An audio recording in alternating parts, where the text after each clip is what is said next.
To some, this is nothing more than cardboard and ink. But to those who know, these are precious metals, rare gems. A full set it took 15 years to complete. Low-pop rookies, hypnotizing hollows. One of only a handful in the universe. Or an heirloom to look after for the next generation. No matter what you collect, raw or graded, to have and to hold, or to crush your opponents with, what matters is that it's real. Introducing eBay's Authenticity Guarantee for trading cards. Our third-party authenticators inspect every detail of your card and compare it to the listing to make sure it's the real deal or no deal, because we know just how much your collection means to you.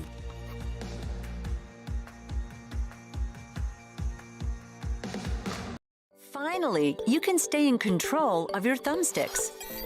Natural evolution gave the gecko its amazingly strong grip.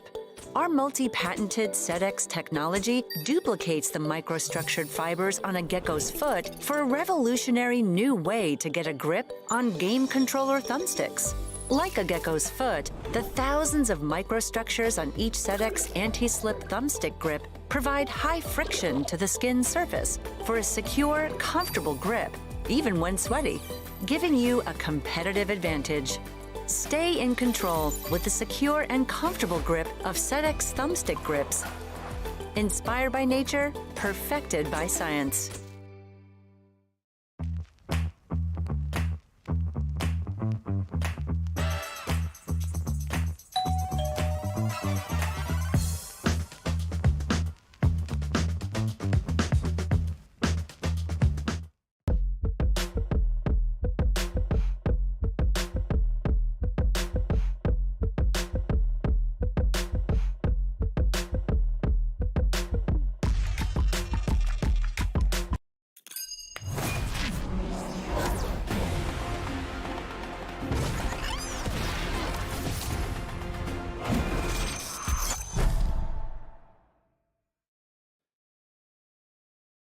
Welcome everyone to day 5 of the VCT Challengers North America Open Qualifier number 1. My name is Sully, joined here with Upmine. We are down to our final 4 teams. That means we have only 2 more spots left in Open Qualifier number 1 to join our invited team in Challengers Split 1. It's an exciting day, and yesterday we had 2 teams qualify, that being Team Breakthrough and Team Disguise Toast. And well, today's matches, they get a whole lot better, and we have 2 here on the mainstream, Gus. Yeah, and it's the only 2 that y'all can watch for the first time. We only have 1 stream going on, and it's some pretty big games. Again, we've already gone through 2 of our qualified spots, but there's still 4 more to go, 2 of them being decided today. And Sully, from the games that we've watched before already, from the caliber of the teams that they've been playing off against, these are some rematches, essentially. These are pretty familiar spaces for these teams. If anything, today is the most ready that these teams are. Yeah, I think for at least our second matchup, that being the Nation and Dark Ratio, it's 2 teams that it's like, wow, the Nation made it this far with Stu 2K, and wow, Dark Ratio, we're in the lower bracket from the get-go, and that is our rematch later today, our second best of 3 for the stream, so that's a really exciting one to watch. A lot of talented players between those 10, but for our first matchup today, Oxygen Esports, who we got to see yesterday play their qualification game against Disguised Toast, ended up losing in 2-0 fashion, got dominated on the first time, had a very close second map. They are looking for redemption in the sense that a lot of people had them kind of posted up as, okay, this team should instantly qualify through the Open Qualifiers, and for their performance yesterday, it's hard to say that they will today. Yesterday was just a lot of hard carries between Map 1 and Map 2. Yeah. Map 1 of Pearl, it was down to Scuba, was +9 above all of his teammates. And then for Map 2 on Ascent, it was Pony who finally came alive. He was +12 over everyone else. So I think for at least Oxygen Esports, it's a matter of let's all come together collectively and try and at least support one another so it's not just a hard carry going on. Yeah, and on the other side, you have Silk Road, who a lot of you might be seeing the name Silk Road for the first time, and actually a lot of these players' names for the first time, but the core of this team has been together for almost 2 years now. Since the summer of 2021, these players have been playing together for at least through at least 2 or 3 different rosters, and they've been playing a lot of LANs. They've been playing almost every Tier 2 tournament that you could imagine. If anything, if there's any team that's tenured, it's actually this team right here. And I mean, from the other players that they actually added, they actually have a lot of experience with this 5. Their first BO3, I think they ended up playing, was actually more than 4 months ago. Yeah, and obviously we want to talk about these rosters, but before we hop into that, between these two teams, we talk about veterans, we talk about a core. I want to look at these two spotlight players, specifically looking at Scuba and Fletcher, two of the main controllers for this lineup. And I think yesterday, Scuba, and we'll talk about it as we head into the map pool, but Scuba was a guy that has always performed from his tenure at Knights during the VCT last year, now here in Oxygen, he's been in lights out form, a 244 ACS. I think probably the most impressive stat is he's got a 1.5 KD, but is also nearly averaging a kill per round. And that's as a controller. So you can kind of get a feel for how good this guy is. And for Fletcher, I think yesterday was probably one of his best performances going against OR Esports. He doesn't have the most crazy stats, but I think going off of what he was able to do yesterday, especially when we go on Ascent, when we're looking at that first map, when we head into the map pool, he was really critical in all their defensive rounds from map to map. So these two players, they're controllers, and they're very key to the winning stature of both of these sides. Yeah, let's already move on over towards our maps, because if anything, we have a bit of a weird BO3 here. We had some preferred maps in terms of Haven and Bind, but both of those two maps weren't picked whatsoever in the first phase. Instead, we're getting Ascent and Breeze, which is actually pretty fun because we're slipping Breeze in there, and we're not going to be seeing Breeze too much more very soon. So, okay, not too bad of a BO3 considering the fact that Pearl is at the end too, very consistently played. Yeah, and I'm a big fan of this map pool purely because for Silk Road, we did get to watch them play Ascent yesterday. They looked really good against Disguise. I mean, I mean Pony looked really good against Disguise. The rest of the team, I think, unfortunately, if they had stepped up, that might have made the difference on that map of Ascent. We could have seen a 3-map banger against Disguise. Our second map being Breeze, that being Oxygen's map pick. One of their better maps. They're 8-0 on it at the moment, so I think that's also a really strong map from the play, and it's one that, apologies, I got my stats wrong there. It's Oxygen Esports who are 8-1, not 8-0. And then for the Silk Road, there as well, a pretty formidable team on it, sitting currently at a 5-1 record. So our first two maps are really competitive for both of these teams, and we head to that third map of Pearl. That's where, for me, questions start to arise, because we saw how they played against Disguise Oxygen, and it was up against a really slow calling of Steel that just manipulated them, forced rotations, and they just looked a little bit uncomfortable. It was Scuba that stepped up, but no one else was apparent there. Yeah, no, on Pearl, we ended up seeing players who defensively were actually having some incredible weeks. Players like Verno, players like Mitch, but Mitch specifically on that map, and the pick that he ends up getting on that map, the Fade, is actually one of the bottom fades in this entire tournament. Out of 13 fades, he's actually number 10 currently, and it's not exactly because of the fact that he's being proactive on that defensive side. If anything, he's just not getting any sort of opportunities on the fade. We're not getting big opportunities from Verno either. I mean, he actually went from 6 assists, 7 assists in his first game on Pearl, going all the way down to only 1 assist facing up against the Nation yesterday. So I'm sure the entire team has to step up more, right? It was just an underperformance from the entire team, only one player stepping up on each map. So, I mean, just expectedly, right? A lot of players just have elements that we just haven't seen yet. Yeah, and we're talking about the Oxygen versus Disguise yesterday, not the Nation. Don't worry, you know, I get confused too. So many teams, so much going on. But at least for me, when we if we have to go to that third map of Pearl, it'll be okay. These players need to step up. But let's focus back to this first map of Ascent, which I think is going to be probably the most crucial map in our map pool because both teams have a very similar record. 80% win rate for Team Oxygen, and then a 77% win rate coming out of the Silk Road. So these are two teams that have very storied lineups, and for the Silk Road, they've played it a total of 26 times. So I think to have that 77% win rate kind of speaks a volume for their quality as a team, their consistency as a team, and obviously the chemistry that they have as a team between that core three of Monty, Con Artist, and Blackheart. So Ascent being the first map, I'm looking at mainly Fletcher, not a part of that triple core of the Silk Road, to be a really key figure. They're not starting on the defense, but we're going to see how they transition and how good of a start they have and how they progressively move forward through the first half, which yesterday did not look good on their attacking side against OR Esports. They had a rough start, but they ended up coming back in the second half. And this time around, they are starting the attack. So what we don't want to see is the replication of that slow, sluggish start that came out of map 2 in their OR Esports best of 3. Yeah, and a good thing that would help, right, is just the fact that their duelist hasn't been performing that much. Yesterday on that map, in that first half, he ended up only getting a 5-11 scoreline. He ended up going 1-4 in terms of first kills and first deaths. So, a Con Artist. It just has to be that explosivity that we need, that we want. And I mean, throughout really this entire tournament, we haven't seen way too much from that explosive Jet, from what we've seen as a land demon from Con Artist. But I mean, on the other side, Ascent, it is pretty good for them, but it's not like we've seen over aggressive takes on this map or anything too crazy, I think. No, I think for Ascena specifically, and I know you like to call it the Puggy map, but lately I think between these two teams, and definitely the experience between both these teams, it comes down to a lot of who can force these 1vx's in the sense that the X is a multi-variable where you can have 1, 2, 3 players, right? I think that's one of the key things for Oxygen Esports, and what we saw against Disguise is that a lot of it was setting Pony up with this operator and a lot of 1v1 angles where he can get a frag and kind of get out. But then he has support behind him, which creates that X variable where you have more players rushing. Like if he's playing B main, for example, and Pony's playing on that operator, he gets one, immediately has support, I'd say, from like Verno playing alongside him with Mitch, sometimes with a flash or whatnot with a KO grenade. So I think for Oxygen, it's not about these variables of forcing out duels. It's a sense of creating opportunities where Pony is in a position to frag. And that's how we saw that incredible stat line. But in the sense that, yeah, he has a great stat line because his teammates are supporting him. His teammates, when they were in 1v1s, just did not perform whatsoever.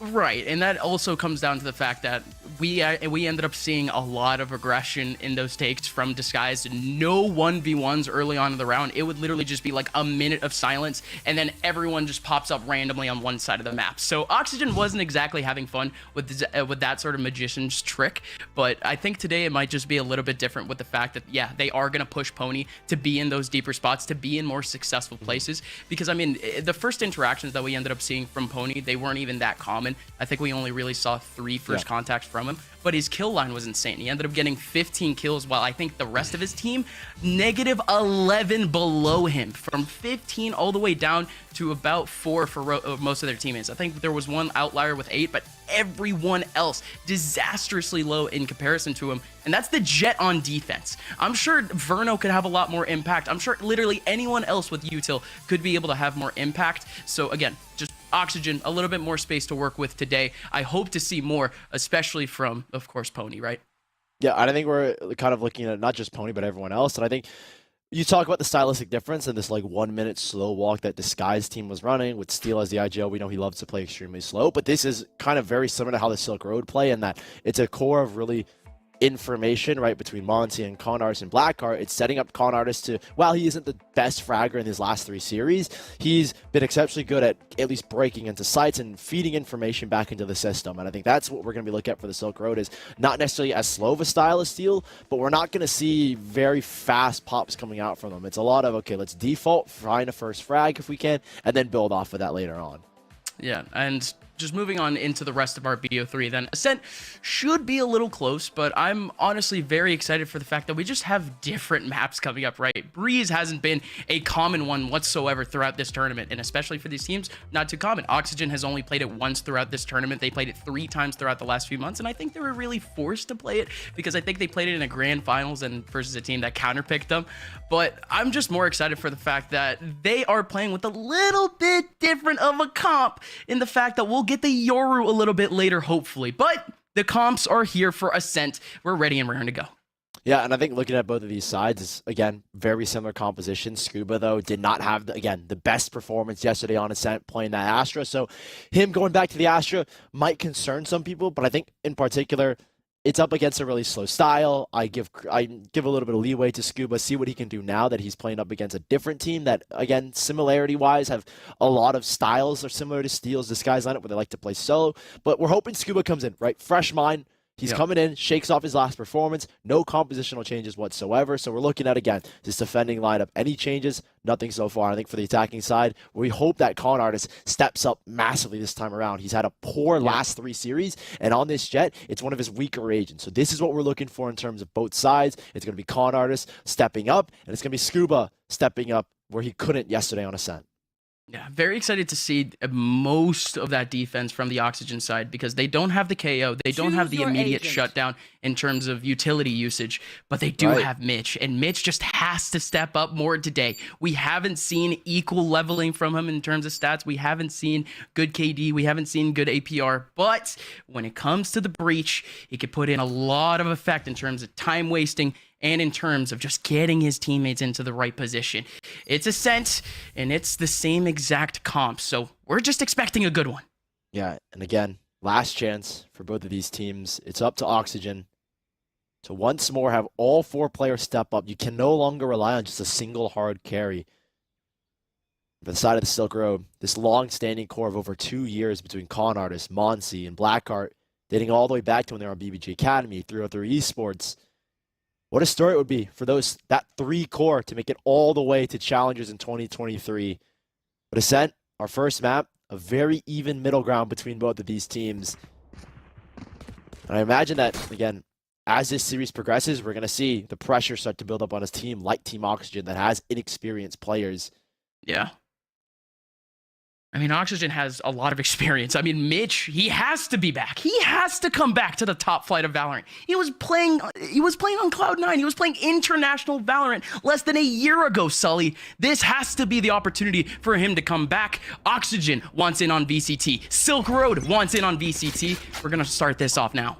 And this is very similar to what we saw yesterday when Disguise on the pistol round. It was the Silk Road looking to establish very early control here out towards A.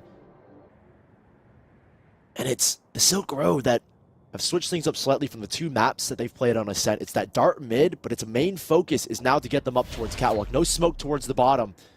And there's no info here from Team Oxygen. This is, again, that slow kind of burst out that I was talking about. It's very similar to Team Disguise in the sense that they'll pounce on you in almost a second. Smoke goes out, and a drone to force them away, but I wouldn't be surprised if they end up canceling off of this. No! They spotted Scuba! It's gonna be the double here, but again, just off of that one piece of information, they could be able to trap the Astra. Now they know where one is. Pony in the back of sight. Pony's shifting around, though, able to get one off Jenny.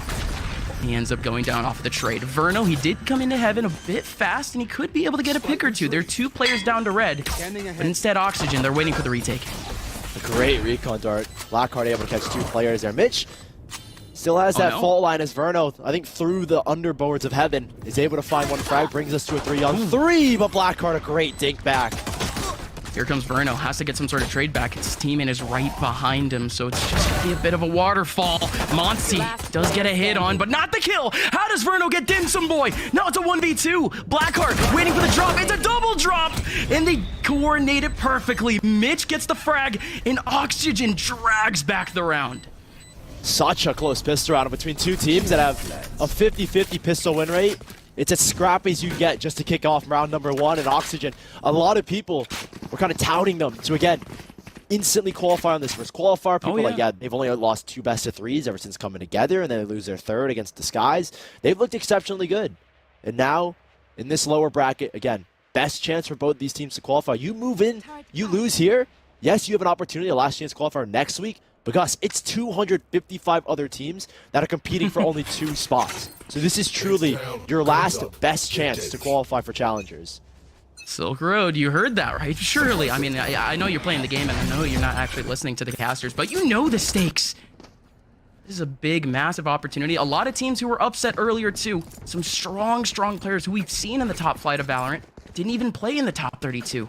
Yeah, and I feel like for a team like the Silk Road, it's a team that's unexpected. There were a lot of teams that I felt made really deep runs that were unexpected. Like, I think it's like Jalib or Jalibu. I don't know. Jilibu, that's what it is. Yeah, they made a deep top 16 run, and so we've seen a lot of crazy runs. I think the Silk Road is one that kind of went under everyone's radar, and now that they're here, you're seeing the talent from them. But I think progressively, as they've gone deeper into the bracket, players have started performing worse. I think most notably Con Artist, who in his last 3 series had a .77 KD and a .62 KPR. And on your Jet Duelist, that is not a number you can have. He's -10 in the first kill and first death department, which is also a really concerning number if you're going up against someone like Pony, who's looked exceptionally good in his last 3 series. Silk Road, they have players who step up very firmly on defense. Like we said, we need that X factor on attack. They're going to be making their way into B main. And Pony, top dog again. Had a great performance yesterday against the Skies. Just gets a light spot. He's going to be here alone. Not too far off. One of those players that we're looking to really pop off. And okay, nice gravel combination from Scuba. 10 seconds left. That'll net him 4, and it looks like already Oxygen taking this nice, clean second round. But yeah, there's one of those players that you wanted to step up, Gus. Someone that played exceptionally well 2 series ago, did not have any impact in their series against the Skies. Is already off to a flying start at 7-2. That puts him 1 off now the Hunter's Fury. Yeah, this is going to be one of those maps where you definitely do a lot more. Everybody has a Hunter's Fury. Perfect. Already. With the death, too. I mean, that's pivotal. But again, excited to see Verno. Excited to see what Oxygen is actually going to do under pressure. Charlie Mike, let's move. Now with rifles in the hand of the Silk Road. It's Blackheart who is as well, only 1 off of his ultimate. So we'll see these Hunter series maybe come into play. There's already pretty deep pings coming out towards A main. I think maybe that was a call from Mitch to utilize his fault line, but there's no alarm bot here towards mid coming from Oxygen. Somewhere where we typically see it, they are set up for Catwalk instead. And they're gonna have instead Verno jump spotting towards bottom mid, seeing what he can spot, but it's a slow start for the Silk Road. And we'll see how these adjustments in this offensive setup come from Oxygen. Yeah, Mitch hears anything, he's gonna call Randy Savage to try to cross Cat with him. And it will be such a bait. Again, there will be no way that they expect. They will check, but there's no way that they expect My ult is ready. breach in that corner. And it's such a forward alarm bot where typically you see those alarm bots and you can see on the map the pings coming out from the Silk Road in that kind of tree area. But instead, it is such a forward spot on Cat. And they're going to early pop this Cat play. They don't storm to keep anyone from swinging onto Mitch. And a Hunter's Fury, the 40th second to try and keep them back. But Dim Sum Boy with a great frag on the Mitch. Yeah, Mitch, he just wanted the fight. Ends up getting slapped down for it. 2 players in Cat ready to swing. They're about to get flashed. And the Hunter's Fury here to try to kill it too. There's still one person shifting around. Pony in the smokes. Ends up getting back into sight. Can readjust and can try to defend now. Con Artist around the corner. Takes down Pony. The player who could have done it all does nothing. Con Artist, well done.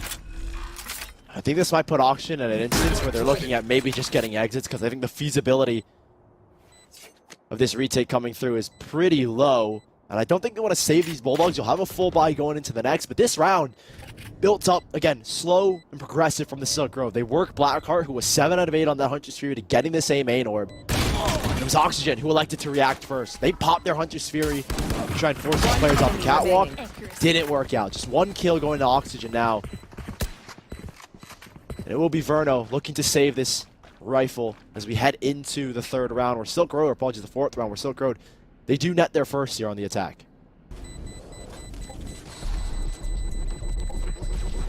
We're going to keep tracking this throughout the BO3, but just good stuff over towards Cat. That 1v1 between Con Artist and Pony. Just going to keep that momentum up, going to keep that confidence up for a person that just hasn't been able to get any sort of positive interactions throughout the last few days. It's good to see Con Artist back. It's good to see Silk Road with a W. But the next round, Op is already out in the hands of Pony. So things should get fun. He's gone Glass Cannon here as well. And yesterday, he picks up the Op much more frequently. And I think on a map like Ascent, on the defensive side, it works a lot better. A 30% pick rate with the Operator. They'll take it here towards A main, but they do spot him. So he has no dash to get out, but this is, again, the slow, progressive style of the Silk Road. An early dart out towards mid, and a very forward alarm bot towards mid. That's not posted up in the middle where Pizza and Orchid are. It's right up front where that early contact will be made. That shock dart, almost with impeccable timing. Able to get 1 off of that, but again, the early position setup from Oxygen. It's left Pony in a really good position, but he's actually backing out right as a TP happens and an L drone. And they're going to get aggressive towards Cat after losing the same main control. You still have Mitch, who's been holding on to this fault line. The orb gets tapped, and he's going to force these players away, presumably keeping them off of A main. But 50 seconds left, 55 seconds left. Pony's taking the up back towards mid. It's a late clear here as well from the Silk Road. They had a dart early mid, but do they expect someone else to be here? He still has the dash. He could go into the edge of the smoke and maybe just try to get 1 out of this. But Oxygen, we desperately need some rotations. It's only 2 here towards B. He could shift back towards site. And these players, yeah, they're falling back. They're playing off this alarm bot, this smoke, this gravel here towards B main. And I don't know if there's a knife here available yet for the Silk Road, but they will make their way onto site. Again, splitting this offensive play with 20 seconds left. Randy Savage and Verno, they could put an end to this whole play. Oh, he wanted to go for the off angle, but Randy gets nothing. 15 seconds left, and Verno's not able to chunk any time off of that. Will be able to go in. 3 players only for Oxygen making the retake. 1 person's already up close. Scuba looking for the peek onto Blackheart, but Blackheart gets nothing. And that caught Mitch. That knife caught Mitch. So he's got no util to work back into the site. And these trades are excellent from the Silk Road. Crossfires being held across the site, and Oxygen, they have a couple stars left, but that's really all they're working with now. It's going to be a long, long star. The smoke actually goes up to give them some more space. Can the recon bolt almost use as a bit of a decoy? But this is actually working for Oxygen. Pony gets the 1, but the trade actually goes back immediately. Knows maybe that the 1 is in the back. The smoke is up to try to distract. Time is ticking away. Blackheart is not peeking, playing all the time in the world. Well done by Blackheart, forcing Scuba to do the swing, and 2-2 goes the scoreline to them. And in these 1v1s, I think particularly on the post plant, you kind of put a lot of faith in the Silk Road. Every single player is capable of clutching these 1v2s, these 1v3s. Oh yeah. With everyone boasting a plus 20% clutch rate across 360 rounds. They have a 20% clutch rate. That's a lot of clutches to play for. And if everyone's got a plus 20, you bank your money on them, they can pull them off. They reset Oxygen Let's here. take what they have. And it's going to put the Silk Road with the economic advantage. An opportunity to take this lead for the first time. And in these post plants, they've been wildly successful. And that's their second one, or their third one, apologies, in their second round in a post plant one.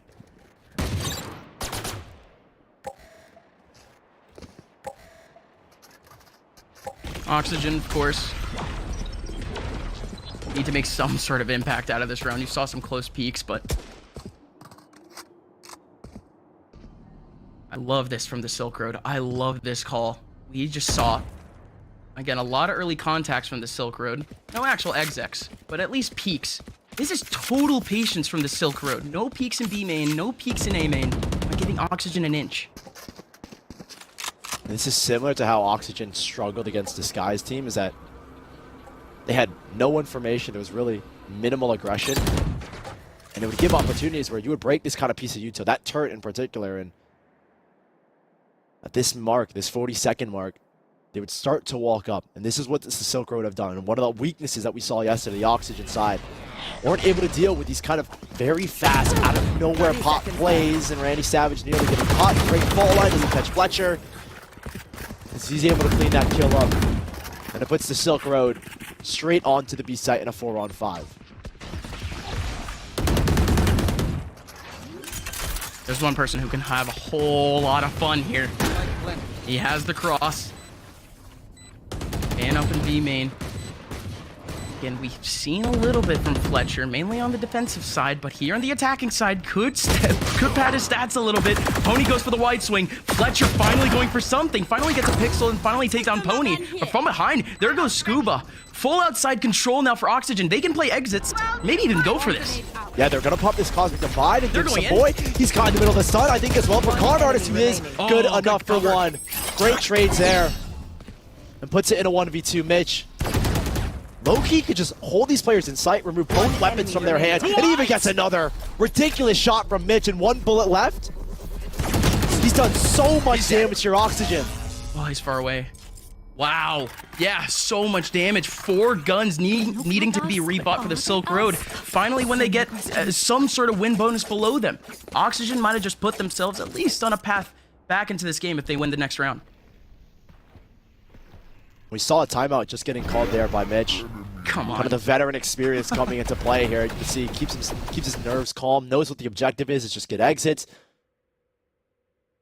Every round has a purpose. With a veteran like Mitch, he'll have some words in here. I imagine he is now probably the new IGL for Oxygen. I could be wrong there. Is he? I mean, there's a lot of new things about this Mitch, about this iteration of Mitch, right? Because, I mean, the last time we saw him, he was playing what? KJ, Cypher, Chamber? He's only been playing Initiator this entire tournament, Sully. And he switched off of when he was on Cloud9. Like, remember the Mitch's friends, and then Tenz's friends, or it was Tenz's friends and Mitch's friends after Mitch dropped like 40 with the Operator on KJ. Yep. he's been around the block when it comes to agents, and so to see him transition very cleanly and smoothly from that opping role to the KJ role when he had his stint with Leaf on Cloud9, and taking kind of a backseat operating role. Yeah. Now is switched up, and now is playing a support initiator role to set Pony up, who now has picked up the Operator again for the second time in this map. So we'll see where they want to set Pony up, where they elect to put him. And it seems he's going to be playing here on the B site. A 3-player stack with a Rolling Thunder here set up as well. And instead of an alarm bot here towards mid, it's going to be a turret, and they'll have that for the postman or the retake with 2 stars leading up to the door on A. Just very interesting seeing such a hard setup, such a hard read. And it's a very early clear in towards B main that's going to give them full control and allow them to make this rotation. You post Pony up here, and you rotate everyone over. And you can see they're ready. Gravel at the front with that Nanostorm. Yeah, there's no one on that B side for Silk Road to even feel that pressure. It's just all that information for Oxygen. 4 players are now here on the A side, but the site is completely empty. The take is going to happen, but a Rolling Thunder will Rolling Thunder hits no one, doesn't hit anyone. It's trapped 2 players in sight. Good smoke to cover everyone else off too, but the trade still comes in off the swing. Nobody else from Oxygen in Heaven able to swing. And there's a lockdown here available for Dim Sunboy. You can force all these players out of Heaven. You still have Pony on a very late lurk, touching anyone towards mid, and there's that lockdown. Yeah, there goes the shocks though. It's in a pretty good spot. It doesn't hit it. I don't think it hits fully. The aftershock. Here goes the shock too, and it works out. The combo of the aftershock and the shock dart ends up taking away the lockdown, but it did chunk away a whole lot of time off the clock. The player in Cat still hasn't stepped up yet. Silk Road are down 1 man. It'll be a little bit tough where the person under Heaven just needs to hold on to that spot, needs to stay alive. Blackheart able to get 1, actually make it a 2nd. Blackheart's going crazy. Last person is in Jenny and is now gone. Scuba with the final 2 frags. Oxygen, he took it real slow and made it work. There's Scuba finally coming to life here on Ascent. A nice 3K as he works into the site, but Blackheart as well putting in the numbers, so I think 2 of the key players outside of Pony and Fletcher is Blackheart and Scuba. And both have stepped up here in their respective marks. Granted, Oxygen ended up taking the round, but it's a very close one at that. I didn't think that lockdown would break. Keep in mind for new reviewers, it has 200 HP now, so it takes a full aftershock to break it. Plus, if you miss one of them, it takes at least a shock dart to break it as well. So a lot of pressure to get rid of that lockdown, but it works out there for Oxygen, resetting the Silk Road, who it appears to have a much quicker take into the B site. Yeah, this time, contact B, something that... Ooh, Oxygen didn't see it all in the last round. The paranoia almost going crazy. And taking down Randy Savage, good reposition. Now the Silk Road can't really do much. They already have someone at least shifting up mid to give them some sort of extra space.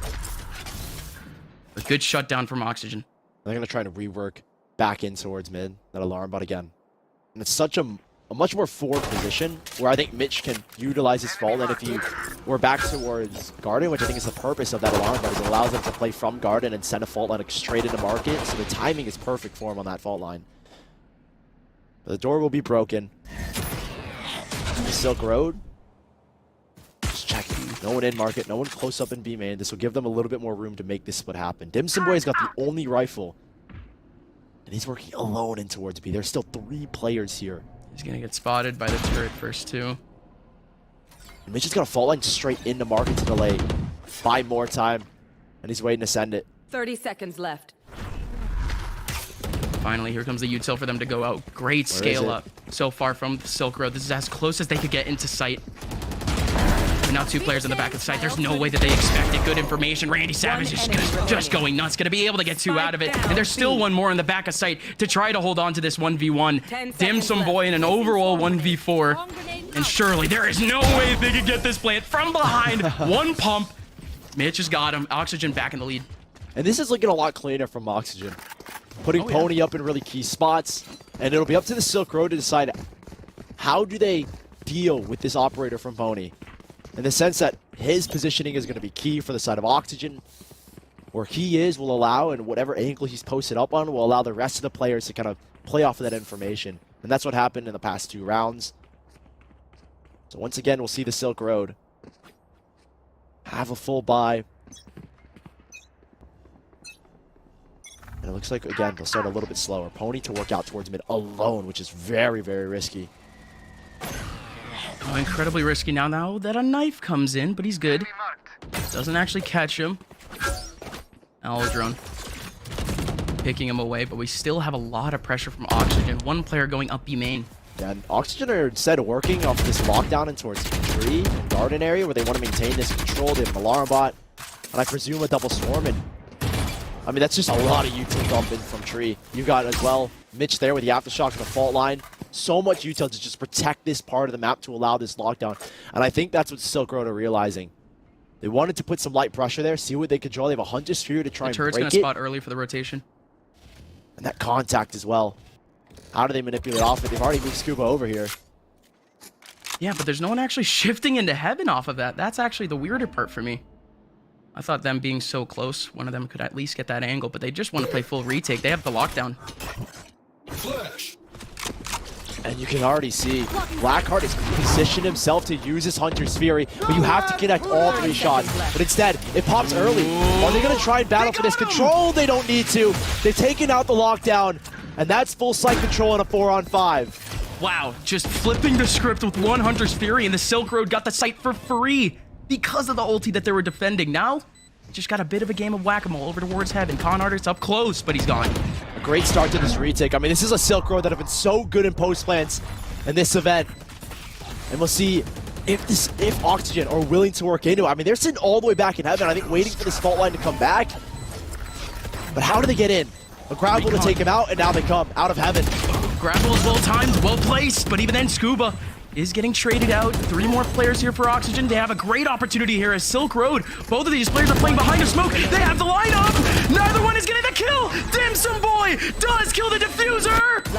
And there's no time. Well done, Dimsum Boy. Milliseconds left on the clock. And it's so close. If Dimsum Boy, I don't know if it was through the smoke or right when it fades, but he gets the kill at the last possible second. And Oxygen, they tried to play with that lockdown, but instead Silk Road, it's Blackheart, who I think might have preemptively sent that Hunter's Fury, but it works. I was thinking, no way he sends it now. Why not just play for the lockdown? But he gets a pick instead. Predicts the placement of Randy Savage. And then in such a readable position, they take the round back. This round, again, full rifles with both monies at stake. Given the fact that, again, Silk Road have been losing 4 players every single round of these post plants, and Oxygen have not had an easy time either. So this round is all pivotal for both economies. Yeah, you hear 2 Bulldogs, 1 from each side. Early spam. Randy Savage is going to have a bit of a good time here, though. Has a breach to help him out, has the fault line already ready, but not able to capitalize with the frag. Flash comes in, same thing with the Aftershock to potentially get the other angle. Randy Savage going for the 1v1 against Fletcher, but both defenders playing the crossfire are gone. And this is a much more aggressive look from both sides. Oxygen willing to fight these early angles. Verno, big with 1, but that's the B site given up. And I don't know if you want to call a savior from Oxygen, and it looks like they are with their economy. Operator will be saved right from Scuba. And the Silk Road with a quicker look up towards mid. That recon dart, now they're starting to capitalize off the early default site setup.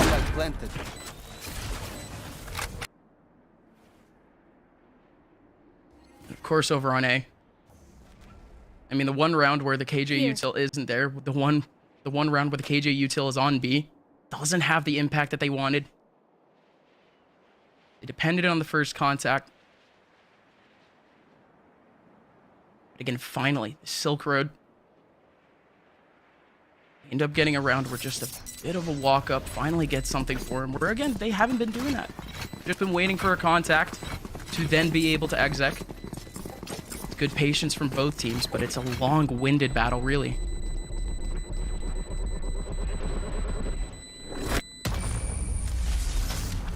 And this op being saved for Pony.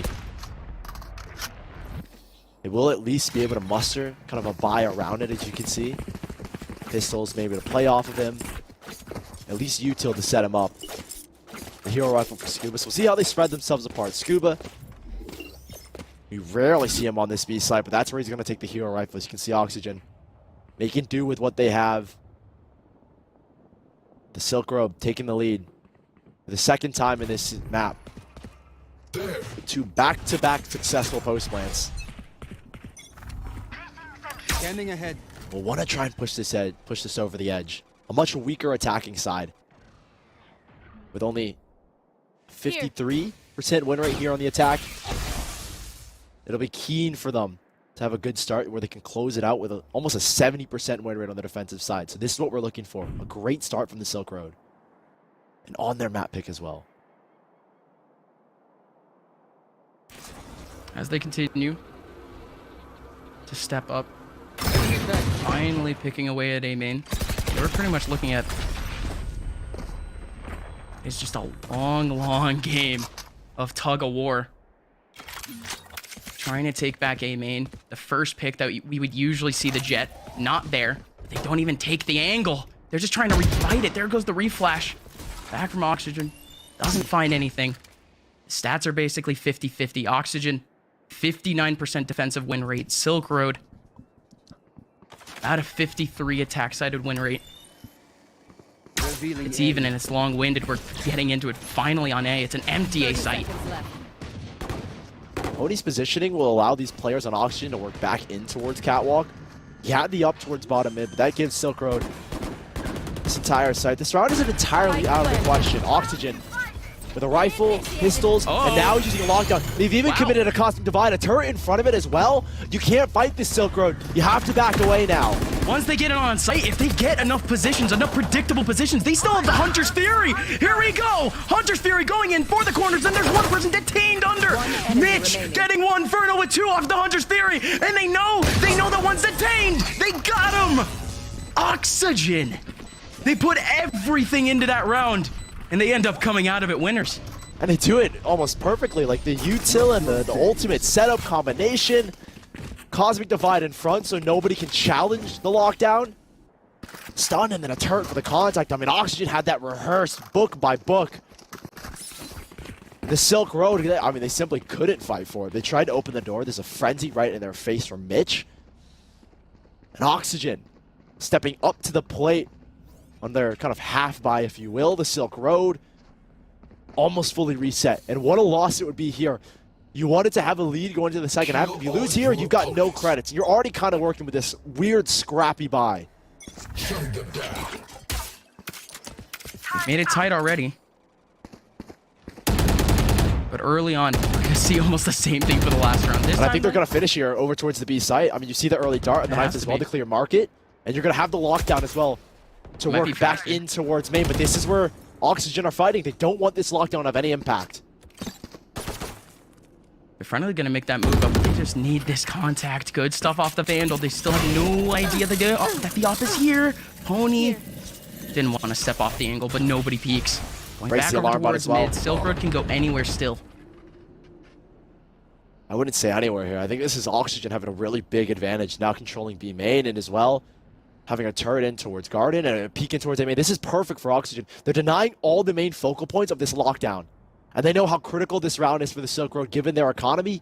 This is a must-win round to keep a bye moving into the next. So Oxygen put all their cards on the table. Now they've backed away from A main. Now that Pony's gone deep, now that mid has been re-cleared, they know where this hit is coming. Breach is going to come in at a good time. Still has the fault line, still has the flashes. TP is going to go into wine. Doesn't spot anything. And only the util begins to spill up into A. You have Con Artist on the front side. Nobody else has swung just yet, but Con starts it off well with the first shot onto Mitch. And a second person in the back also goes down to Con. Con with a 2K. 3 players are gone. Oxygen, they had the advantage in B main. They had the information, but just doesn't get the rotation in on time. There's only one person here on this side of the map. And it's another save here from Oxygen. Has to be. With this kind of back and forth that we've seen between both of these teams, you're holding on to the Operator, which, by the way, Pony has been holding on to for 3 rounds in a row. And they've lost 2 of those rounds. But Silk Road taking a 6 and even holding on to that lockdown, electing not to use it there on the A site. It's a great entry from Con Artist, too. This match, this map, has played really, really well. One of the guys that we needed to step up here on the Silk Road has done so drastically in comparison to what he performed in his last couple of series.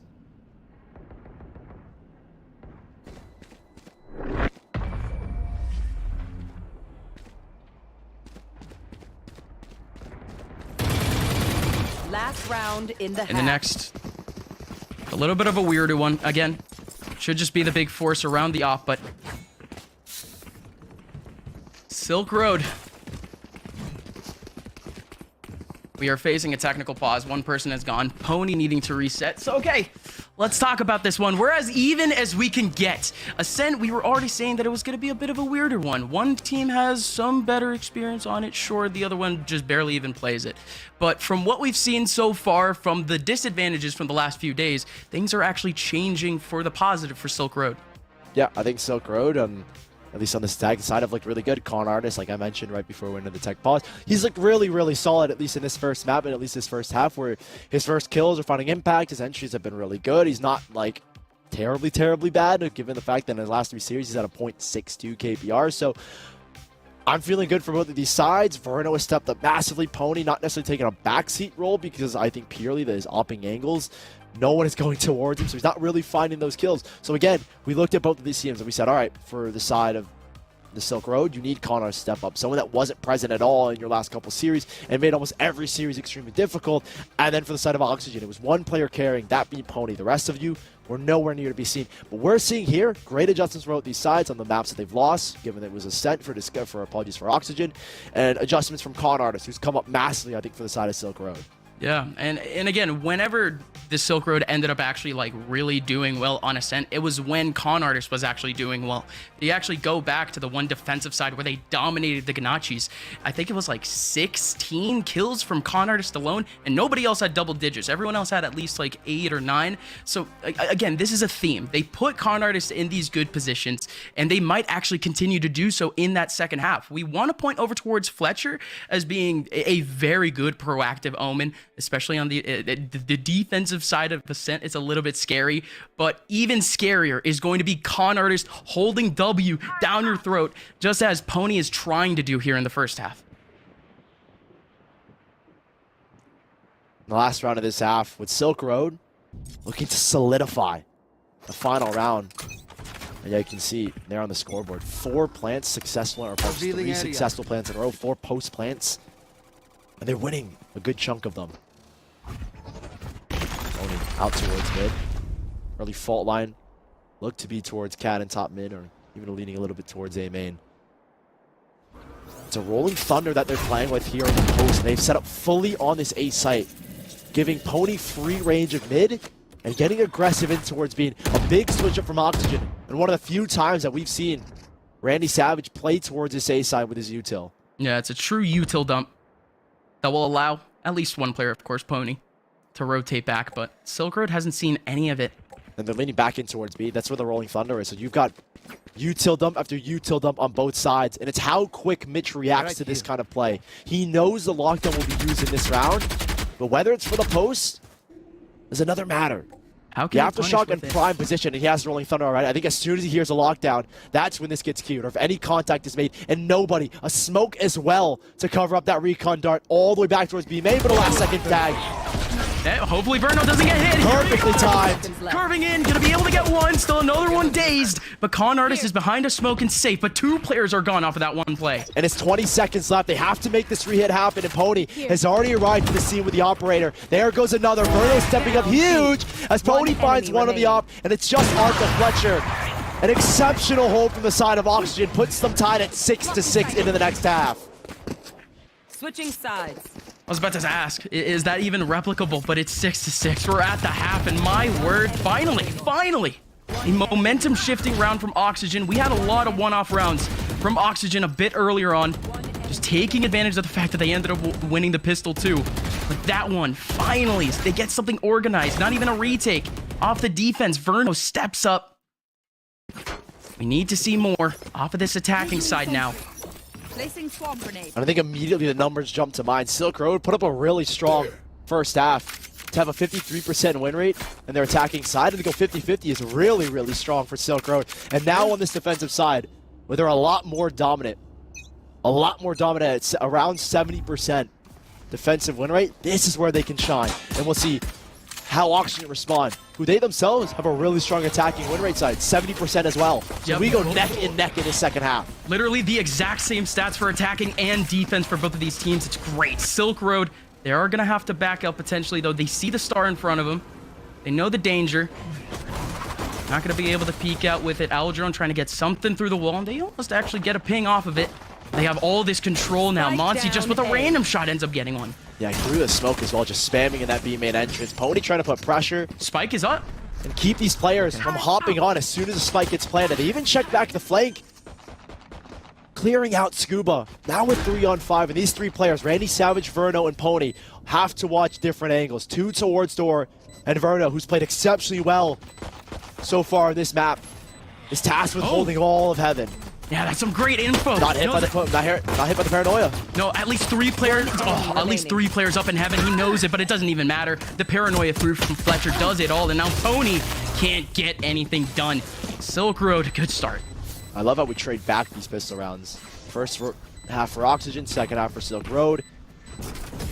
It's a theme. And I think it really does start there again with that really lucky shot through the smoke, but I think Silk Road having the peace of mind for Monsi to clear back towards Catwalk where Scuba was lurking up to take him out of the mix, removing any worries of a flank coming through. Allows him to focus fully on that site.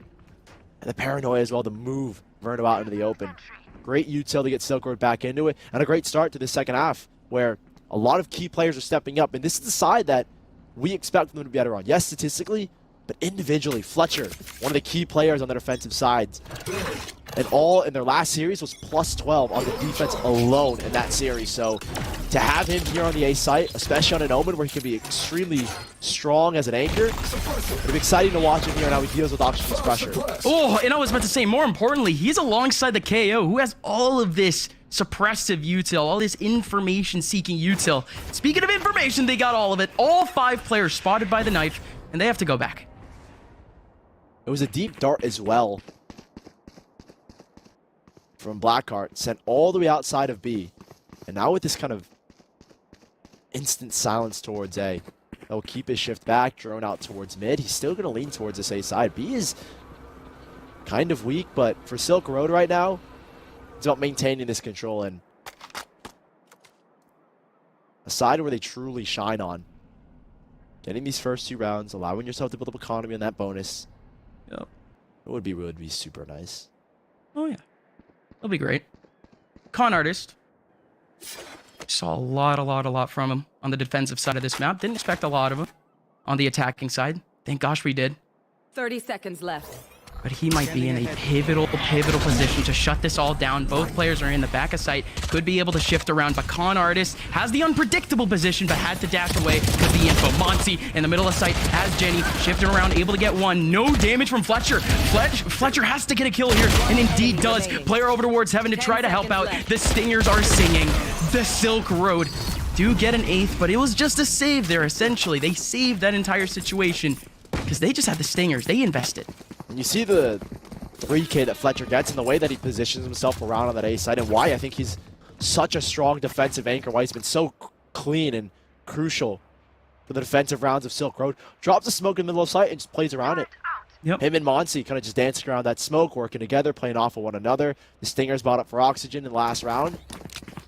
They'll have a lighter buy here with just Sheriff to see what they can do. And it looks like a full investment here towards the B side. 2 smokes anchored out towards mid. And an early look of control off of that fault line to give Pony this space.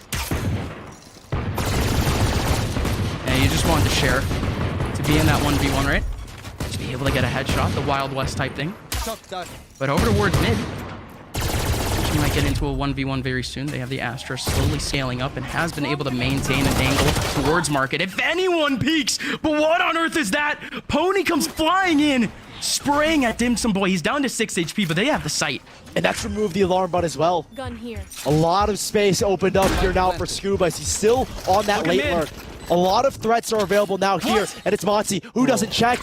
Scuba given a chance now to creep on up. 4 players from Oxygen. Oh, there's tucked no one. into the backside, and Scuba surely gets one here. Surely takes him He out. has to hit it.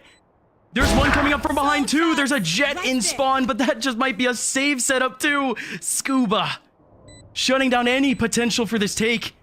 The Silk Road. This just has to be frustrating. An anti-eco turning into a W to their opponents. And it's Con Artist who's saving just the operator. Has to get away with this one.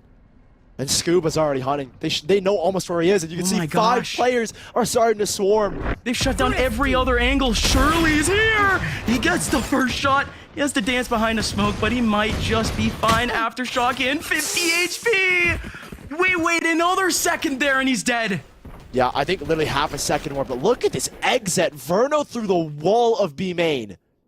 Finds the kill. And an updraft dash over to combo as well off of the recombo. Such a great setup, and one that catches a lot of teams off guard. It's such an interesting one with you're working off a singular dart and giving Pony that early control up and towards B main where he can make a fast dash on. It's given now the economic advantage over towards Oxygen.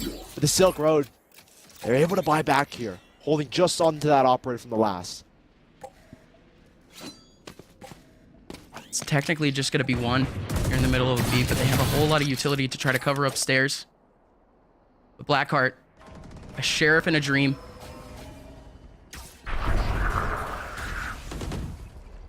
Look how diligent this is, too. Gravel in the back, not a single person peeking, just putting in all of this contact. The knife's gonna come in, too, and spot him. No one's on the other side of the map to try to be able to give themselves that space. Well, it still did enough to pull in some rotations. And I like that from Oxygen, both the stun and the Gravel to force both of those players on B to back up into sight. You even had as well as smoking towards defender spawn. So there was a lot of lack of information, just that turret they were playing off of. So whether they were pressing B or not. And then they re-exec. They cut noise, giving back the space and allowing Silk Road to think they've rotated. And now Oxygen knocking on their door. 5 players here. Smoke's charged up again, and nothing to stop them in the front. That Paranoia only connects onto one, and while it slows them down temporarily, they can still get out. This is going to be difficult. Fletcher in a tough spot. Gonna have to crossfire their teammate. And again, everyone is here for Oxygen. They have a lot of pixels to aim on, and it could have been easy. It could have been a few free frags, but it just doesn't happen. The defense, though, still only down to 2, and the pistols just aren't enough. You do get Dim Sum Boy taking away the 2 on site, but there's no way Verno. There's no way Verno can get this right. The Odin spraying away, and even if the damage is low on 1, Blackheart stays alive with almost full HP with the swing out, 9-7. It's such a pivotal Paranoia because Pony is such a crucial piece of this exec, and I think we see it here in the replay. Our apologies, no we don't. He tries to get out, but slowing Pony down and effectively ensure that no one else can get on the site buys time for that triple rotate where Dim Sum Boy is allowed to play with these util backing those defenders. Spawn and the rotates coming so quick from the Silk Road to stop Oxygen in their tracks. Now we have a weird economic situation where both sides are still able to buy. It's gonna be an early peek. Actually smoke it off. Out of my way. They might put in a lot of util over towards mid to try to get a contact, but Oxygen, they're gonna play this round real slow. Spike back in their spawn, looking to make some contact in A main.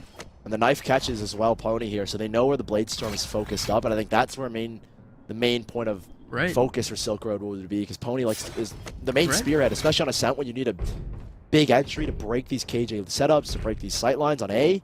Here. And similar in that last one where we wanted him to dash on B, but he got caught up. So I think this is where the focus comes back. You can see 2 players posted up and up with an operator. Monsi not too far away as well on this KO. He can support his team with flashes and nades.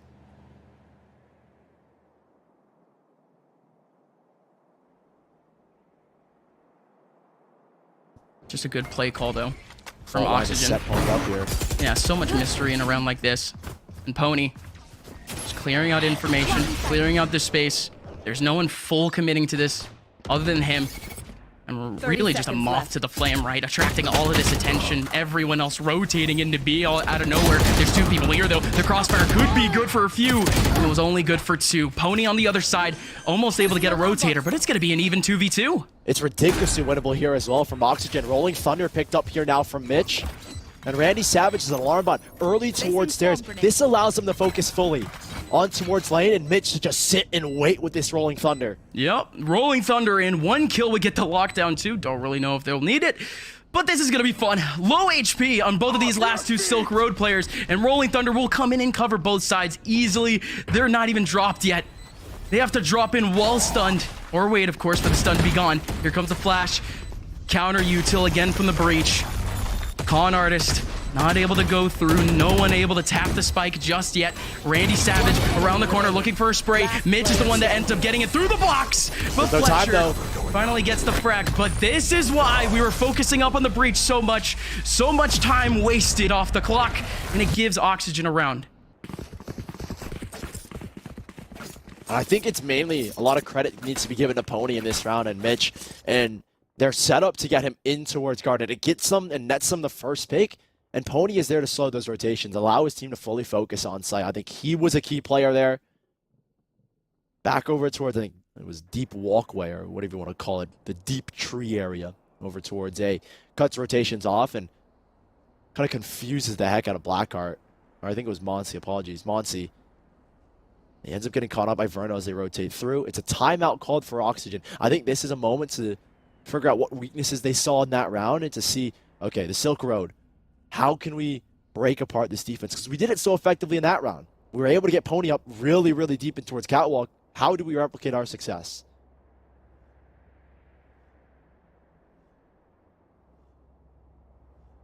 Intrigued with this one again.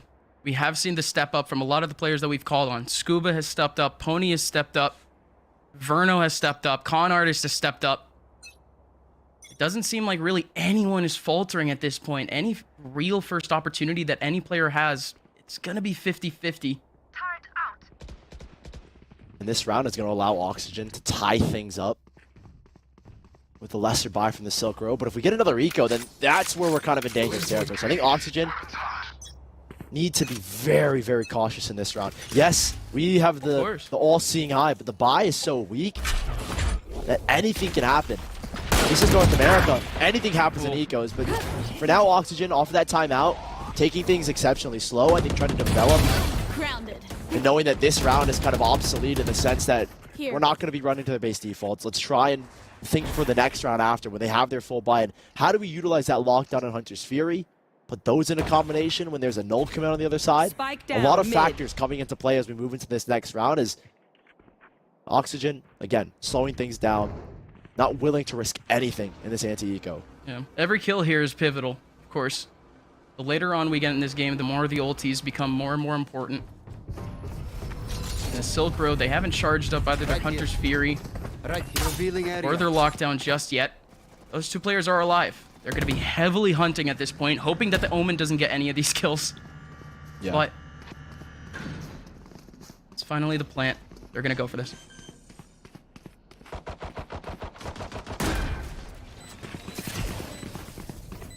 We'll see. I'm surprised they don't actually have Scuba go for the planet set. I mean, Randy already had his ultimate online, but I think we're focusing on, again, the main three ultimates of Oxygen, which is that Rolling Thunder, the Hunter's Sphere, and the Lockdown.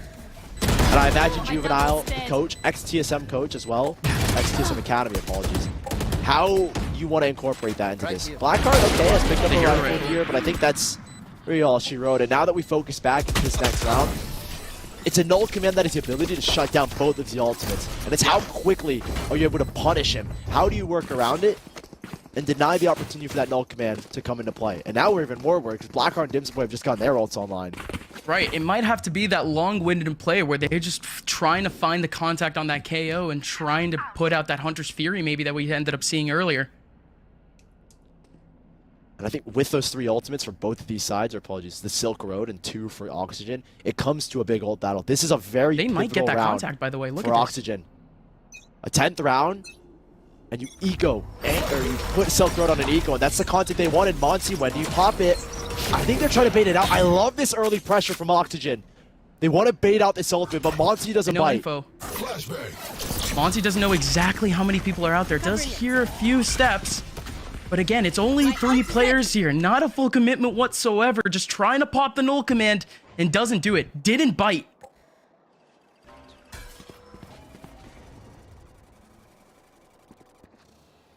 As they rotate. A little bit off of that dart.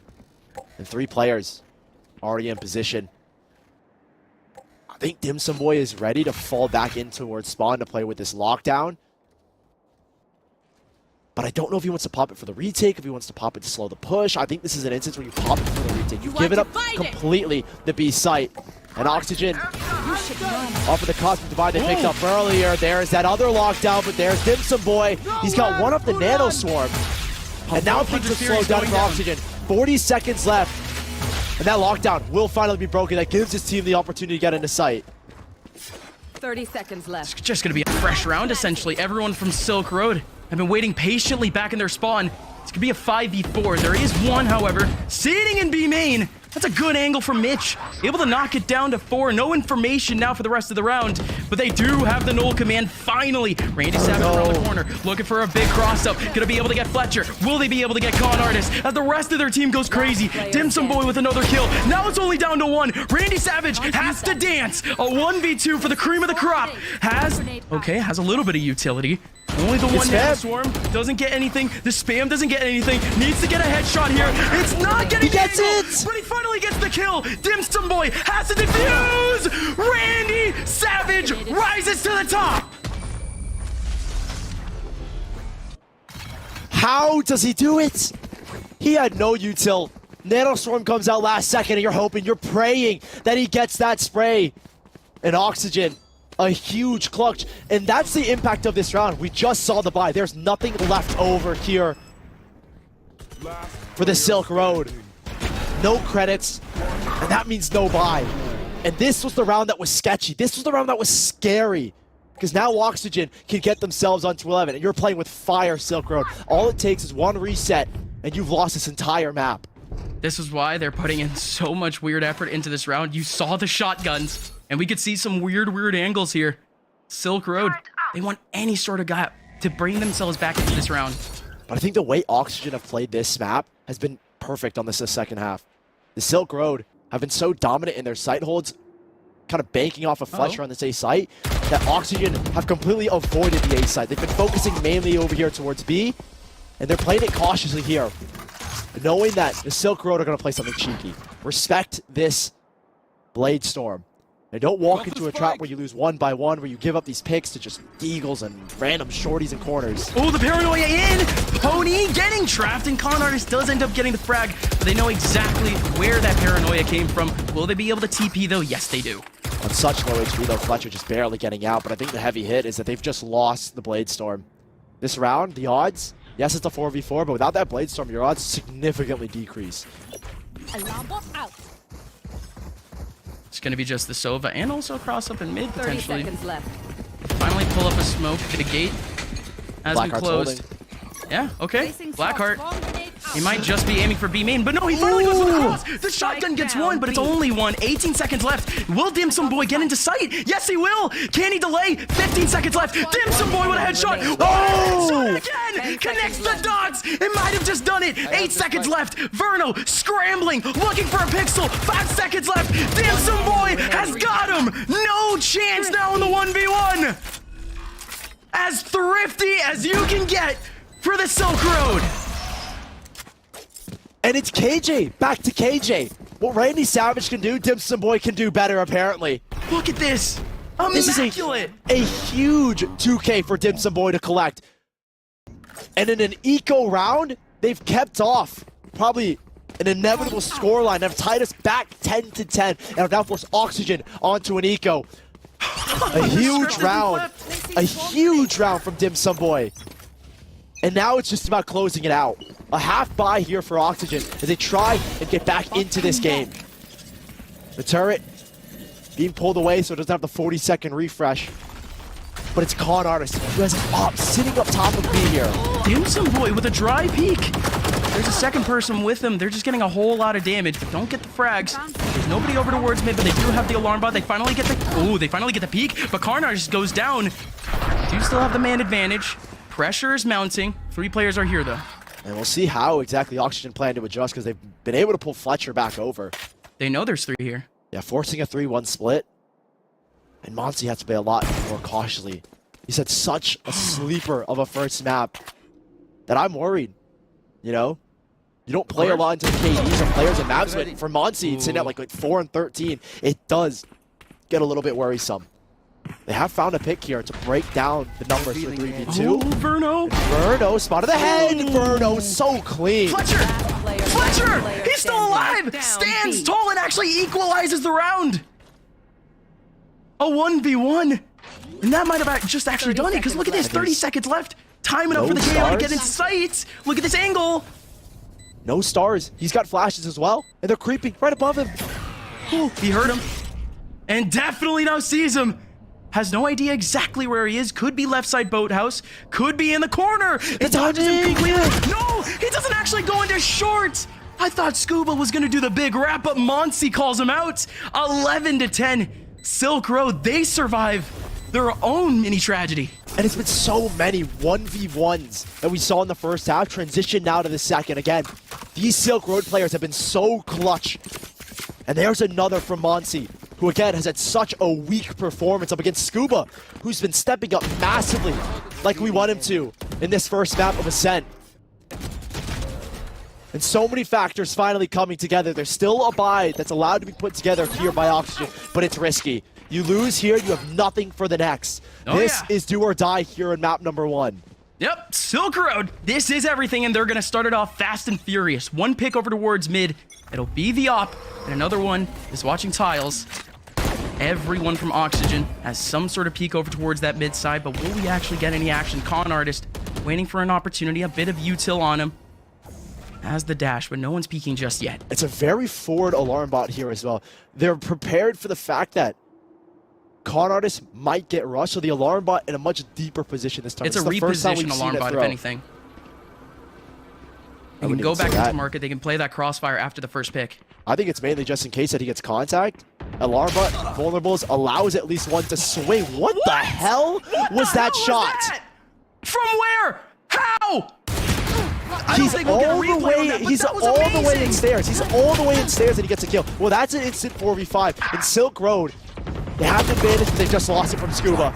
Yeah, Paranoia is gonna hit 3 though. Fletcher can go nuts. 2 players. They're about to get unflashed, and the Cosmic Divide is gonna come up. No one else here on A, but Fletcher stays safe. There's a lockdown here available as well. They've dropped an alarm button in preparation towards Garden here, Oxygen, to try and prepare for that play. And already one is looking in towards it. Lockdown in towards Heaven instead. Gives a little bit more space. And the Cosmic Divide in front, this becomes harder because one has just gone online. Mitch is rolling Thunder. They respect it. They roll away, but the Rolling Thunder is here, ready and raring to go. Just for the plant, but they still keep delaying. They still have an Aftershock too, if they opt to use it, but the Rolling Thunder... Rework back towards Cat, rework back towards Cat as well. It's a good angle, but the smoke is up, and nobody's actually defusing right now. The Rolling Thunder still hasn't come out.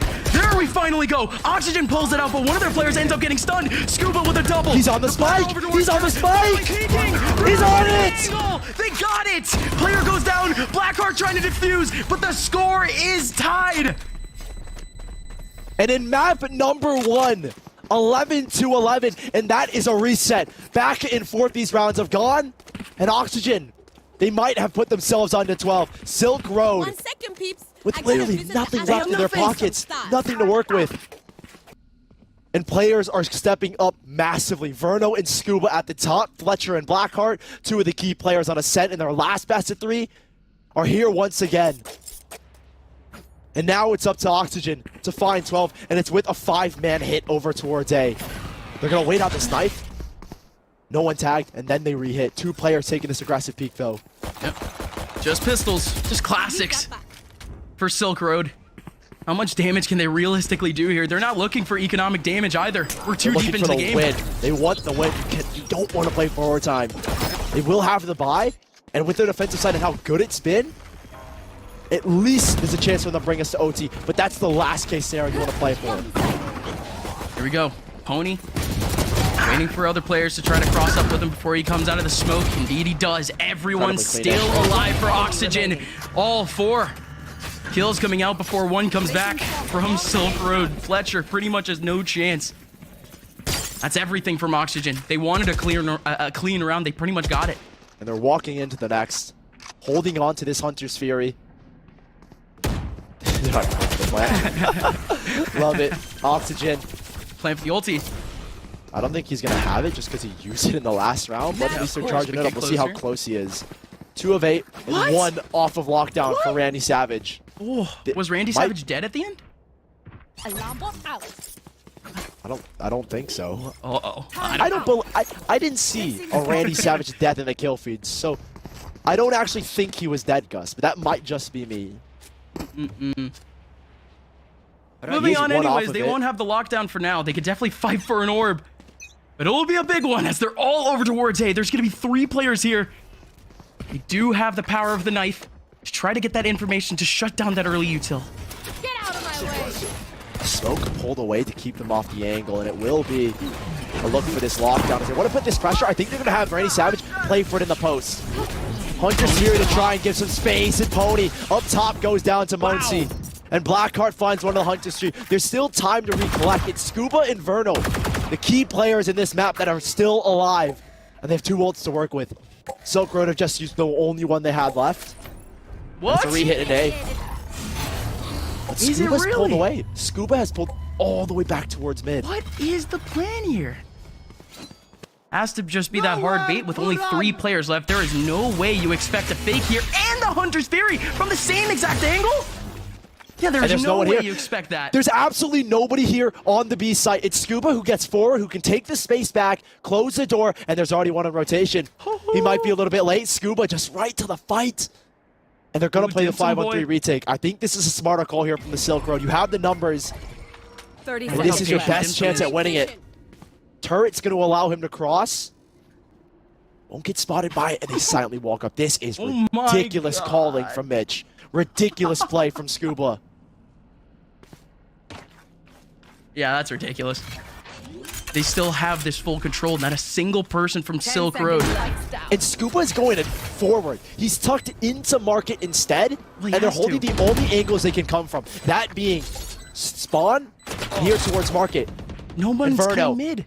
Who's played No one's so coming out. lights out, is going to have to try and step up. They're both doubling up in market where they can swing back in here with Randy Savage. This is it. There's 3 players here. Scuba gonna be able to get the first, make it the second. But the trade from around the corner doesn't come in. It's now a 3v1. Randy Savage has to do it all and can't do anything with it. The Silk Road have pushed it to overtime.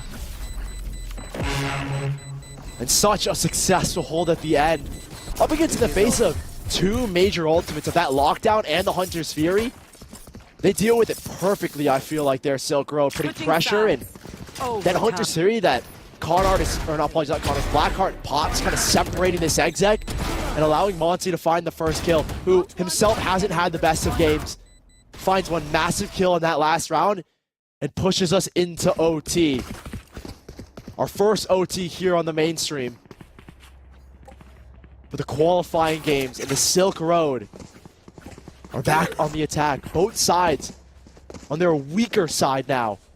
And it's a matter of, I feel at least, who wins the attack, where I felt both teams have definitely had their own failures. At least more faults. It's been even both sides, of course, 6-6. It's been a lot cleaner for the Silk Road, a lot more dominant. Let's see what happens. He's back over towards that mid side because Oxygen, they have a double peek over towards market. They've been looking for something early, but can't do anything off of the knife. And no alarm bot there mid as well. They're going to be playing that in towards Cat, so they're putting a lot of focus on this mid-market area where Silk Road have focused, at least in their attacking half, the later couple of those rounds where they set up the default with that insta-dart mid and that knife towards market. Now they're starting to enact on those early defaults from all the way back in that first half. Fault line ready here for Mitch as that turret makes contact. And it will allow here, at least Randy Savage, to take that swing. It doesn't overextend. Doesn't want to give his life up just yet. Randy Savage is so tempted here. Con Art is taking forever to take away that turret. But it's only going to be Con. Everyone's backing out towards tiles. Not really. And What is going on? Alarm, but they're going back up towards Cat into this alarm, but dart towards A main gives at least full clearance for Scuba. But they're so separated apart. Scuba's going to have his own fight, and so is Verno here on the A site. This is a little sketchy. But this is too 30 cheeky. seconds left. I don't think they expect Scuba where he is. We haven't seen a lot of successful wine plays really ever. This is finally one that could happen. There goes the peaks. Verno waiting for the cross up on site. Able to get That's 2 out of ridiculous. it. That's and ridiculous. Scuba Spike down finally A. pops. Able to get 2 out of his cheeky spot. And Verno standing tall on 10 the seconds site. left. 2 critical kills alongside Scuba. I was so worried that these 1v1s that they were going to have to take would be the demise of them, but they don't check Scuba, and Verno is just, he's dropped a 30 bomb here in the first map. Stepped up massively for his team. A player that underperformed on both maps yesterday has been kind of fluctuating with how he plays. His consistency's been all over. But here, in this first map, on Silk Road's map pick, he's been the one to look out for. And now they've got match point once more, Oxygen. It's about closing it out now on the attack. Con Artist electing to take the op here. Had a great start, but it's slowed down like ridiculously. He's at 10 and 20 right now, Gus. But the op is in a good position. Be able to get that first contact. No way! Randy Savage That's escapes like a unbelievable. bandit. And that's 10 and 21 now for him. And now they're going to try and re-aggress. And Randy, he's just so aware. He'll rework back in towards B main. Silk Road think they've pushed them out, but the pressure towards mid, that owl drone they just heard, now the focus pivots back between all 4 players. Whoa, what is this? 2-player swing coming out from Cat. The spread. What? Verno lands on his feet and he gets both with the final few bullets, and now A is empty. And that could literally just be it. A 4-on-2. Verno's going to just risk his life, to be honest. I would risk his life too here. Yeah. He is on a heater. And the He's just spike gonna goes swing. down here. Oh, no, Mitch, he gets spotted they've too. got all the util. They know exactly where these players are coming from. The shock dart, the recon bolt was already used. And this is looking disastrous for the Silk Road. Concealment. Waiting for Shots the by smoke to go down. so much time. They're giving themselves a chance at least. They're waiting for it. Verno's down to 9 HP. Like you said, he could just push himself out there, but it's not happening. He keeps himself in an off angle, and Fletcher does finally find him. All three are under, though, and it's the perfect trap. Oxygen survive map number 1. You know, that is a ridiculous way to close out that map. Verno with an insane 2K to give all advantages to them on their match point. But what a first map, 14-12. And all the factors that we questioned, I think maybe outside of Con Artist in the second half, all came to fruition. Scuba stepped up, Verna was there. Pody had a great supporting role on the defensive side. Fletcher and Con Artist, they were so good in the first half, but then it faded. Con Artist faded, and then it stepped up to Blackheart. Two critical players on this Ascent side between Fletcher and Blackheart. Both played phenomenal, and there's still one more map guaranteed between them. And with all the variables that we questioned for Oxygen, and the Silk Road now answered, there's still so much more Valorant to play, and the question is, how does the form hold moving into map 2? I mean, it's just the same theme for the last 2 days. It's just pop-off after pop-off. There's always someone who's looking to be an all-star, and in this game, I mean, we got it. Verno, who hasn't been able to pop off in terms of just the kill marker, right? 32 kills from him. It might just be the awakening. But again, so many other players who have been having a slacking tournament so far also still need to step up. Not Con Artist, excuse me. Randy Savage on the defending side. He only got an average of 4 kills in the last 3 days. So we could be able to see that step up, and we did finally see it. So, okay, things are changing for the better, it seems. Yeah, and I have to be worried, at least for Con Artist coming out of that one, right? Because he had a phenomenal first half, especially on the attacking side. He looked really good, was getting in good positions, Pretty nice good. first entries, nice first bloods. In the second half, he was 10-21 at the end of the map. And when you have someone that is that negative and someone else below you, Monty, who was like 4-17 the last time I looked, it's sketchy going forward. And I'm not worried just about this series. I'm worried about even if the Silk Road were to qualify. Those two players have had underwhelming performances their last 3 series. They need to step up now. You want a chance to challenge the split one, challenge the challengers in the invitational. There's so much room that you have to improve now, or so much you have to work on. And right now, we're not seeing that. Con Artist has to come back alive in that second map, and there's still so much more to play with. But we are going to go into a very quick break as map 2 rears its head around the corner. It will be Breeze coming at you in a second.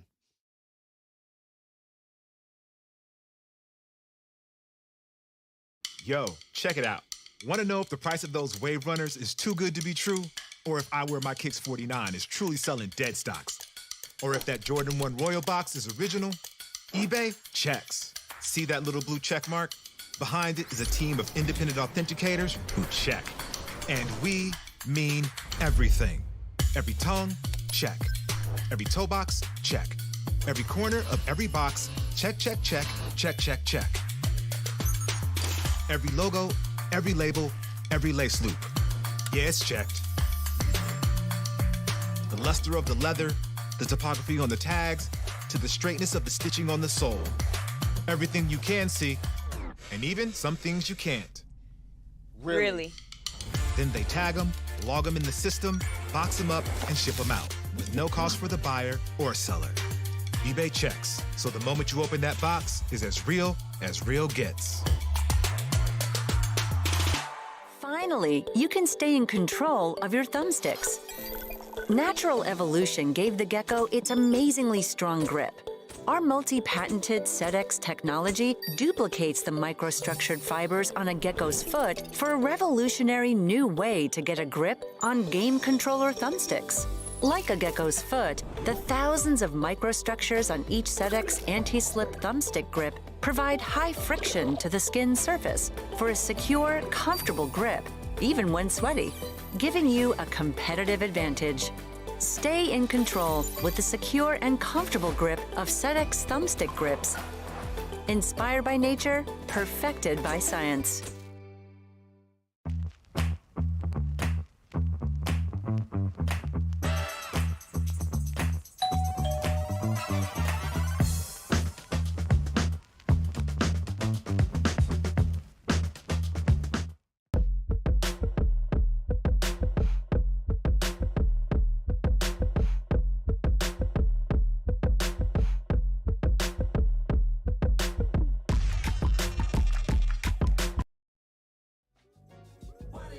Welcome back, and here we are in map number 2 with Already? our first series of the day. Team Oxygen Esports up against the Silk Road. And first map goes 14-12, and all the questions we had going into it have now been answered. Verno has stepped up, Scuba has stepped up, Fletcher played exceptional, not just on the defensive side that we hoped and we knew he would play. He played exceptional throughout the entire series alongside the likes of Blackheart as well. So, variables answered. We know how these players are playing. Now it's a question of, can they carry that form into the second map of Breeze? Yeah, and Breeze is the ultimate question, right? We had the questions in terms of the form, but now what is the actual strat book behind these teams going into this map? Because it's just too rare to even talk about. Because we're talking about Oxygen, who were playing with a Yoru pick in the only Breeze pick that they ended up playing on this in this tournament. So yeah, again, just this map of all maps, this could just be the one where Silk Road could just put themselves back into it just by virtue of coin flip. So I think I did say earlier that this is a map that both teams were crazy good on. Like Oxygen was like 8-1, and I was like Silk Road is 6-2, right? I was wrong. They've only played one map in this event. Yeah. And like you said, it's with that Euro. Then again, I think it's against one of the underrated teams in 99 sure. strength, a team that made a really, really deep run. 13-5 is what that map went. So this second map is a lot of variables in terms of Oxygen. Given the fact that they've only played it once, do we see the Euro come out again? I've played against some deadly Euros. Euros. I played against Ethos. It is the worst experience ever. So I'm super excited to see if we do have a Yoru come out, if it's going to be Con Artist, because I'm worried if it's Con Artist because he hasn't had the best performance just in this series in the last like 8 maps that he's played. So a lot of question marks in terms of the composition. Or apologies, I got the teams wrong again. It's Oxygen. I'm still worried about Con Artist, so let me get that out of the way. Yeah, no, actually, there still should be worry because we're talking about a Jet on Breeze. There's still a lot of impact that person can have, and that's a lot of open space where you just kind of have to trust them in some weird 50-50s, right? It's going to be a lot from Silk Road, at least from that attacking side, right, that they have to improve on. But we didn't even see that attacking side when we saw them on Breeze. They ended up going 11-1 on their defensive side. So could we see that be replicated here? And Pony is going for the Yoru. And like we were just talking about, how you were talking about concerns, a Jet on Breeze, it was Con Artist. Let me remind you of the set, 10-21. Monsi, 9-21. 2 players that were honestly just nowhere near in the mix. It really fell onto Fletcher and Blackheart in a lot of these situations to step up and win his team rounds.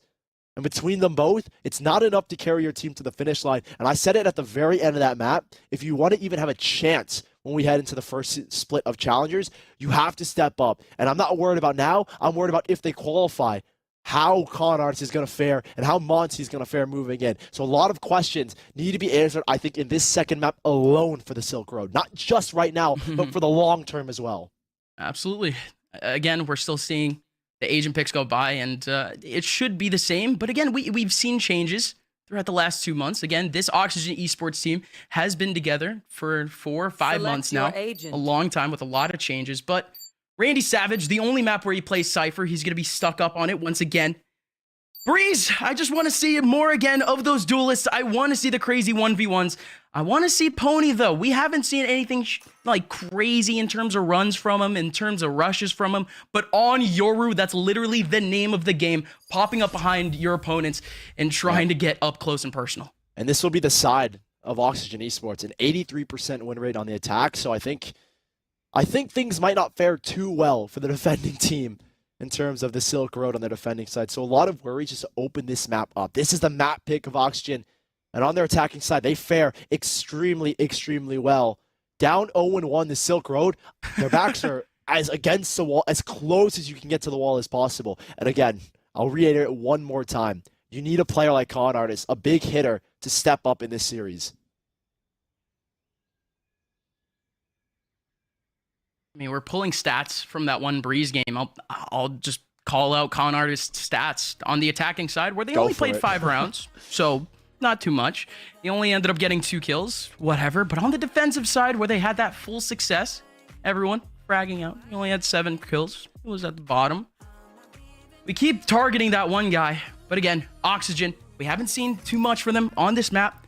Usually when we see a big map, We do want to see a little bit more from players who are on the KO, who are just on initiators in general, to have good responses, to pause a little bit of time in the middle of these sites. Because again, because it's so big, we just need to have more util spread, right?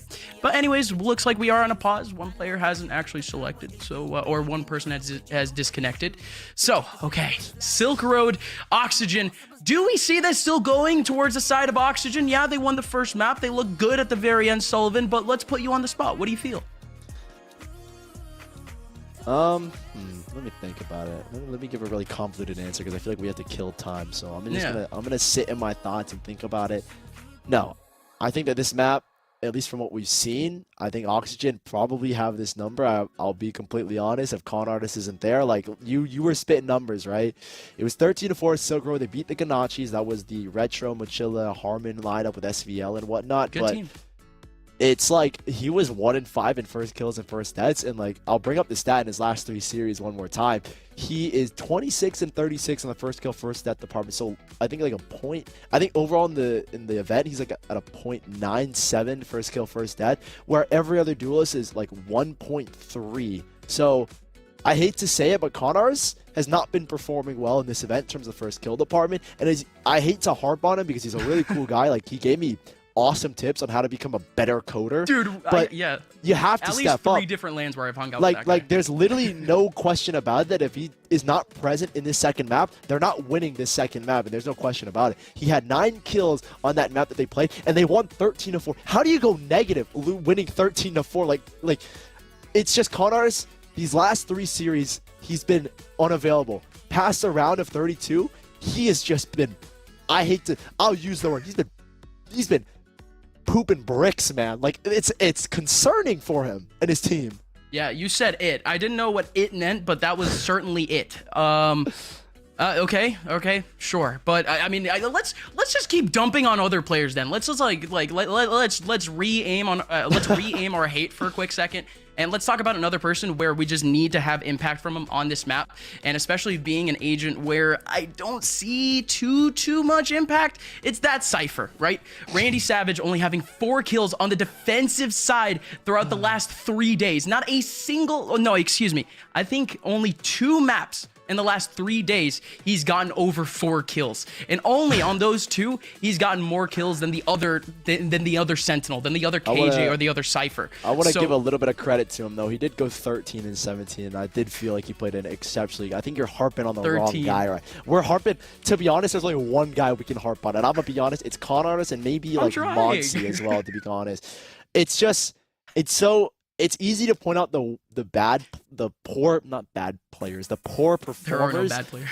There's no such thing as a bad player. They're in a qualifying match, but still, it's so easy to point out poor performers. I think Con Artist is just, he's the easiest guy to pick on because you just expect. I'm not saying it because he's bad. It's just you expect so much more from him and what he's done. Because before he started playing poorly, he played like a god. Like he was dropping he was like plus 24, and now he's just -11 in the first. It's 14-12 and you're -11. Like, yeah, Duelist's role is to entry, but it's also to get kills, man. And Con Artist, we're looking at you, man. I'm yelling at you through the screen. You have to step up.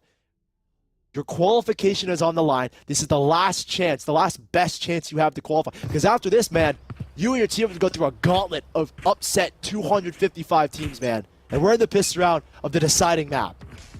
Full ghosts down the side of Silk Road. There's going to be 2 players on this B side as Oxygen. Here. I was expecting something fast. Cutting through. Here. Looks like they're just letting Pony set up first so they could end up taking holes by themselves. Here they end up going, isolating 2 players in the back. The knife setup is so good. Same thing with the recon bolt. There's so much util here. Coordination is good, but finally the Yoru pops. Blackheart in the back looking to defend, and he actually gets the big kill. The rotation is coming too. The delay is good from Silk Road. A 3v3 now. Randy Savage and Mitch take it all the way back, though. The position in the back from Mitch was all too good. Oxygen, 3 players survive at the end from the 3v3. And just like the first step, they open us up here with the first pistol round. 50-50 win rate between both of these teams. And the Silk Road, they take the worst end of that pistol round. Full buy here for Oxygen. And nothing of note just to start us off. I think mainly how quick that round was from Oxygen, how pacey they wanted. Pony as well, we're seeing slight bits of util. One thing I am concerned about though with Pony is that, yeah, he didn't have the best map on Ascent, and that was on probably his more favorite agent in Jet. I don't know how quirky he is on Yoru. If he's got like, if he's just one of those nuances that TPs randomly that just confuses the heck out of players. But you're on a more technical agent, and I don't know how much impact he's gonna have if it's gonna be anything similar to that last map. That you just saw it, he didn't have any impact in this round. Well, actually, the pistols, they end up getting 2 kills out of this. We'll just focus up on the fact that there's one more in the back of sight. Fletcher dancing around a little bit, trying to get some sort of impact. They actually might not have any idea that he's here, but maybe they saw the bite, and they saw the wall too. They end up getting him. 3 players survive once again, only 2 of those SMGs taken away.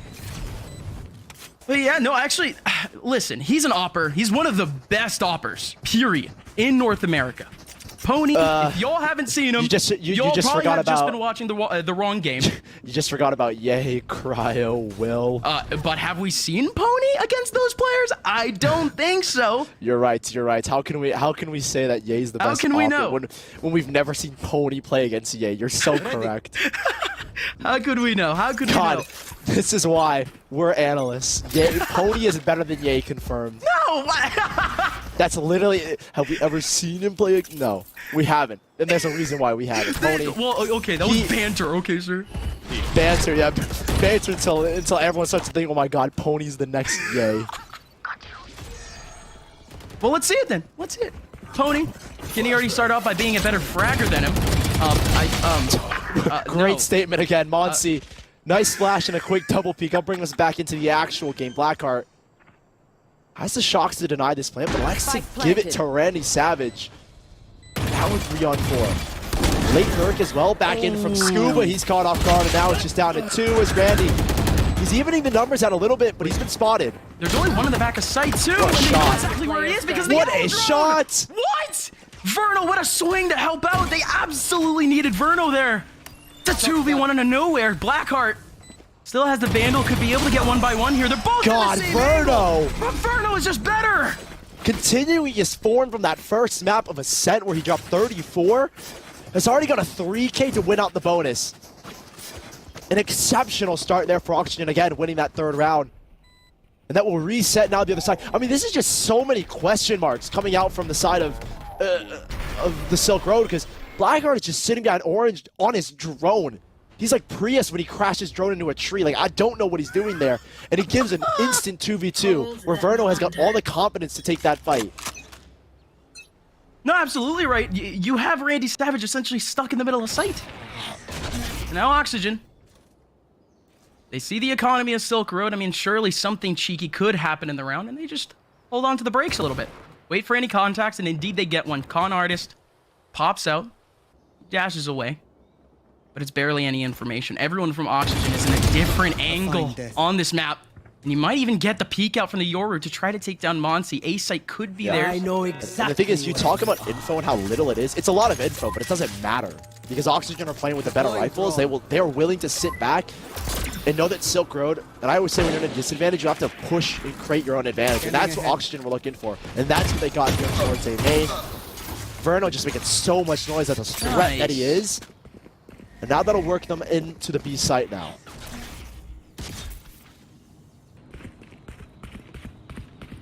A lot easier to throw a fake in a round where the other team literally has to nothing, invest right? all of their guns to make something work. The all or nothing type strat. Silk Road, they have a couple players back over towards Arches. There's one flanking at the moment. This is really just a good time for Oxygen to get the right players who need ultis on this front line right now. Just farm up those frags. And indeed, that's what they're doing. Verno needs a couple of points still, but they finally found Monsi. Scuba spraying away. And Connors. Oh, okay. All right. Little cheeky collat onto Scuba and Randy. Already a fifth of the way to the amount of kills he had on a set. So let's see if he keeps it up. He's a little more. He's now a third of the way there. Con Artist having an incredible game, clearly. We're only 4 rounds in. But He's that's done a great amount of damage though, finding 3 kills. Con Artist, as much as I harp on him, it's an exceptional round to find 3 there. Because it's off of Oxygen's bonus, you're at least forcing rebuys and not allowing this economy to just get ahead of you. Like, Scuba's already down to 750. Even if Randy bought him, he would be down 800. a way back. So it's a decent amount of damage done. So credit to Khan there for finding those kills and now picking up the operator. And on a map like Breeze, you have to hope that he gets something on this op. A map that kind of gives itself to the opping haven. Has a little support too. Has the flashes, has the knives. But everyone from Oxygen over towards this A side, it is just going to come down to that one peek. Peek through the wall, Con Artist. You might see it pop in a second. Owl Drone's coming in. Con Artist is waiting for his opportunity, waiting for a pixel. Good patience from Con Artist. Lets the decoy go through, picks up the first, and still has 2 players behind him to try to help. Monsi with a wide swing, able to get a big kill onto Mitch. They can still revive him, but Monsi is still holding. 5 bullets left trying to escape the Yoru, but the Yoru is finally going to take him down. Missed shots from Blackheart. Those are huge opportunities gone. The revive is there. They need that gives him kill. the res. A 3-on-3. The shock does so much damage, though. And they put damage onto 2 of these players still. Oxygen have been in worse positions just in this map alone. Good TP. They needed that TP. Finally getting on Great its side. shock. Another shock dart. The second shock dart nailing Pony. Blackheart alone, just not dying from stairs, has made this round happen. Granted, he almost gave this round up by letting him get the res. 2-on-3. And there's a rework back here towards mid. There's plenty of time for this wrap to happen. But we'll see what Mitch can find on 32 HP. Nobody is looking his way. That's the thing. 30 seconds They think left. someone could have gone into halls with Blackheart looking back towards bridge. I was about to say, surely Randy Savage tries to get a contact before that peek from buy double doors time. comes in. Wants to distract a little bit, but Dim Sum is still very much watching. Yeah, Dim Sum has got a head on a swivel here. Mitch Shirley. What? Randy wins the fight, and now they don't know where Mitch is. Did they Flash see him? comes out, and surely they know where he is. Now 30 Fletcher up HP. top, and not enough. First round on the board for the Silk Road. And it's a great opening pick from the operator of Con Artist. And an even better mop-up from Blackheart, too. I mean, you saw the opportunity. You had Mitch with the angle, or I think Pony was with the angle. Just couldn't find the man on stairs. After that, the double shocks, they do all the damage. Oxygen now. After the big round from the Silk Road, after pushing them in terms of economy, they might be on a reset. Yeah, neither team are kind of out of the clear just yet. Both teams, economically, need this round. And I think it's more important for Silk Road to win this purely because it's 4-1. You lose this, you're going to get an eco. Things start to run away where you're at 6-1. And you're already at the quarter mark of this game.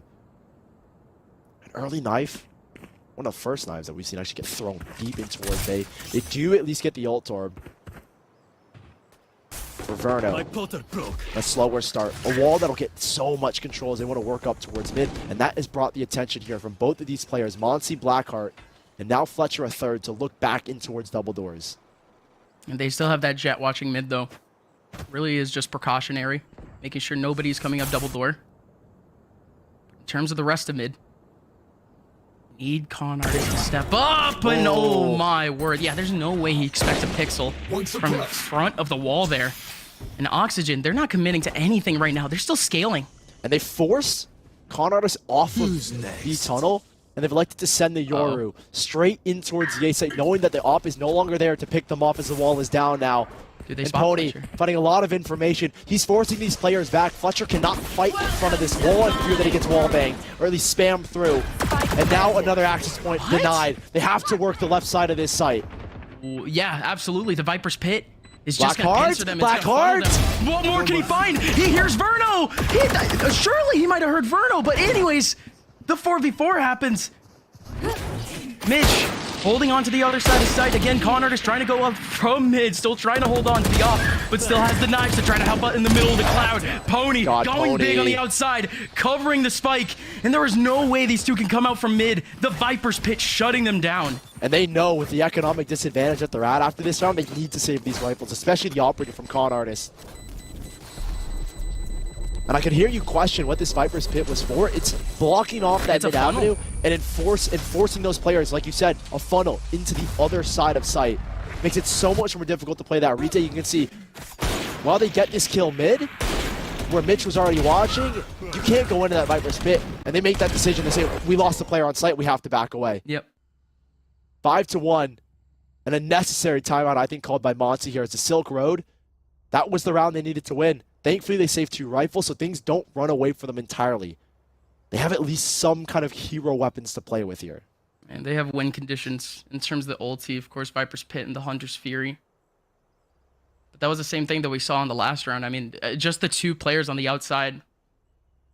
Those 2 players going down in yellow was the win condition. Just the Viper's Pit there, those 2 kills, that's it. Everyone else in mid has to run away.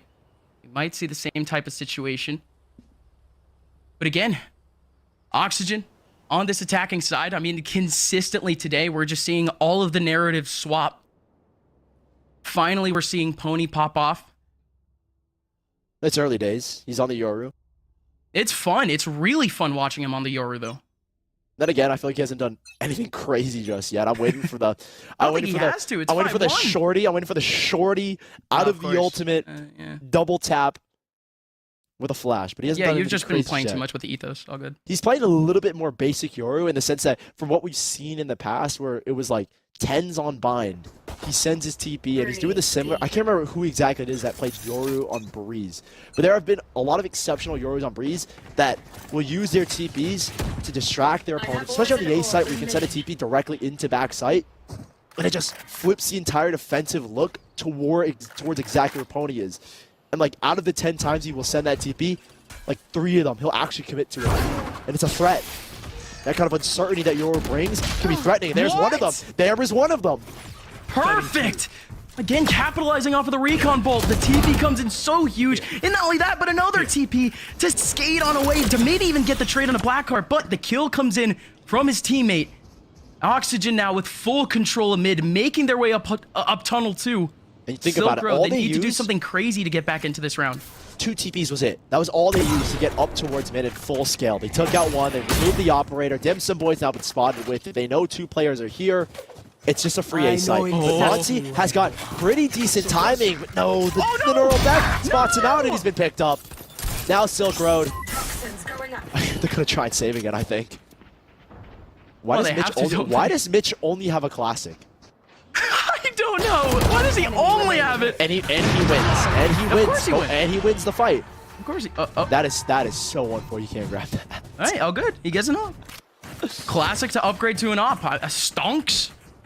6-1.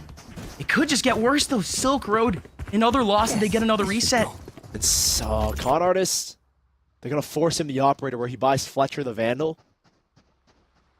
And Pony's been given the operator here as well. The money is built up tremendously for Oxygen. So Silk Road, another reset is on the cards. The way that this round split has been given, they haven't accumulated max loss bonus. So a loss here would reset them again. Another critical round after losing both weapons in the last. And Mitch looking for anything on this operator, any aggression. But it's a Viper's Pit that's popped instead. They see nothing walking down towards mid. And this time around, it's Pony in a different default spot. He's been exploring the map. And this time he goes in towards halls, where he's found a huge gap in the this defense. Yeah, there's nobody getting a single contact here. Pony, he wants to help out his team make his way out mid. And if Certainly he fake can. TPs, it'll bring, if they spot where Con Artist is with the operator, which I He's think out in they the open. will with, no, they don't spot him with the drone. All it would have taken was a fake TP to bring Pony out of this position. But, apologies, Con Artist. But he's good to find one down towards mid on a Randy.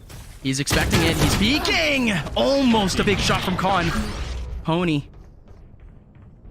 needing to escape still. The rest of his teammates waiting out towards mid. You still have the Viper's Pit sitting up in front of B main, but it's only one other person outside of that.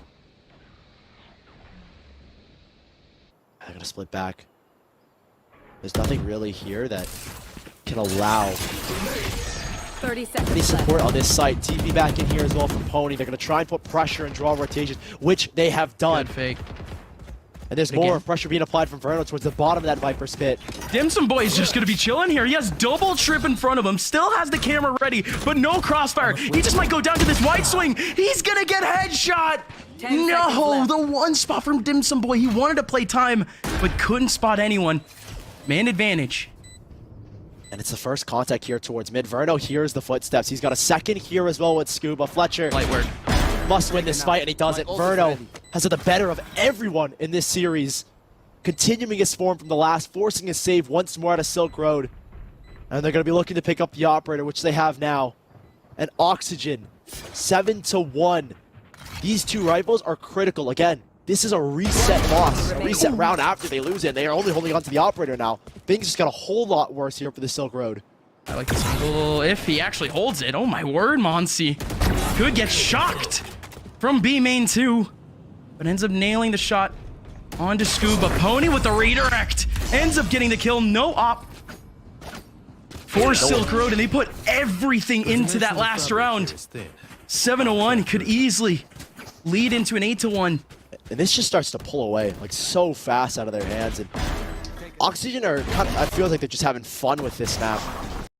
Allowing Pony to kind of roam free, see what picks he can find. And he's been doing an exceptional job on this Yoru. 8-4 at the moment. Everybody on Oxygen really stepping up. And now we'll look in towards this A site. This is, I have to say it, like a round that if Silk Road are able to pull off, it's great. But if they can't pull it off, I have to say this first half has just gone the complete other way of Oxygen.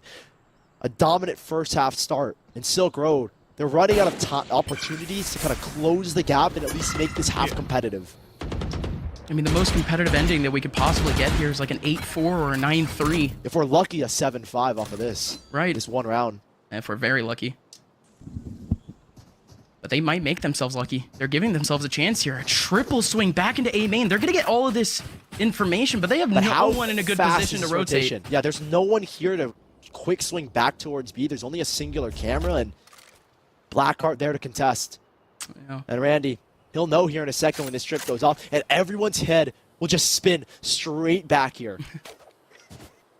Whoa! Oh, holy. Holy X Games mode. Just hops over it. Randy's just better. Ends up getting that 180 onto Con Artist too. 2 more players remaining. Dim Sum Boy. We saw some sparks from him earlier, from the Sheriff.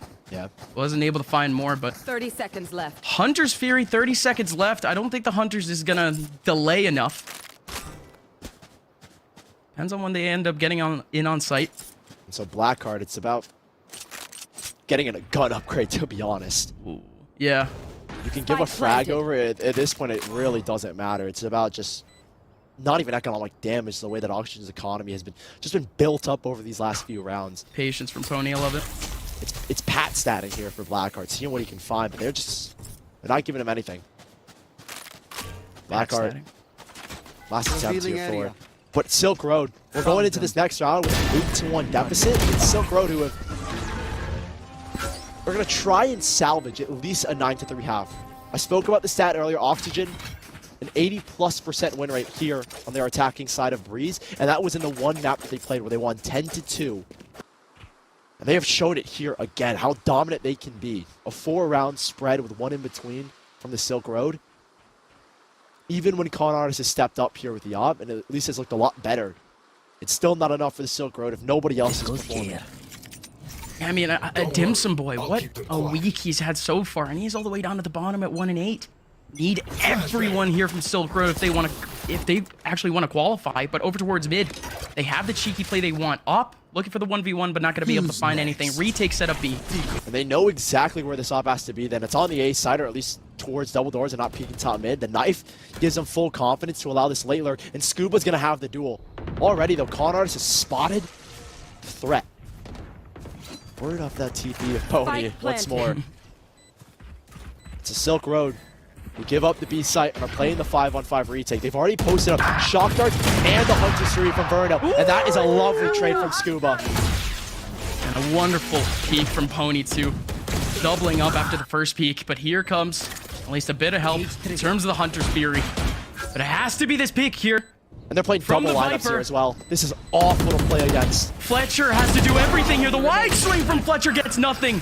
Blackheart does get the kill, but it's a 1v2 against the Hunter's Fury and a couple snake bites. It's an impossible scenario. Blackheart has to walk away. Another big one from Oxygen. Only one gun being saved up. I mean, you saw the money from Silk Road earlier, but the loss bonus should be better. But Oxygen just continues to be dominant. I thought Scuba was going to go try. I thought he was going to go try and fight the op, and I like the idea, but then he just got annihilated by the spike, and Blackheart was even going for the operator towards mid. Still a decent buy. I say a decent buy, but they're also losing 9-1, so I don't know how good of a buy you want to consider this to be. Silk Road down by 8 rounds. I mean, this is just Oxygen, all of the scripts that they've been setting up before the Nation game are all coming true now.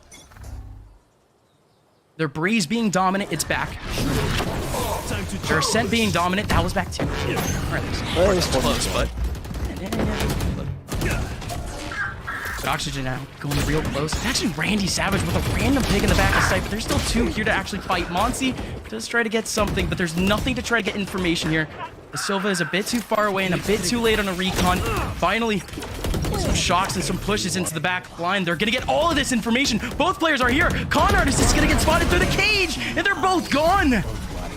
A massive opportunity for the Silk Road. They had 4 players here at one point, and Oxygen picks them all down one by one. 10-1. Oxygen. 3 rounds away, and we're only in the first half. And this team, remember, a lot of people had poised to make it straight through the Open Qualifiers, and this was their final best chance in the first Open Qualifier. Only 4 teams make it through here, but next week it's an even lesser number of 2. And the Silk Road, the road is starting to teeter into the Sahara Desert, and there's nothing there for them. Con Artist. A solo look down towards him. A last-ditch effort really off of the flash, but it doesn't find anything. And Oxygen are welcoming that kind of aggression. A rework back in towards Elbow, where they think Oxygen have taken space, but they haven't just yet. And Oxygen are cautious of it. They've pinged it already. Ooh, they got the cross. Here we go. Con looking. Scuba's gonna have the cross, and Scuba gets 2-3 again! Halls is all his!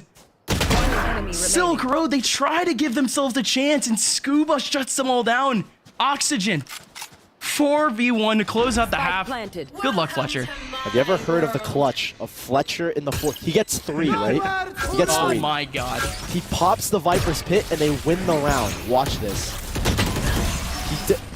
I watched all, yeah, I sure watched. NT.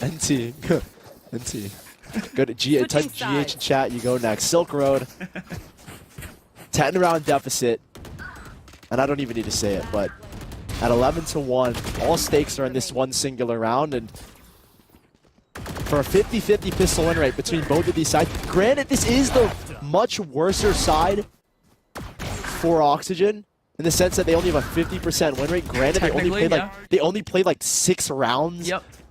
So take that as you will. They only won 3 because they only needed to win 3. With the first half being 10-2. So we'll see what Silk Road can do. Data. Silk Road. I mean, they're not actually going to do an all or nothing type push here. They're going to take it a bit more calculated, going to play more of a default. Even though this A site hold is actually a bit weak.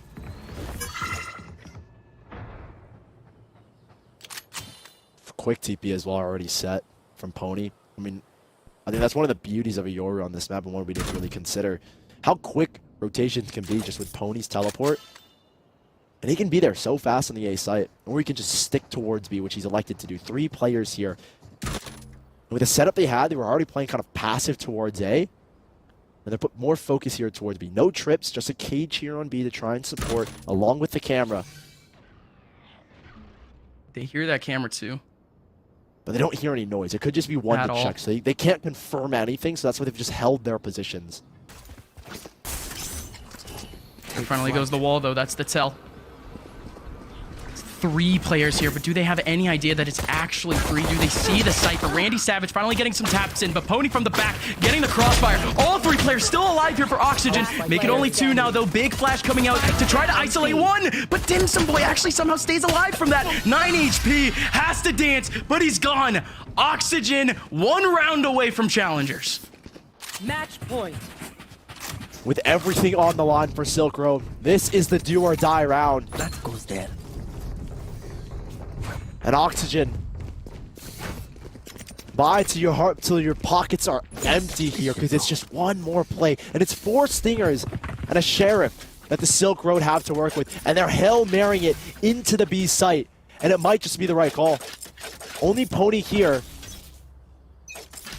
As Randy is the only other line of support. And we'll see if Silk Road can keep us off of that 13th round for Oxygen. It feels just so inevitable. Pony Decoy out. We'll see who takes the bite. Nobody has just yet. Here we go. Big flash. Actually, Pony has to walk away. Still 2 players in the back, but they completely isolated them with the 1 wall. Spamming that corner. Verno. Shock dart as well to look for some. Bounces all the way back, actually. Cool. Second shot to find damage, and it's a frag as well. 5v3. Oxygen Eastwards are knocking on the door. And with 1 more to go, Dim Sum Boy just in the corner, and there you have it. Your 3rd team to qualify for Challengers in the Open Qualifiers. It's Oxygen Eastwards in dominant fashion of 13-1. Defenders win. I mean, incredible. This was the team with the most tenure, with the most experience with each other. One of these players, I mean, Oxygen, they have a player who has been in their system for over a year and a half, who has been dedicating themselves to the academy system. Verno, congratulations, you've stuck on to the end. Oxygen have made it to a Challengers, but also talking about the players who have made it back. Mitch, the road to redemption is pretty much done now. He wants to make it back all the way up to tier 1, surely, but he has made it back to top flight Valorant and making it into Challengers. A lot of storylines being completed here for Oxygen, but for the Silk Road, what a team who hasn't had a lot of chances to go up to the top flight of Valorant, and finally, their strongest opportunity yet, not able to control it. Yeah, remember, it's 255 teams competing for 2 spots now next week, and Silk Road are going right back into that circuit. You have teams like City Boys, NFLIO, NSIC still in that competition, so things have not gotten any easier whatsoever, but a huge congratulations to Oxygen Esports. We had questions, and we said yesterday, Disguised, it was 1 hard carry on each map. Scuba on Pearl, and then, what was it? Pony on Ascent? Yes. And everyone was here this time around. I think that was the key thing in the Oxygen that everyone knows and had going through right off rip in Open Qualifier #1, and they did it. Challengers is completed. Now 2023, we're ready to see what they can do. They've already built the foundation here. There's more to be played with for them. Yeah, 1 more game to go still, but folks, we actually have a winner's interview coming up of one of the players from Oxygen, so stay tuned, as we'll be right back with that.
And welcome back. We have our winners interview lined up with Oxygen Esports. The man, the myth, the legend, Mitch himself. Welcome, Mitch.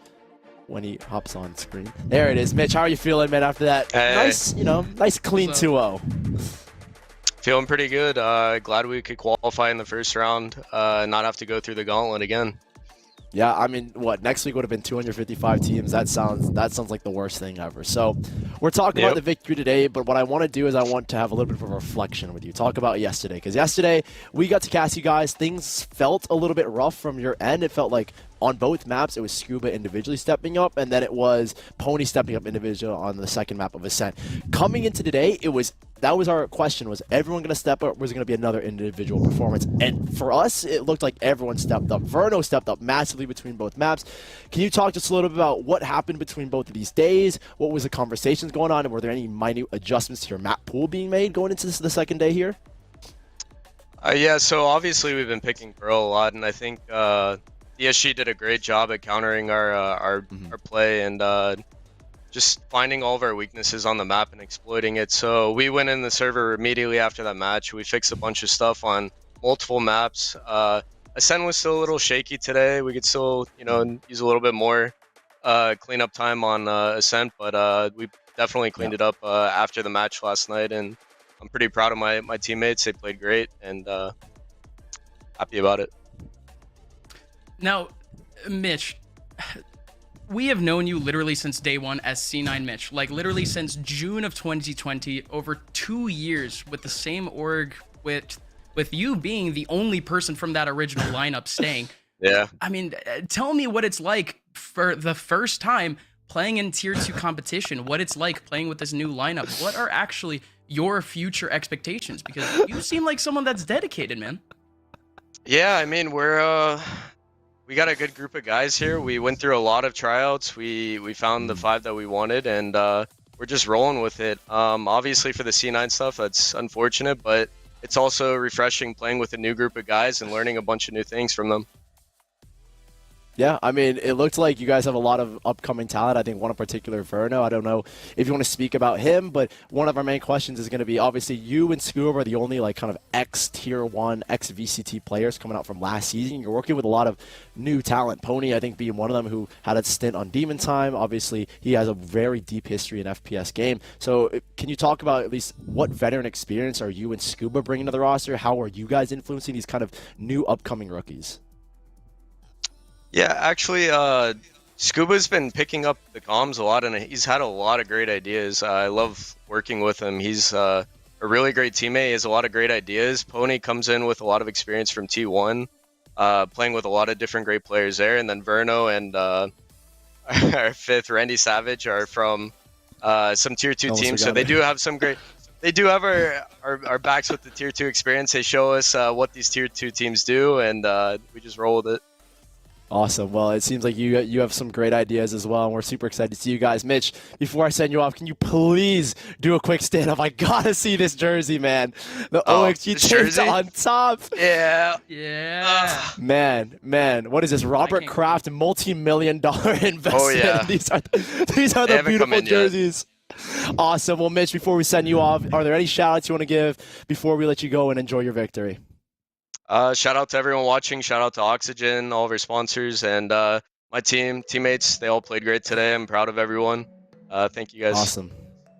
Well, thank you so much, Mitch. We'll let you go and enjoy your win. That will wrap up our first best of 3 here on stream. You have it here, folks. Oxygen Esports have qualified directly into Challengers Split 1 and Split 2. Now, we have our second best of 3 coming up, but before we throw you to the break, we got to give a quick shout out to our sponsors.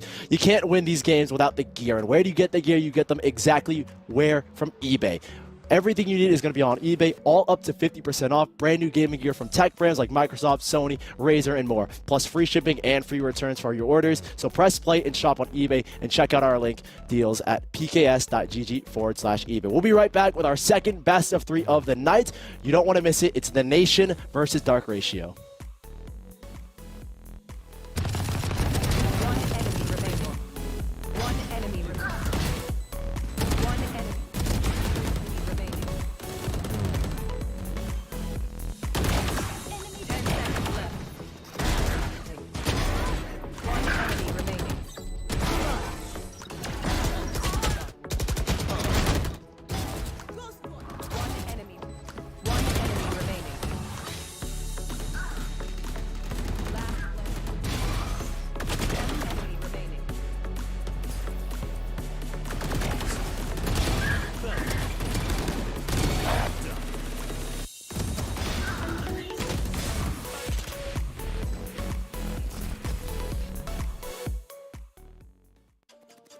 To some, this is nothing more than cardboard and ink.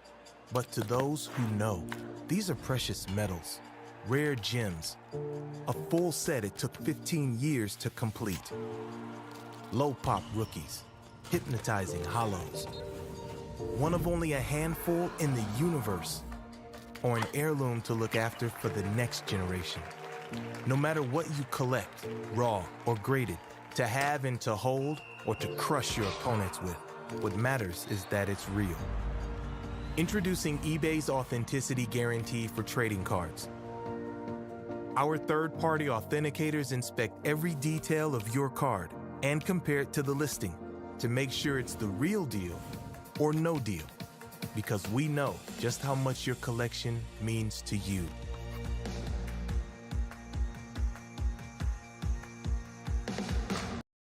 Finally, you can stay in control of your thumbsticks. Natural evolution gave the gecko its amazingly strong grip. Our multi-patented SetX technology duplicates the microstructured fibers on a gecko's foot for a revolutionary new way to get a grip on game controller thumbsticks. Like a gecko's foot, the thousands of microstructures on each SetX anti-slip thumbstick grip provide high friction to the skin surface for a secure, comfortable grip, even when sweaty, giving you a competitive advantage. Stay in control with the secure and comfortable grip of SetX thumbstick grips. Inspired by nature, perfected by science.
And we are back. 3 teams have qualified for split 1 of Challengers, and now we have 1 more to decide here in the first Open Qualifier. My name is Sully, joined here with Upmine. It is Dark Ratio versus the Nation. An exciting matchup, I think, for a lot of people. Why? Because this is the matchup where between 2 teams, Gus, that, like, at this point in time, it's a disappointment if neither of them qualify, in my opinion. And I think for a lot of people as well. Oh yeah, I mean these are the 2 teams that when you actually saw them match up, these are just gonna be like, or the people who were watching it, they were just like, oh yeah, who do you predict to come out? The Nation or Dark Ratio? Doesn't matter where they come out of the bracket. One of these 2 or both of these teams should be able to make it out. But the Nation, with them going down in that winner's bracket, we have this insane matchup in lowers where this is a rematch. We haven't seen any rematches so far in our lower bracket, and we got one here in the very final game.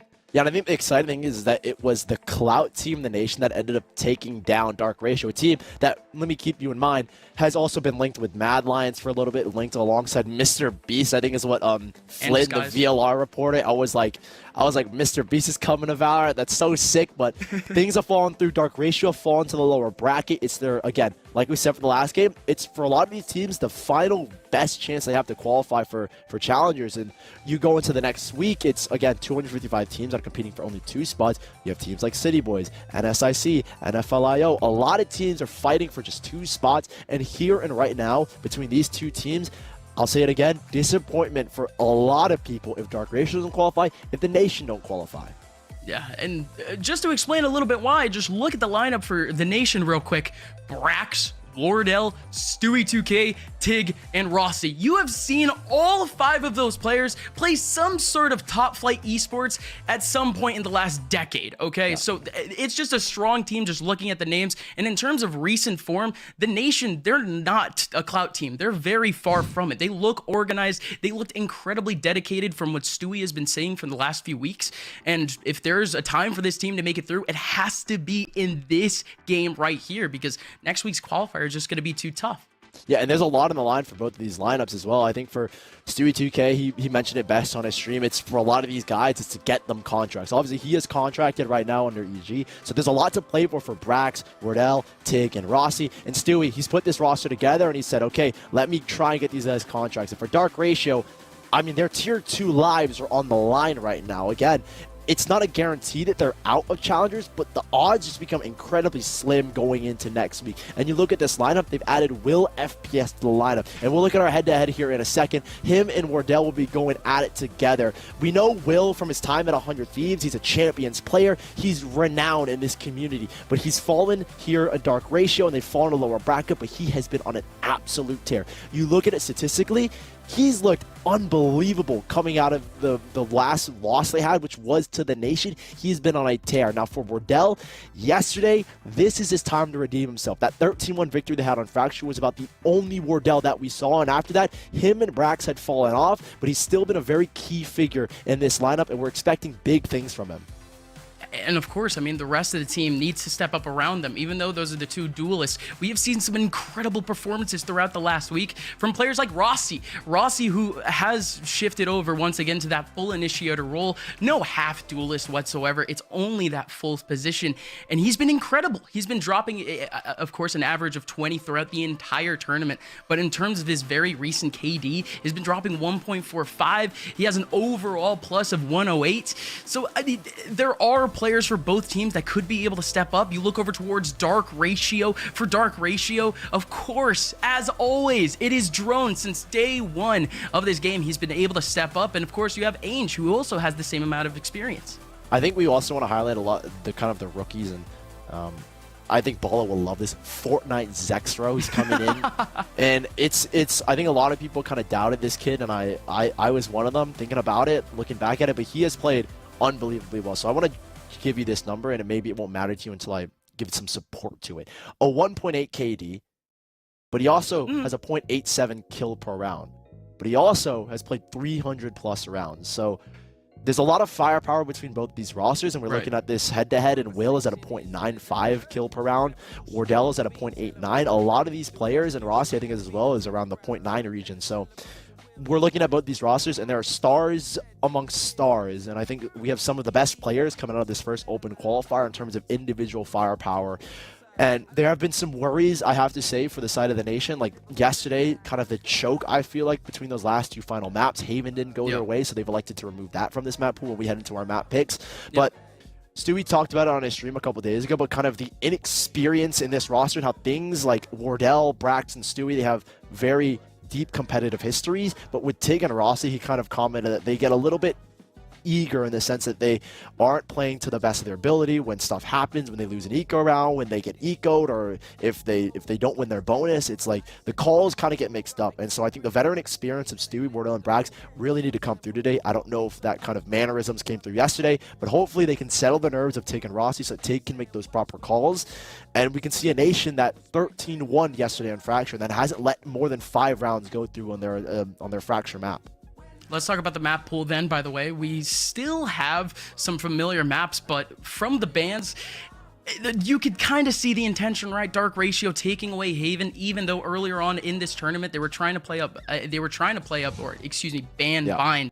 But in this matchup specifically, they have to take away Haven. They've left Bind once again for the nation. And we saw this rematch. We saw this game already.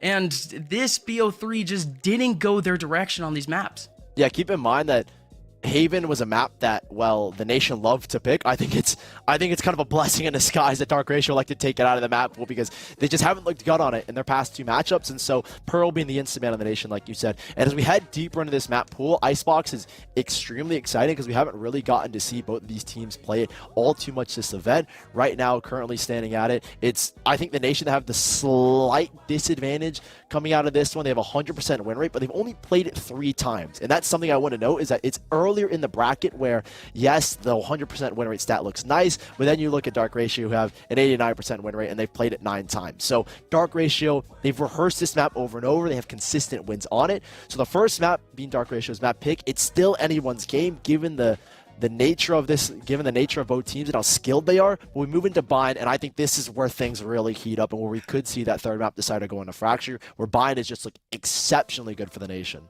Sure. Again, it's the toss-up of Bind, at least, toss-up, quote-unquote, because we just haven't seen Dark Ratio play this map in 4 months. We haven't seen them play it since pretty much the middle of last year, so we can't exactly have expectations for it. If anything, moving on over towards Fracture, we just have to see if we get that same sort of the pace that we like to see on tighter maps like Bind, on tighter maps like Ascent, but it's those maps that they're on, so it just feels a little weird. They do have some decent experience in this tournament. The last result that they ended up getting was a very close match against NSIC, a very good Icebox team. So, very good Fracture team, but still, it's not a lot of confidence in Dark Ratio. Yeah, I mean, I think especially for that third map, I think this is like, everyone's looking at this like, wow, the nation won last time 2-0. This has got to be a 3-map giga banger. I think all eyes are on the nation to qualify, and everyone's thinking Stewie 2K, first event ever in Valorant, is he gonna qualify for Challengers? And that's the question. And everyone's also wondering, is he gonna keep competing if they qualify? A lot of questions will be answered as we head into our agent select here on map number 1 of Icebox. We've seen Wardell play a plethora of agents this time around. Everyone knows him to be Op Academy Wardell, Jet Wardell, Chamber Wardell. But he's expanded that agent pool significantly. Now he has more agents played than Jet in this event alone, and he's picking up the stage where we will still see him pick up that operator. It's going to be so fun to see Wardell kind of held onto a leash and still very much opping and still very much in that fragging position. But over on the other side, it's a little bit more traditional setup, even though we've been seeing a lot more full Sentinel setups. Having Will on the Raze, that's just the classic. You want your best player on the best agent or the best fragging agent.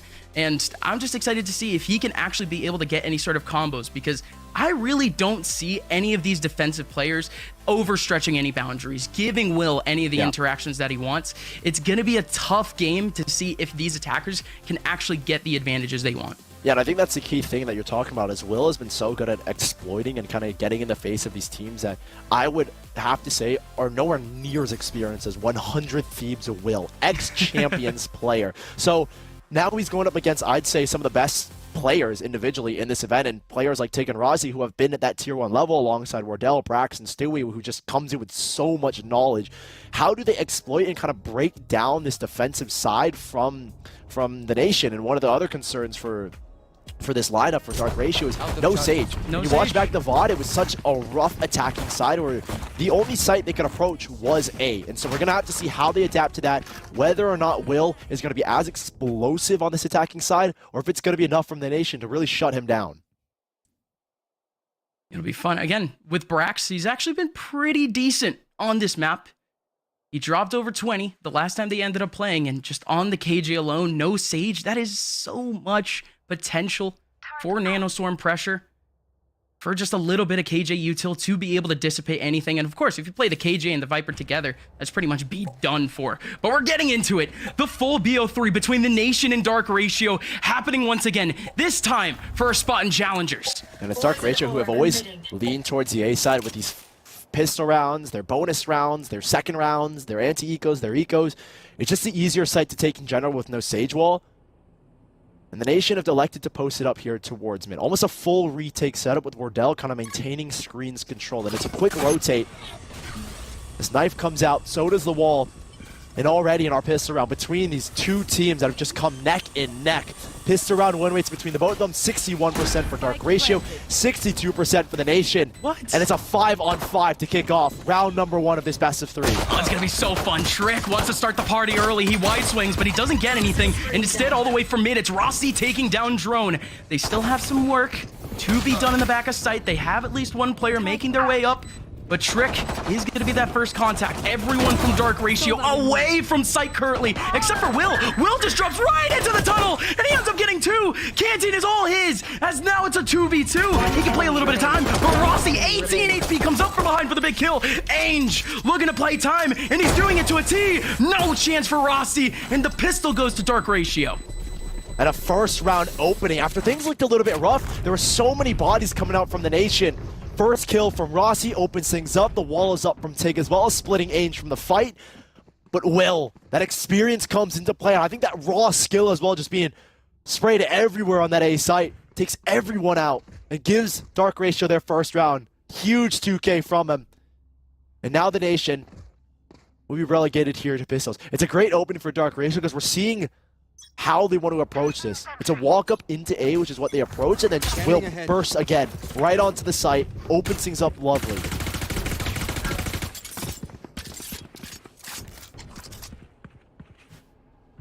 You can already see, at least in this round, the step up of the two youngsters, Rossi and Tig, playing up on this side. But of course, it's a whole lot of players. It's 4 players here already. It's actually incredible that the Nation have these many players. Ooh. Against the guns of Dark Ratio, it might actually combine to do some decent damage, but they're backing out. Yeah, this is a guy that we're looking at here, Zextro FN, by the way. It's him and Brax that I would have also put in our head-to-head, but you know, I think you have to highlight 2 of the best players and the most recognizable players, Wardell and Will. It's Zextro and Brax, which on their duels, I think obviously Zextro statistically has the better of it. I think he's a cracked zoomer, I think is the best way to put it. And so eyes on him and Will to really lead the charge. I think Trick has also been playing phenomenal. I saw a Reddit post and they said Stewie equals Trick, Drone equals, or Rossi is better than Drone, and Will is equal to Wardell. So we're gonna see how many of those get tested. And you know, I'm not gonna disagree or agree, but we'll have to see as the numbers are starting to fly. No Spike planted, 2 kills the way of the Nation. Yeah, again, reminder, it's pistols here for the Nation. They're up 2 players right now. The plan hasn't even happened. They do have some decent utility on site, but they're still missing kind of that piece de la resistance. They're missing the Sage Wall. There's no Siege here. The pistols get yet another kill. The SMGs could go nuts, though. 3 kills going back for Dark Ratio already, but 5 seconds. They need to plant. Brax gets the kill. Stay alive, no time. Left. He has to stay alive. Zexer has no time. The Nation pull off a thrifty. I swear they've done this like 4 times just in the last 2 days. And the Nation have done it here once again. Rossi picking up 3 kills in that round alone to pull them back. And Dark Ratio, they're going to have lesser guns to work with. Will was just doing everything he can. 2 kills on the site with Zexro, but it's not enough. The Nation, a huge thrifty round, not resetting Dark Ratio entirely, but that just spins this whole game the other way. I mean, these are both the sides. These are the favorite sides of both of these teams on Icebox. A 71% win rate on the defensive side. Or apologies, a 64% win rate for the defensive side of the nation, and 64% win rate on attack. So we're neck and neck when it comes to these odds. It's as even as you can get. Will going in, though. Doesn't even the odds. Gives his team a bit of an advantage. One-man advantage. There's no one here in the middle of sight to try to fight this. The nation, they don't try to deny it. And he has an ultimate as well to work with your Will. That showstopper, Low HP, though. yeah, can come into effect here. But, I mean, it's kind of You just can like use it behind a smoke. you just jump into it. Hopefully you get a frag. If you can't, then at least you bought time. 4 players, 1 back towards Snowman, but all 3 are here. And there's just so much utility here from Dark Ratio to delay. Yeah, they still have snake bites, I think. Yeah, the delay a little more. Nanostorms could be coming in at any time. Finally, there goes the plant. There goes the Stewie? Showstopper in just to get the one, but Stewie puts in so much damage. Again, still, the molly in the middle, the orb on top. A lot of damage being Someone combined needs to here. sit now. The ball's in front. Need to swing, and Brax has the angle. The diffuse. No way. No way. Just enough time. 0.15 seconds. And I was like, you got to get on this. Like, Wardell healed himself to get back on the spike, but he just didn't hop on it. And he had the wall as well. Saved up, and you're going up against SMG, so the fire rate is high, but the damage is not enough. And a 2-1 start, but again, opening things up. I mean, Will with a huge entry, and a question is being answered already, how he wants to play. He's not switching it up at all. Already 6-3, and we're only 3 rounds in. And rifles back for both of these sides. This is where we'll see the true colors of how the nation want to deal with that kind of aggression from Will. Oh, and it's fast again. Immediately up into heaven. Flash takes away the early contact. Dark Ratio is going to have this full advantage. Going up into the elbow very soon. Even a Sage Wall up front, they get destroyed early. But they're not making any moves back over towards mid. The nation do get that slow rotation on Dark Ratio. They're holding their positions as of now. Yeah, the orb that dropped there over towards mid is going to keep some of these nation players to constantly be looking over mid. If that orb pops, and they're going to wonder who's back towards mid. And that's what you're seeing here and where that drone came from. And that orb getting popped, it's going to force Rossi and Stewie to kind of sit back towards mid. They see nothing, they hear nothing. Now they know, or at least they're guessing where this A hit is coming through. They're leaving a lot of faith in Brax to hold that B site, and that's where this stack has come from. A great dart as well. They know it's been broken, they know there's presence here. They're dedicating better to the back. Oh my goodness. Oh my goodness, at least 4, maybe all 5 off of that one knife. 35 seconds left. And the orb has gone back up, pulled Stewie here away, where they're going to have to deal with the split. Brax up in towards kitchen. Stewie kind of far. It's up to Brax if Stewie can't find anything. 1 kill and it's a Hunter's Fury though. He could have gotten a random one back over towards mid and denied the plant, but there's double Nano Swarm on site. From Stewie. Stewie 2K helping out in kitchen 2. And they're going back towards A. Back towards A. He has the Hunter's Fury, though. He can deny this all. Stewie in position to do exactly just that, but it's not needed because Wardell is on the scene. A nice, easy double, and they're going to close out the round. The nation for 3. What a reposition, but everyone holding on to their positions. Dark Ratio trying to play with the hearts and minds of the nation. It doesn't work. And Stewie, I mean, that 1 kill off the Hunter's Fury, you called it, so critical in a position like this. But that orb has just got so much impact in these late rounds because the nation don't push past it. They haven't put anyone down towards tube. We're going to see if they maybe want to adjust later on in this half of putting a player down tube instead of having that turret there. Because what Dark Ratio will continue to do, what they've done in the past, is manipulate you by just popping that orb, forcing the drone out, and continuously keeping players towards mid. Deep wall. But this forces Dark Ratio on an eco to use so much util to potentially make their way into B if they want it, but they get an early pick. And I think they're going to swing off of the fact that they have a lockdown here from Zexro. Yeah, surely. They don't know how many players are here. I don't know if Trick still has a drone or how long his dart until he comes back up. He does have a drone, so he can clear out Rossi. Good reposition, Rossi, though. how do you get this timing? Do you even want to use your null command for denial of lockdown? Or do you want to play the retake? It looks like he's backed up, and he won't pop it here. No lockdown. It could be an Wow. insanely deep lockdown to shut down the rotation, but Rossi shuts down 2. Definitely looking for more here.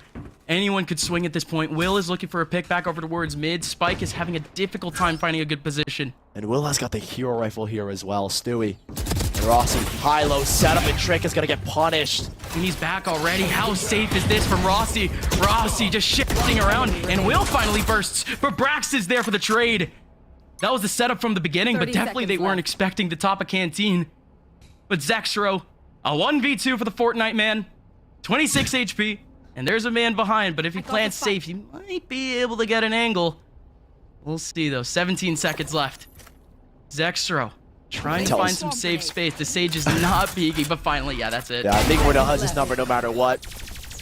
Nation for 4, Dark Ratio. Again, just their anti-eco, but you can already see the threats and how close these rounds are coming. I think Will and Zexro have been performing already exceptionally well. It'll be Drone to call the attack timeout to see if they can pick apart the Nation, because they've gotten Will and Zexro in really good positions, and they're trusting a lot of that individual aim from a young guy like Zexro, especially on his solo lurks.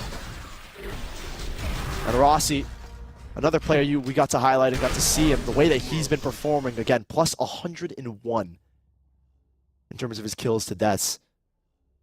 And he's starting off hot here as well. Still has that lockdown to work with. A lot of ultimates coming to the forefront of this next round. Yeah, Dark Ratio, it's quite the different setup at least. I mean, just off of the lockdown alone, they're going to be aiming to plant with it, of course, because they don't have a lot to support them. They don't have that wall up on B. And surely if they use it on B, they'll have a bit more space to use. But it's worrying. I mean, again, I don't want to harp on it too much because I'm sure they had an idea with the comp. But because of still how pivotal that agent is and how much, I mean, positioning they've taken away from the middle of B site, I mean, you need that wall. I think what we'll see more, and obviously it's very early to call it, but this is I think a lot of people call it the defensive comp. Steel was one of the pioneers of this composition, having the KJ and the Viper, and it's been very effective on that B site. And so I think Dark Ratio, the rest of this half is about, okay, maintain and get as many rounds as we can, and they're going to approach this site full hit. Viper's been in a lockdown to try and combo to take control of this site, and we'll see how exactly they plan to counter. An early knife and an early push here from the Nation as they want this very early ground here towards B. They're getting it, but there's still one. Has a one-way, and it's such a good one-way too. Tig, he's going to be the only one here. He's bought time. There's an alarm bot and a nanostorm in the middle. There's no one watching flank, or at least no util watching it. And they've broken this turret here as Stewie. It's Ainge who's holding this lurk. Lockdown will give some space, but Ainge isn't there to pop the Viper's pit. And this could be a huge frag to deny it. Goodbye.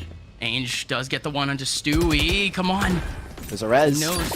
He knows the stakes. He knows he has the Viper's pit. Good Molly. Could easily back up over to Words Heaven, but there goes the revive as the Sage is in the back. There goes. That was going to use it. And Zexro doesn't do anything with it. And the Null command comes out too. A little bit late. Viper's pit now online. And out in the open is Tig. Down he goes. Rossi, Wardell, and Stewie to work towards main, and Drone doesn't get spotted. They're waiting so long for Drone. And Drone finally gets Brax. After the trade onto Will, a 3v3. It's so tough though. Nobody from the Nation is tempting their way into the middle of this pit, and time is just ticking away. Finally they get one though. Finally they get tricked. Where's Ainge? Where's Ainge? What? No, he kills himself. Ainge just runs away, and that's gonna be the round. They delayed so much to get into that pit, and it punished them. Ainge, a late Viper's pit is what wins them that round. I mean, I was looking at him towards mid. He's not going for it. Then he starts running back. He realizes once he got that kill on the Stewie, he would have to pop this Viper's pit. And that's what won them that round there. Dark Ratio playing in the Viper's pit. And, you know, you see a lot of teams that are just, I feel, make careless mistakes and just run out of the Viper's pit. He sits in it and knows that's where his advantage is. And the Nation, with all the kills they got, weren't enough. And still the economy not out of the woods just yet for Dark Ratio. Not a lot of credits to work here. And this round is crucial for that. I mean, the Nation had about 8K though in the last round. 8K, 7K. A lot of their players are down to about 2K, 3K. This is good, Dark Ratio. They need this. Oh, punishing Will so early on. And that cuts down the entry potential. Where Will goes, so does Dark Ratio. Wardell still holding, still has the angle. On to Trick, but Trick! Risky well peek. done. Risky peek from Wardell. Would have liked to see a wall come out, deny the spike plant. But he tries to go for the risky second. Waiting for util here, and it's perfect. The double shock setup. Real nicely done, but they fake it. Don't get hit by it at all. I mean, this is really the only way that you can do this, right? Without that wall. Keep baiting and all of that util. Make them use it. And there's Zextro again on this lurk, but Rossi, they know he's got a teammate just like Zextro. He has got a teammate just like him, and that's Brax. He loves to lurk, and Rossi's ready for it. And there's a lockdown here that Brax has got positioned towards mid. He can drop over towards orange in that little cubby, pop the ultimate, and a lot of advantages will come the Nation's way. Force out that Hunter's Fury. Knife will clear the site, but Dark Ratio control the site for now, and in comes a lockdown from Brax. I mean, do they even need to use it? Yes, they do. They want these last two. Ainge and Drone needing to back up into yellow. These are decent positions if they want to fight Stewie and Tig. There goes the first swing. Oh, Stewie. Come on, that's too easy. Tig and Stewie, get them both. A 5th round for the Nation, and Dark Ratio, the one gap that they had to get back into this game, the Nation just extends it again. Their economy is safe. 4 people survive. And you're kind of seeing the effects that happen when Will goes down really early in the round. Like, when he went down, it felt like there was no direction from Dark Ratio. How reliant they've been on this guy, Will. He's a top 4 in the first kill department in this event amongst the top teams. And so to have someone like him go down very early on, you lose all direction. And that's what happened to Dark Ratio there. And the Nation exploiting that, taking full advantage of it.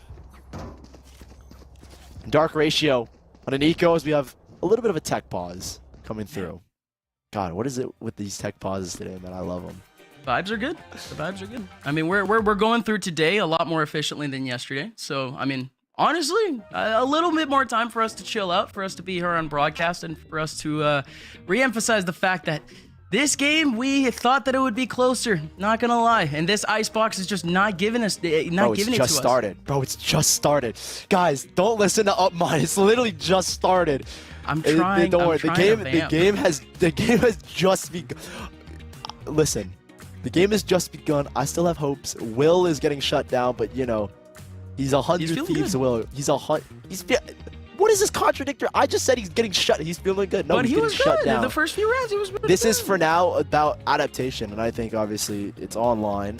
They're gonna take this time to just settle their nerves and like just look at each other through their virtual cameras. They're looking at each other in the tech pause and thinking, what do we do here? I think a lot of it is gonna have to be to setting Will up a little bit more openly, because what we've seen, the way that Will likes to entry, especially in the games prior, is that he'll do a lot of just solo swinging off a blast pack. He'll just blast pack in and try and take no real initiation. I think one of the key things is gonna have Trick set him up and try and get him into spaces with that recon bullet and with that dart and with that drone and kind of clear out certain angles that Will doesn't have to worry about. Because in these last couple rounds, Brax has had his number, Stewie's had his number when he's trying to entry into A, so it's a little bit worrisome, I think, coming out for Will, and so it's a question of how do you set this guy up for these major entries. Yeah, I think they kind of got the right idea, though, near the last few rounds where they were just delaying time. They would fully get control of site, and they would just delay to take in all of this util and to get further deeper into site, to get potentially some 1v1s of their own, or to just get some flashes through a wall and to get a peek in, right?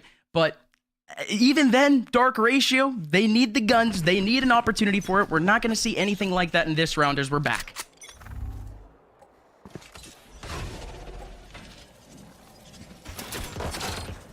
Dart is well going to be broken. Ratio plus Nodi just setting up early. Defaults here towards mid. They break the dart, and they're going to work their way back up. Again, that presence of that poison orb is pretty key to this Dark Ratio defense, in the sense that it creates, again, a lot of uncertainty on this map as to where they could be, if they're rotating through it or not. And so we're yet to see the Nation adapt, like put a player down towards 2. And eventually, I think they're going to have to realize that Dark Ratio will be able to take advantage of this mid control that they're able to get, and Nation will have to kind of adjust. And so, I mean, they have the adjustment. They have the turret back in the kitchen. They can maintain one in the back of B. They maintain just 2 in the back of B. I mean, the default positions that the Nation were playing earlier were pretty good. They're just trying to tighten up a bit for the fact that Dark Ratio can put out a big rush here with the pistols. Yeah, feeling kind of pressure towards mid, or apologies, towards B, and banking on Wardell's operator. There's a Hunter's Fury to play with here for Dark Ratio. If they can find kills, and well, we're already seeing one man go hunting. Will up top in the tube. But up against the rifle, Brax got it up. This is a great hold. Nice util coming out of Brax for 3 as well. 6-2 for the Nation. Very, very clean. In Dark Ratio, they will get the rifles back, and they're working with a couple of ultimates. Now that Will has a showstopper, we'll see how they plan to set him up for these entries.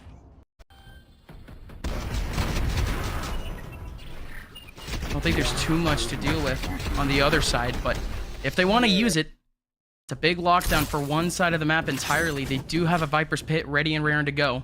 And it looks like Tig is going to use it here as well. A knife, I think, is going to take contact towards the top of, or at least Rossi will watch top belt, and Tig on this rope will throw the Viper's Pit here. And that will eliminate a lot of pressure as this showstopper tries to clear him out. But Will's been caught. That is a great knife from Will. Or apologies, Rossi. Will is in, still suppressed, can't use the showstopper, but still able to get 2 kills. Will, you madman! Almost able to get a third through the wall, but instead Stewie gets one and runs. An instant counterback. The knife to cut down the showstopper, but Will still finds a double. And Wardell up top with the operator, has the sights of one, but misses the opportunity. That's still a 3-on-4, and he has the heal. And Nation trying to make this retake work. The post-plant success is just so good from Ratio, but cracks a big kill. And the trade is there too. Stewie around the corner. Drone had no idea. This is a huge chance now. Depends on the utility now. The shock darts and the snake bites. Trick, it looks like he's ready for the lineup. The wallet is up, but it's definitely still gonna hit. Stewie on top, looking for damage. But Ainge in the middle. 43 HP, and what a shot from Wardell. But Trick still has the angle. Close near the end, but Dark Ratio just had the setup to secure the spike. And Wardell, again, trying with that wall to give them the defense, and it's close. I don't think if Ainge jumps up there, they win that round. He kind of pulls Stewie away and forces Wardell out into the open, and then, so Wardell has to back up where he can take an actual opping angle. And that's what seals the deal with Ainge hopping on top. Quick decision making and playing close, predicting the wall to be there. But you see the mind games between both these teams, not just the wall. A knife to cut down the showstopper, and instantly Will is still in that site. Not out of the woods. It's a reset after this round for Dark Ratio. Yeah, again, losing so many players, 4 in that round, so. I cannot use that. Look at this, all 5 here on the A side, and it's going to be a null command exec. 3 players in the back here at A, though. It could be big. Wardell once again stepping up to the plate with the op, able to get the one. They can still revive him, though. But here's Rossi. They have no idea about him, but they still spot him out, and the revive goes in.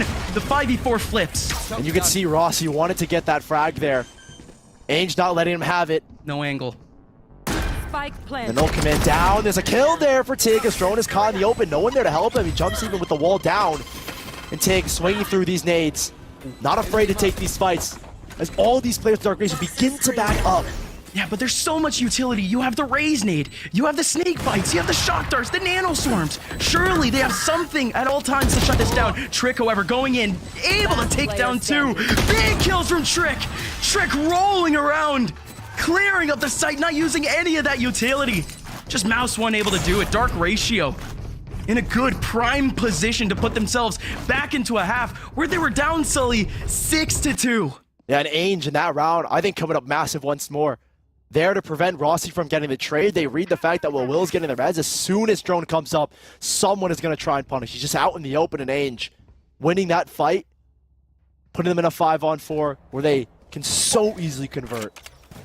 And it's Dark Ratio, who still Op the op. have money to buy. We never. This is so interesting because this is the first time that Will has ever pulled out the attacking operator. Is it even him? Oh, I think it's Zexro. he's such a bag. Never mind. Yeah, no. Will in the front lines, able to clear out yellow, but nobody's there. Plant will go in, save, kinda. Nades are in. Nobody's able to stop. It's gonna be a full 5v5, and the ultimates are dry. It really is just gonna be a traditional retake. Here comes the first kill over towards mid. Ainge has got it. And now they have to worry about mid. It's Zexro on the operator, like you said. What is that peak? And Brax flushing him out with the Nano Swarm. They're still worried about their back, but now Wardell trying to keep his team in it with this off. And look at what that ult does. It forces them all the way back into B main, but Zexro wanted a little bit more, but he will be detained here. And Dark Ratio, 3-on-3. With all these players away, Wardell has already slowed them out, and this should be it. This should be it as Wardell. Op Academy is back in session, and Wardell for a third, and that's just enough. 7-4, the Nation take one back. That one kill Last round in the half. to get the lockdown, did everything there, but Wardell with a cleanup at the end. I mean, it was the clean 5v5. It was a red carpet into the middle of the site. Everything came down to that last moment, and you're seeing why the Nation are in this sort of position. You call them a clout team, they're Far from it. Okay, Zextra's picked up the up from the last round. Again. So he's going to try and kind of watch these flanks, I'd imagine. Dark Ratio. Viper's Pit online for Ainge. We've seen what great effect it had before in the one round he used it. I think that's going to be the goal, to use it. And look at this, the Nation deep down towards mid. Zextro does find one, but there's so much space taken up here by Wardell. Ooh, the lockdown. From Zextro on that one kill. Poison's off. Sense of deja vu, but again, no one actually heading into A just yet. They're letting it go down. The Nation with 3 up top. They have a whole lot of utility that they're dumping into the middle. There's no way that they can actually plant. Stewie looking for the wide swing. Will looking for everything. He has the angle for Rafters, but Tig has him instead. With the Viper's Pit open though, Dark Ratio spreading throughout the site, looking if anyone walks into the tall grass, but Tig does take advantage, does get the kill.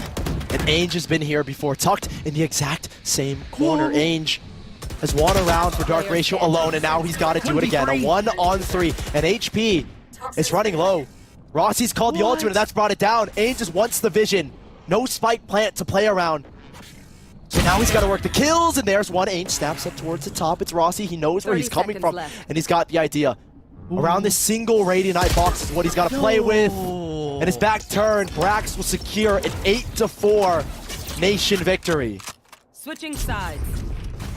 I mean, you put it all in the null command there, and you want to see the 1v3 attempt. But that's just yet another round where the Nation, they just had that one piece of util. They had that one advantage to take back the round entirely. It seems like they've always had one single win condition. That just drags them back into these rounds. And it works out again and again. Again, things were getting real close. We were finally seeing Dark Ratio almost reset this team. They were 1 round away from doing so and almost getting a 6-6. But the Nation land on their feet. This is good now. Brax is feeling himself. And now both teams are finally, I got the stat wrong, on their better side. The Nation on the attack, 75% win rate. Apologies, 74. Oh, there it is. And instead, on the attacking side for Dark Ratio, it was only 64. Or apologies, on the defending side it was 64. Now on the defense, this is where they love to play. 71% win rate. So both teams playing on their favorite side of Icebox now. It starts off slow. Brax has worked his way up top in towards Tube. And this is interesting from the Nation. Because what we've seen on Icebox is they just full send in the A site. And this time around, they're trying to split up towards mid. And that's a lot of damage done onto just 2 players. But It's only going to be 1 on A, though, for that. Dark Ratio, they dedicate a lot, even a shock dart in. Yeah, Brax on 1 HP, but they do have the Sage Shield, so at least one of them will come back to full. And I think Tig is just going to play for his snake bites instead of actually fighting on site.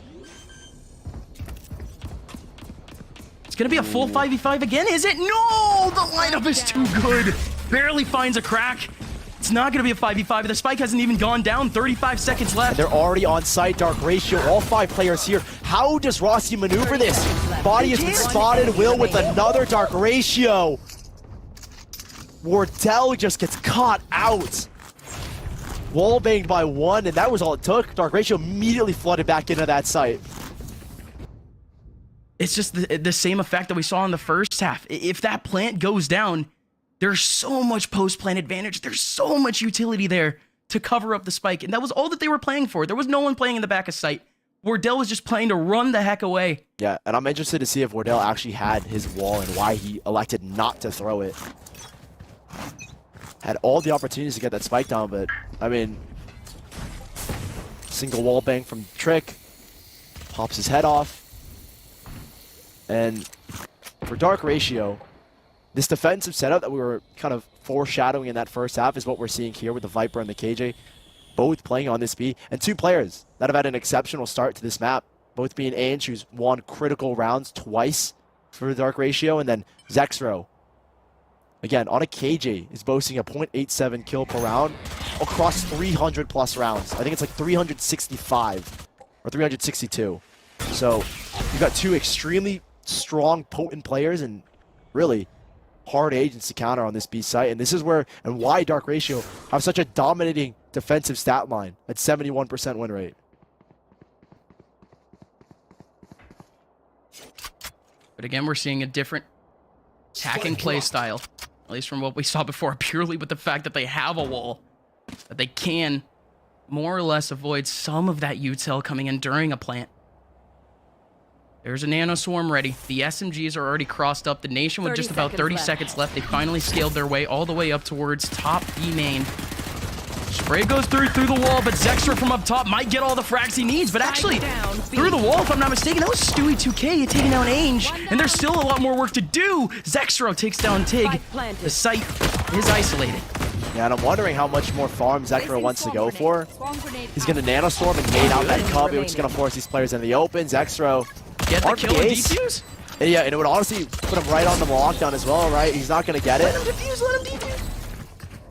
Thanks. But that's perfect. But he is going to ask for it, so that puts him 7 out of 8 onto this lockdown, and for Dark Ratio to win those first 2 to bring us now 8-6. And that's the thing with that 8-4 scoreline is all it takes is those first 2 rounds of the second half to put things into perspective, and now things are within a 2-round difference. And Team Dark Ratio, they're going to have the bonus moving forward. Zextra's coming online with this lockdown. He's coming online in general now.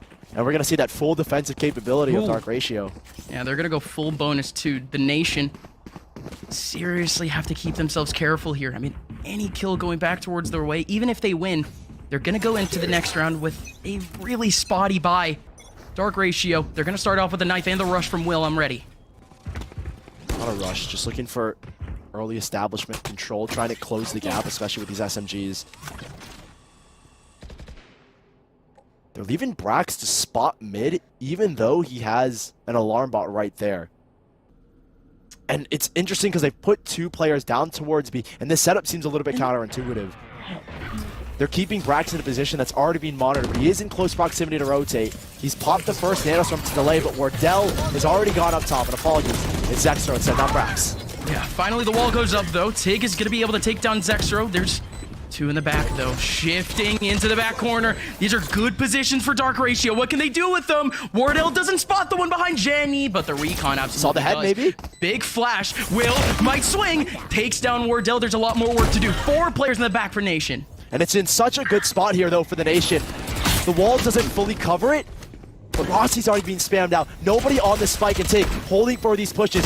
Snake bites the delay, and Whale good for another. Is there anything to cover up the line of sight? I don't think so. They're just going in for this drive. All of them are down. The crossfire between Rossi and Brax was there, but they had the shock darts raining from the air. The Nation had all options covered.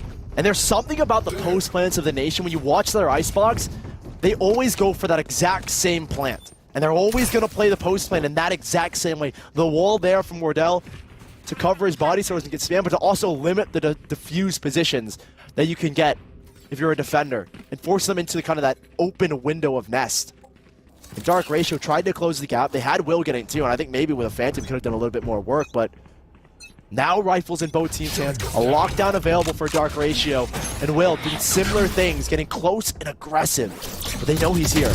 Yeah, with a flash setup too. It's a beautiful flash. Yeah, how does he get 2 there? That's amazing on the Brax. Brax was looking for another angle, but now over towards mid. Noise being made. Maybe just to distract from the split too. Maybe to take away 1 or 2 players from the back of A, but the Nation, they're down to 3. Poison's off. And they're going to try and rework back in towards A.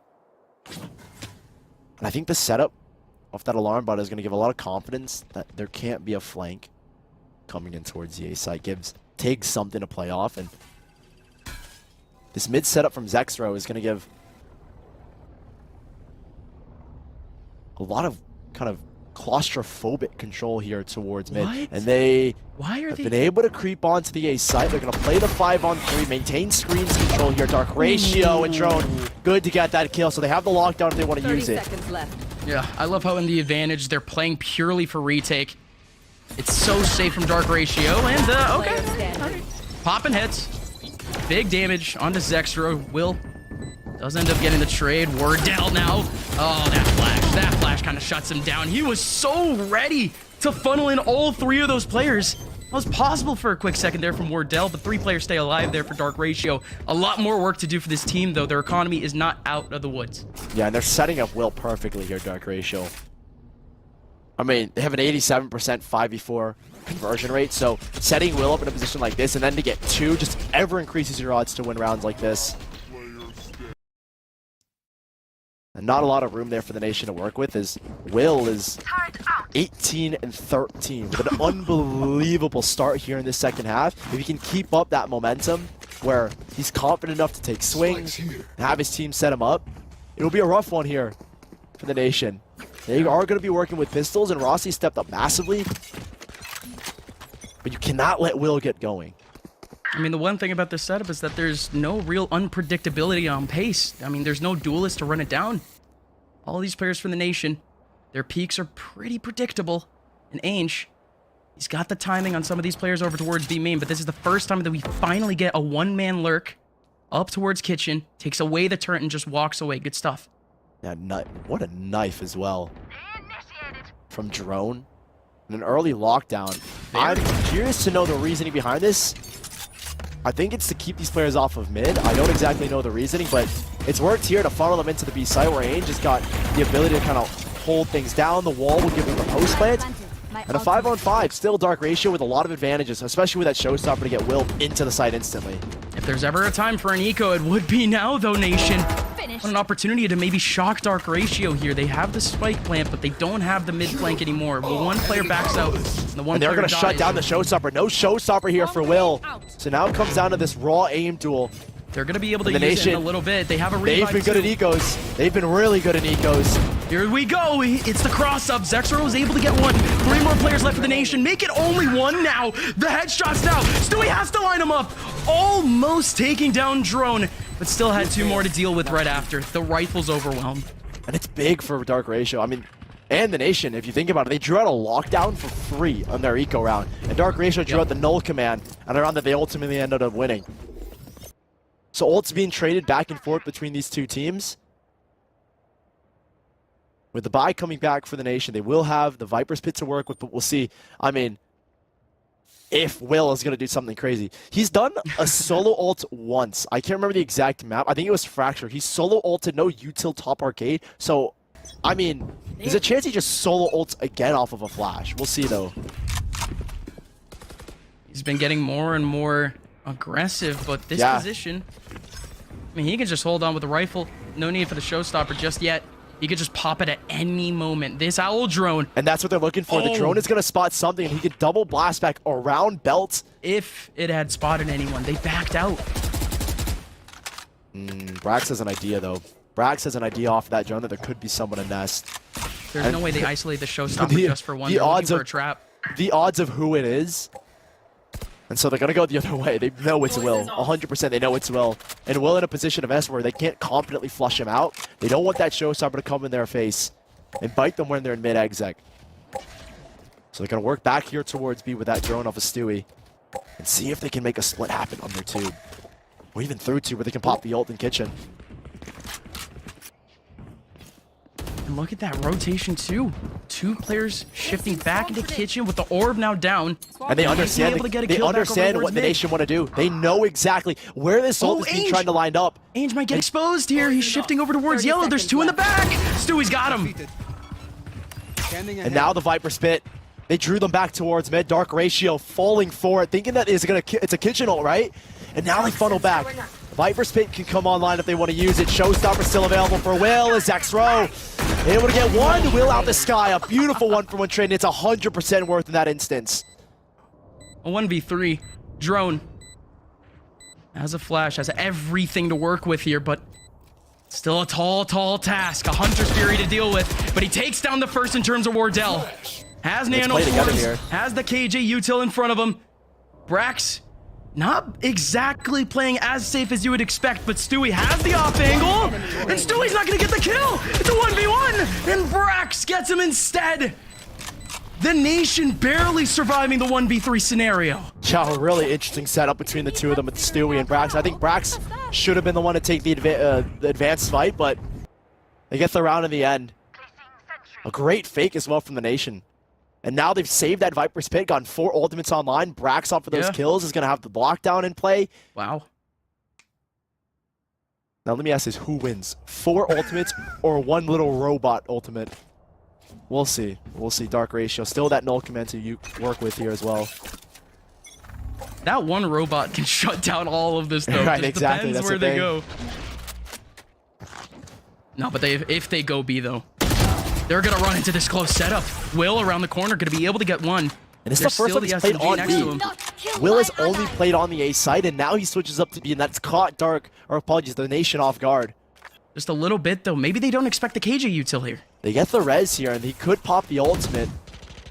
Brax could if he wanted to, but he's a little bit ways away. And I think the Nation are still prodding, figuring out how many players exactly are on this site. The wall goes down, so they're going to have to wait a little bit longer for the exec. Taking their sweet time to get back into spawn because they don't have util covering up. Ooh, a back late A knife. Late knife over towards A. They're going to wait for this orb to come up. Not a lot of Try info, to though. It's off angle. rotate. A great dart, and Zexro, he knows they're back towards mid. And I think this is great calling from Dark Ratio. The knife gets nothing. And expecting a mid rotate. Ooh. They rotate one back. Wow, this is great calling from both sides. What? They're going to lock it down, but they're going to allow, with the lockdown, players to come up kitchen. Surely they might expect one, but do they expect 3 people? Ooh, they're jumping from Zexro, catches all 3 of them, and he's able to walk away. 9 HP, and he's still able to get a kill out of it. Make it a second. Zexro, how does he get anything out of that? The scavenger, 1v5. Brax can barely do anything. Spike is all the way away. A 9th all pivotal round for Dark Ratio on top of an incredible peak from Zexro. Yeah, that is just like whoever the minds are on both these teams they're locked in this crazy duel. Because the knife catches nothing, you can instantly see that the Nation want to fake a B hit and pull over towards A. But you can see Dark Ratio, they're so aware of the fact that the knife caught nothing in the orb going up towards mid, and the fact that the dart got broken. They know it's going to be an A hit, or apologies, a B hit. And then the Nation just work right back in towards south. There's just so many little things going on between these teams. Shows the experience of these rosters. And at 10-9, it's an eco here for the Nation. And once more, they're going to approach this A site where Will is not here. He switched up again and played the B site for the 2nd time in this half. Here. It's the same setup from the last round, too. It does look like they would just be holding on to the positions that they were pushing. Maintaining it for now, but here comes the push back over towards A with the lockdown, too, to push these players back into spawn, but it's just going to push these players into sight! The spike is planted, though. They have to leave somehow. Zexro's too close, looking for frags. The defuse is coming in, but he's... A sacrifice. They've gone already for a snake bite. I think it's already landed. Nanostorm as well. Is it enough? No, it's not! So late! And it wins Dark Ratio the round.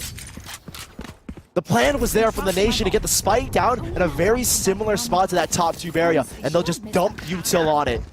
But I think Tig realized, and you can see him standing in the lockdown as he gets detained. And he realized at the last second, I need to get this util out, but he wasn't quick enough. 10-10, rifles back in the hands of both, and still we've been sitting on this Viper's Pit from Tig and this Hunter's Fury from Stewie. It'll be the first time in a long time where we see this Nation team go all the way down to an eco at a pivotal moment. And it would be the first time that we see Dark Ratio in a lead. Push all the way up in mid. Something needs to change here for Dark Ratio, and this is it. It's the 1v1 Drone and Rossi, but Rossi not able to get anything. They've broken that turret really early, and I think that's big, especially with like 20 seconds into this round. Oh, they catch both. That'll keep some Nation players cautious if anyone's going to push down towards mid. They see the pressure, they feel the pressure, and what they're walking into is a Hunter's Fury AKJ setup.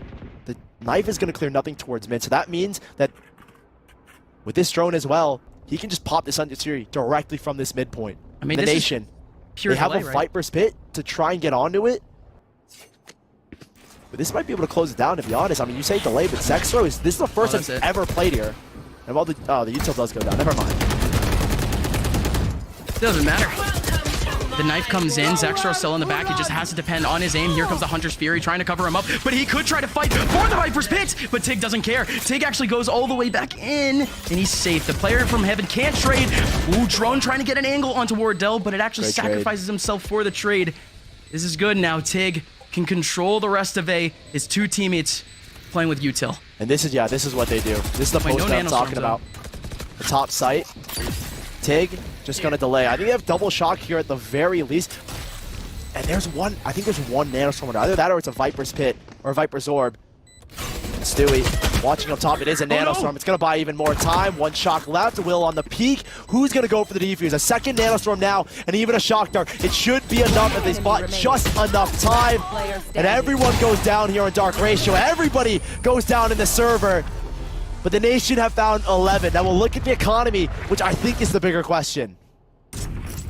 Oh, so scrappy, but Dark Ratio, they have enough for the rest of the game, essentially. Oh, and Nation barely do.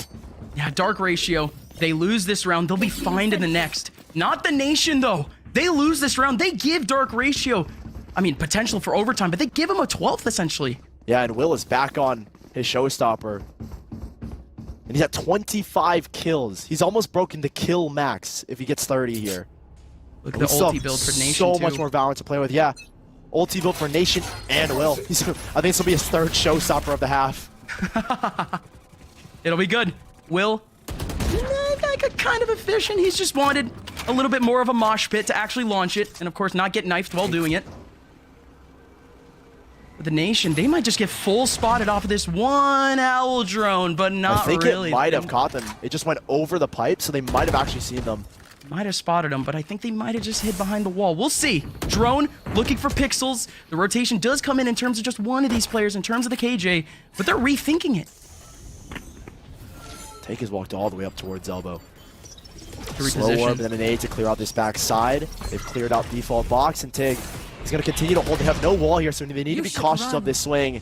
And a They're Hunter's lockdown. Fury. That is such a deep lockdown as well. That's nowhere near the pipe, so this is given a lot of that space. The bounce? nade What? doesn't break it anymore. It needs 200 damage and no shock. It does actually break it. There might have been a shock there as well. Well done, but the plane is still going in behind the wall. The Nation for now are fine. Oh, Wardell has Wardell. to dance a lot here. He's stuck. Everyone else is safe, though, backing up towards their spawn. And they've Wardell changed up is the safe. plant position. Just off those One kill for nanoswords. Wardell. He could get a revive.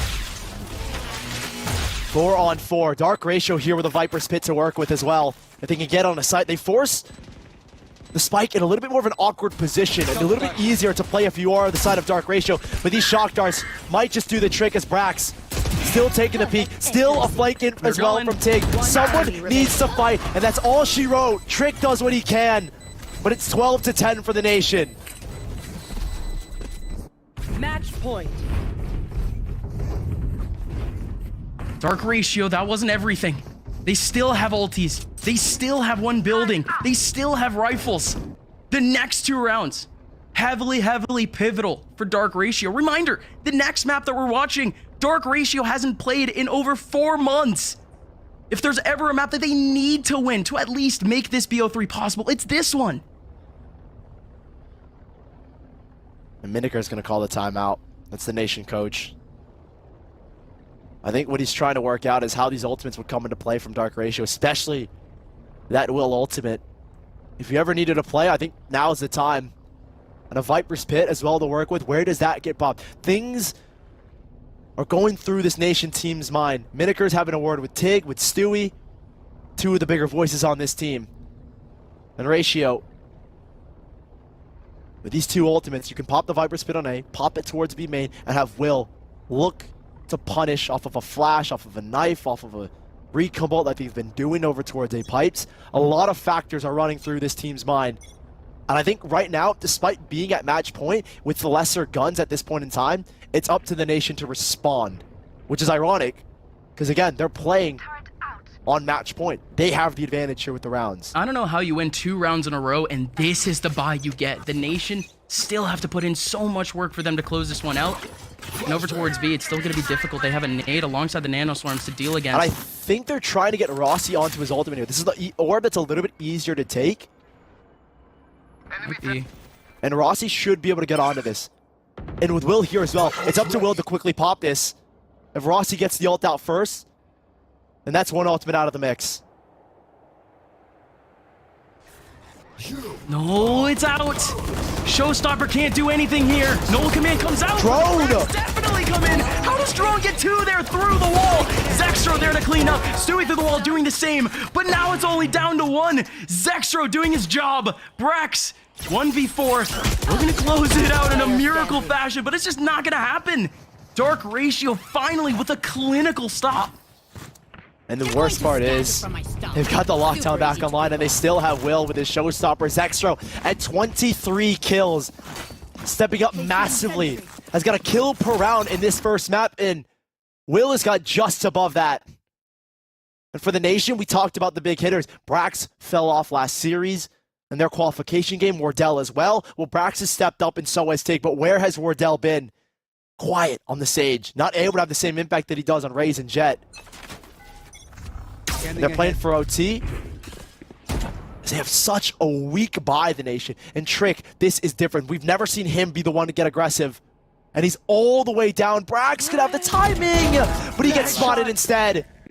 And with this 4v5 conversion rate that the Nation have and the 5v4 that Dark Ratio have, we could be looking at OT here.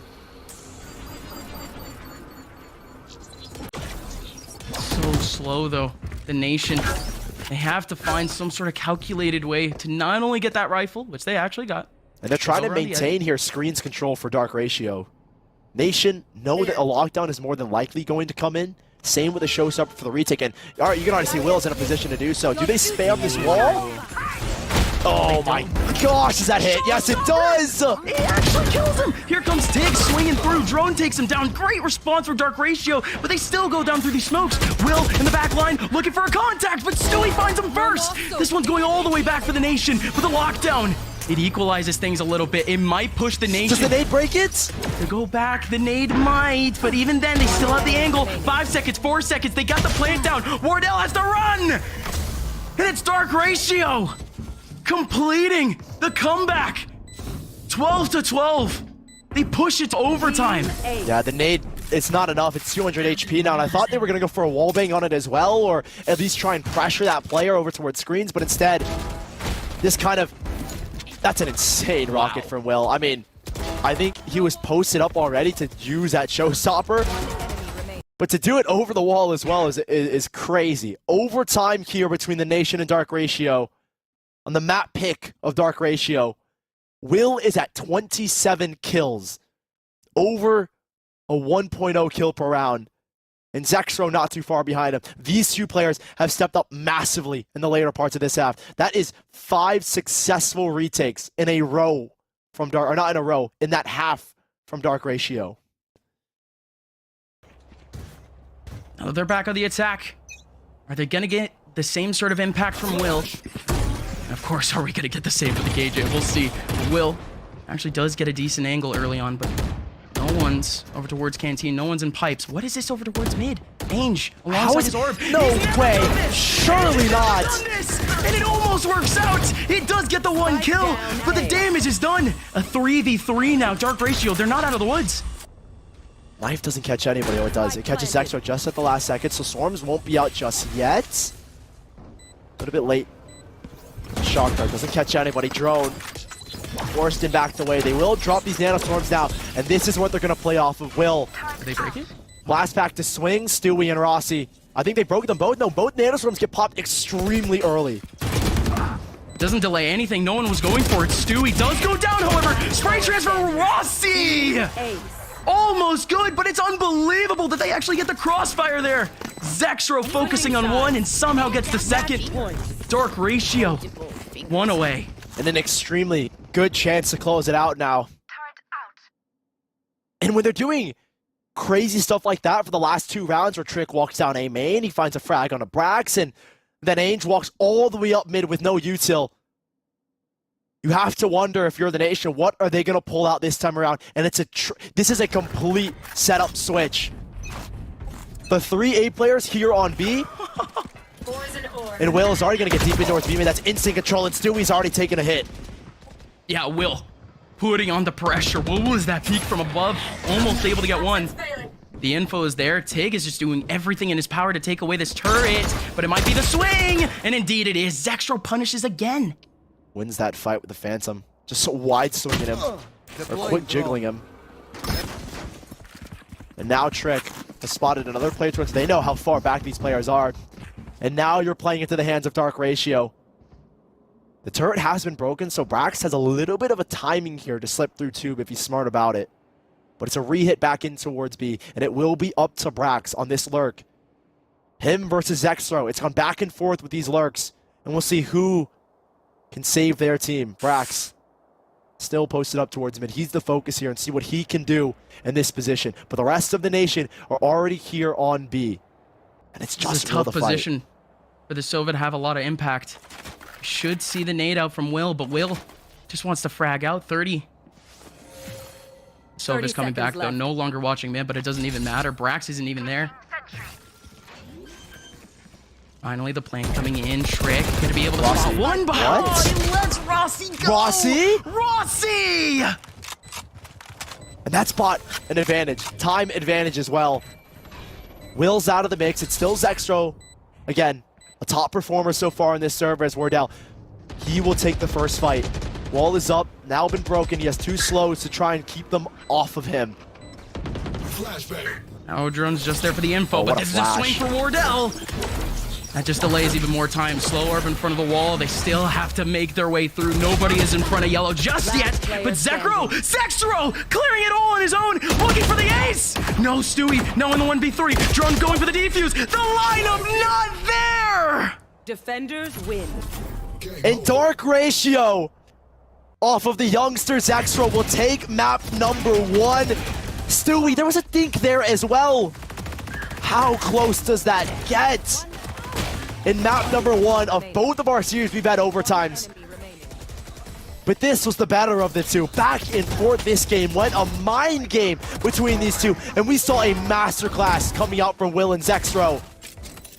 2 of the highlight players between both of these teams, and they're on the same team. Both having above 1.0 kill per round. I mean, that is an insane performance from them both. And it pulls them over the edge at 14-12. It's just the amount of impact that Zextro was able to get on the attacking side of all sides. Shifting around on his own, lurking around on his own.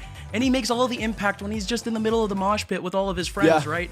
But when he's on the defensive side, a lot of good picks out from that mid side, but it doesn't even matter. We saw a masterclass near the end there from Dark Ratio, but the nation had that. We only saw Dark Ratio in the lead twice in that game, at the very beginning and at the very end. Yeah, I mean, back and forth between these two teams. We're heading out to our second map of Vine, where a lot of questions for Dark Ratio. It's a matter of they haven't played it yet because they're bad at it, or they just haven't played it because they haven't revealed their cards just yet. There's so much more VALORANT to be played here.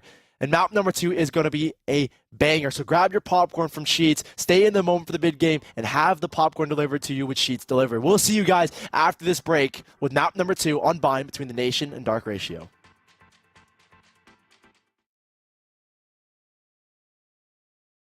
Yo, check it out.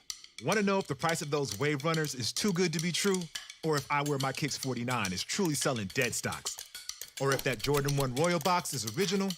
eBay checks. See that little blue check mark? Behind it is a team of independent authenticators who check. And we mean everything. Every tongue, check. Every toe box, check. Every corner of every box, check, check, check, check, check, check.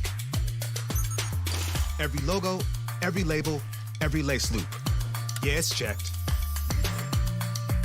The luster of the leather, the topography on the tags, to the straightness of the stitching on the sole. Everything you can see, and even some things you can't. Really? Then they tag them, log them in the system, box them up, and ship them out, with no cost for the buyer or seller. eBay checks, so the moment you open that box is as real gets.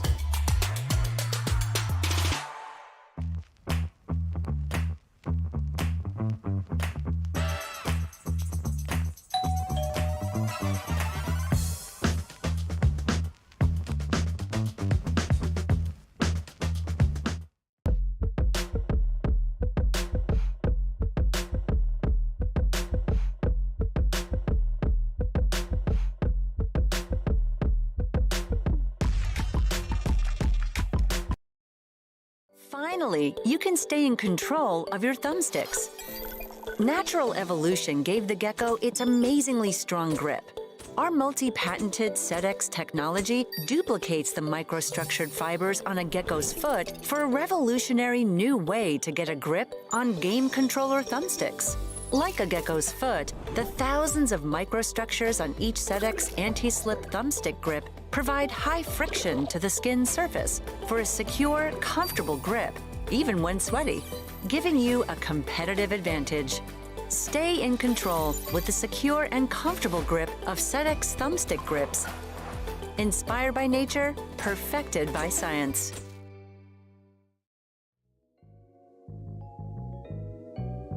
My conversation is energized. The revolution will be televised.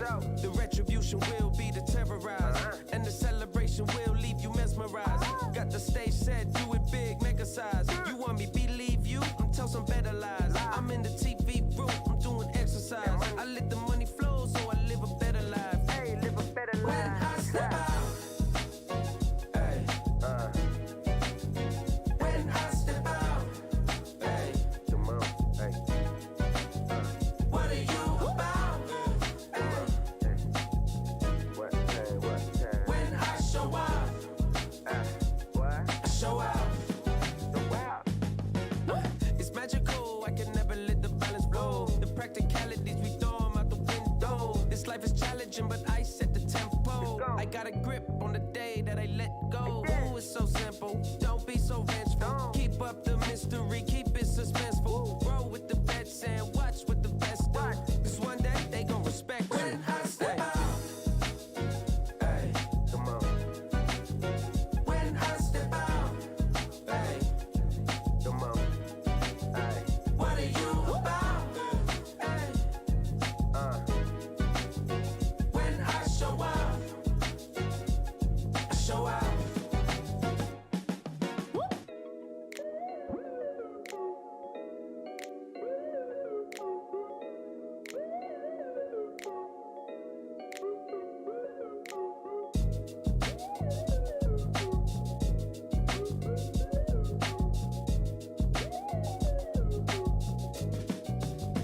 When I step out.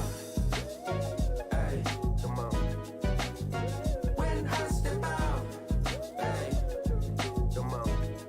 Hey, what are you about? Hey, when I show up, I show out. When I step out. Hey, when I step out.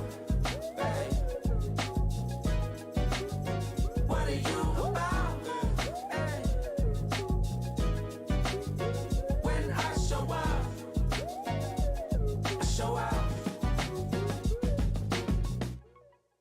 If map number 1 was good, I think map number 2 is going to be great. I'm Sully, joining you with Up Mine for Dark Ratio vs. the Nation, a qualifying game for Challengers, and what a banger of a first map, 14-12. So many players stepping up, most notably Zexro from the side of Dark Ratio.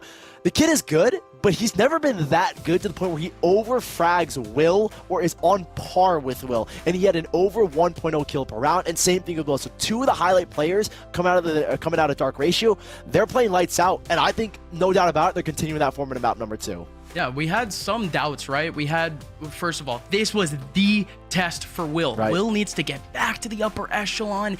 This team, I mean, he is finally a leader for his squad. Over on 100 Thieves, he has a lot of very talented players, but these players, they're still trying to prove themselves. Will needed to perform, and he absolutely did. But going into the next map, we have some other expectations that we need to set. First of all, we had one player at the very bottom that we just didn't expect whatsoever. Yeah. Wardell sitting at, which was an okay 14 frags, but just didn't have the impact that he needed on the defensive side. Yeah, and I think for a team like the Nation and how far they've come and the dedication that they've put, Wardell needs to step up a bind, and I think it's one of his better maps. I think in general, his Sage is a lot worse than his Raze and Jet play. So we're going into map number 2, and for the Nation, again, it would be such a disappointment for them to not make it, and I want to talk and highlight something that I feel like a lot of people don't give enough credit to this team for, and that's going to be Stewie 2K, and we can pull up his stats here in a second.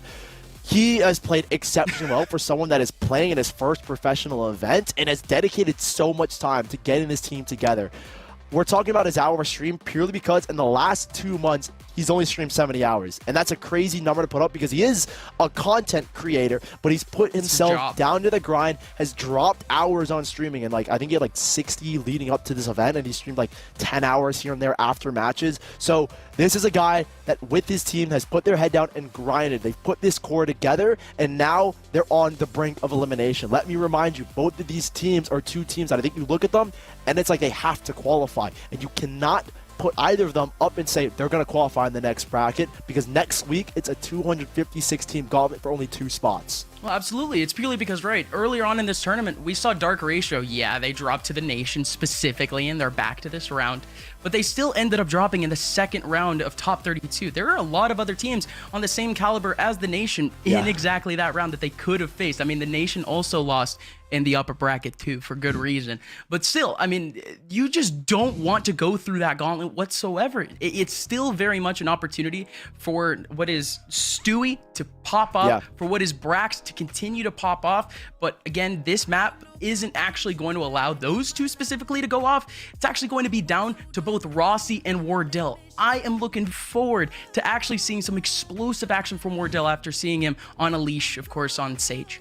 Yeah, I think that Stewie will still have similar impact in the sense that, I mean, it's a pretty common map for like Sovas and Fades to play. But yeah, 100% right. We're looking at Wardell to really step up. And especially on this map in particular, where I think that the tactical prowess for the side of the Nation is kind of refined to a degree, where they're so good at layering utility on their defensive side, where I think that truly they do shine. We don't have compositional notes coming out for the side of Dark Ratio, but they're running the exact same composition. But I think that what we've seen from the Nation in terms of their bind play and the way they've been able to layer utility, it's going to be a scary prospect in the sense that they don't know exactly how Dark Ratio are going to play.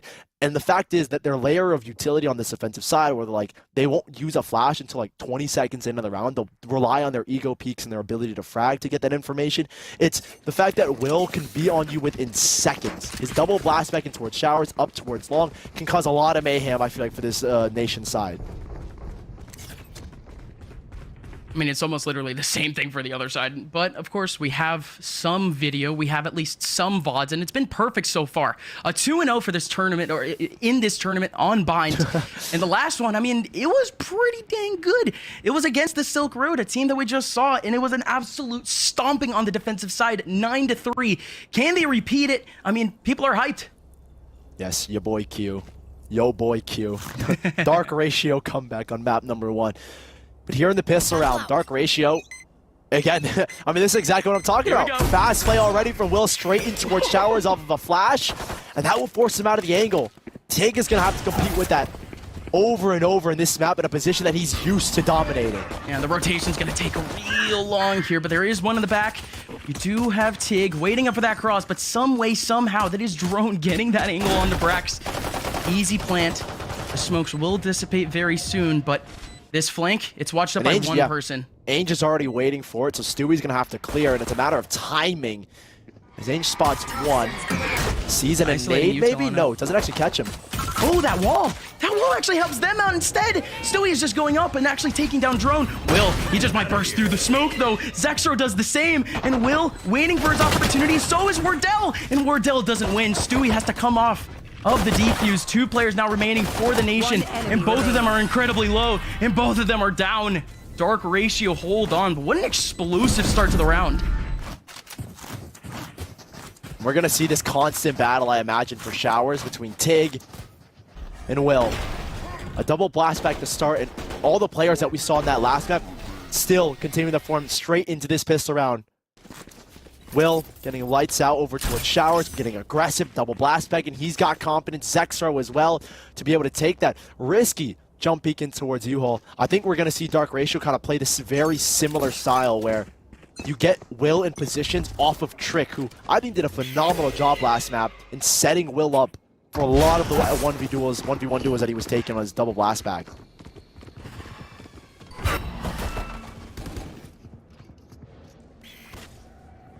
If there's ever a map to see those types of setups, it's going to be this one. But as they head into the middle of A, Nation are backed completely out. Dark Ratio are actually going to take back site control. John Will doing more or less the same and getting in your face this time to become the blast back, but should be good for a little bit of a farm here. With Dark Ratio kind of sweeping up this round, it's small, little bits of ults being built there. It's a 2-0 start for Dark Ratio on this attacking side. Keep in mind, this defensive side has always looked really good for the Nation, and you'll see kind of as this game progresses, I think they're going to have to adapt their defensive setups in the sense that, like I was saying earlier, they're really good at laying their utility. Like, Rossi will never send a guiding light out towards long, and instead will just jiggle peek it. And then when he needs to, in like 40 seconds in the round, he'll send one flash, and that confirms all the positions of everyone on Dark Ratio. So I imagine they're going to have to adapt in some way, and they already kind of have. They've switched this setup to this new shower setup where instead they'll toss a boom bot and have Stewie kind of play with a nade combo here in showers. And as that happens, I mean, we're not getting the slow scale up that you would want the information for. Dark Ratio are already up into U-Haul, and at the same time using a whole lot of utility to come out of hookah. And Will just being here is going to cause so many issues in U-Haul, because now they can't rotate confidently. They know Will always be on their tail, and the possibility is they can hit back in towards the A side. They haven't cleared U-Haul, and I don't think the Nation are really willing to clear U-Haul right now.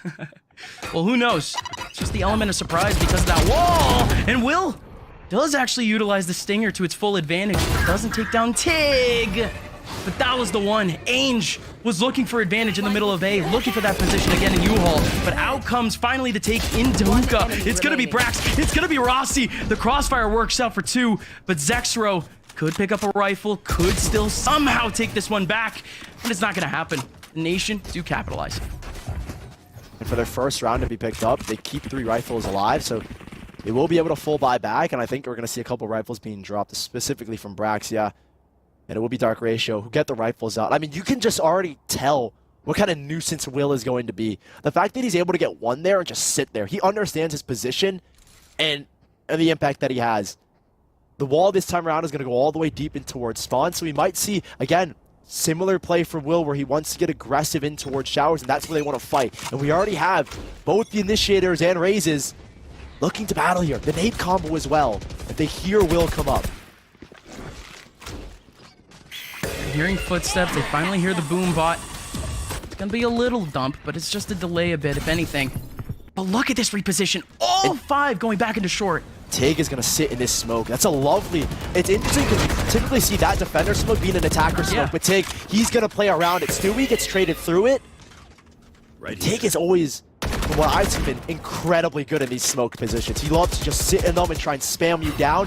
And with that smoke being his, Dark Ratio have to be cautious with clearing it. Tig is trying to run in, but the Prowler does snag him. Does have to back up. But again, all of this util is gone. They can't actually plant safely here. They see Wardell. That pressure is going to be there the entire time. There's a flank coming in as well. Tig not too far off, and no one is looking that way. Wardell has drawn attention. They're looking to fight showers instead. Tig is ready to pounce in these players. 35 seconds. Spike not down, but there it goes. And not in the way you want for Dark Ratio. Yeah, kills now going down. Tig taking down Trick. Will confused. Still knows that Wardell could be in showers, but it just doesn't matter. One more play remaining, and it's Ainge going down. A flawless round for what was Dark Ratio playing with the Nation a bit. Almost. I think it's the other way around, to be honest. The Nation playing with Dark Ratio. That smoke from Tig, not allowing Dark Ratio to swing through that. Here's the thing, is that the smoke setup that Dark Ratio have is to allow them to control that bottom half of the A site towards that attacker side, right? To get U-Haul, to get showers, to get in front of Tetris, to get in front of Shroud or Tower. But the way that Tig drops that smoke, they don't have confidence to swing through that. And Tig could be in there with a Judge, he could be there with anything. And the Nation effectively nullifying that kind of play from Dark Ratio. Early adjustments being made from both of these sides. Oh, okay, Brax getting overwhelmed, but Rossi could definitely get a little bit more because he still has Wardell watching over towards long. Has to wait for the actual peak from the Brimstone, and the rotation has come in relatively quickly. Here's Wardell, though. What a peak from Will. Still gonna leave this in a 2v2. Did get the help from the Brimstone as they clear out hookah. But the redirect happens, they're going A. They didn't get rifles, though, here.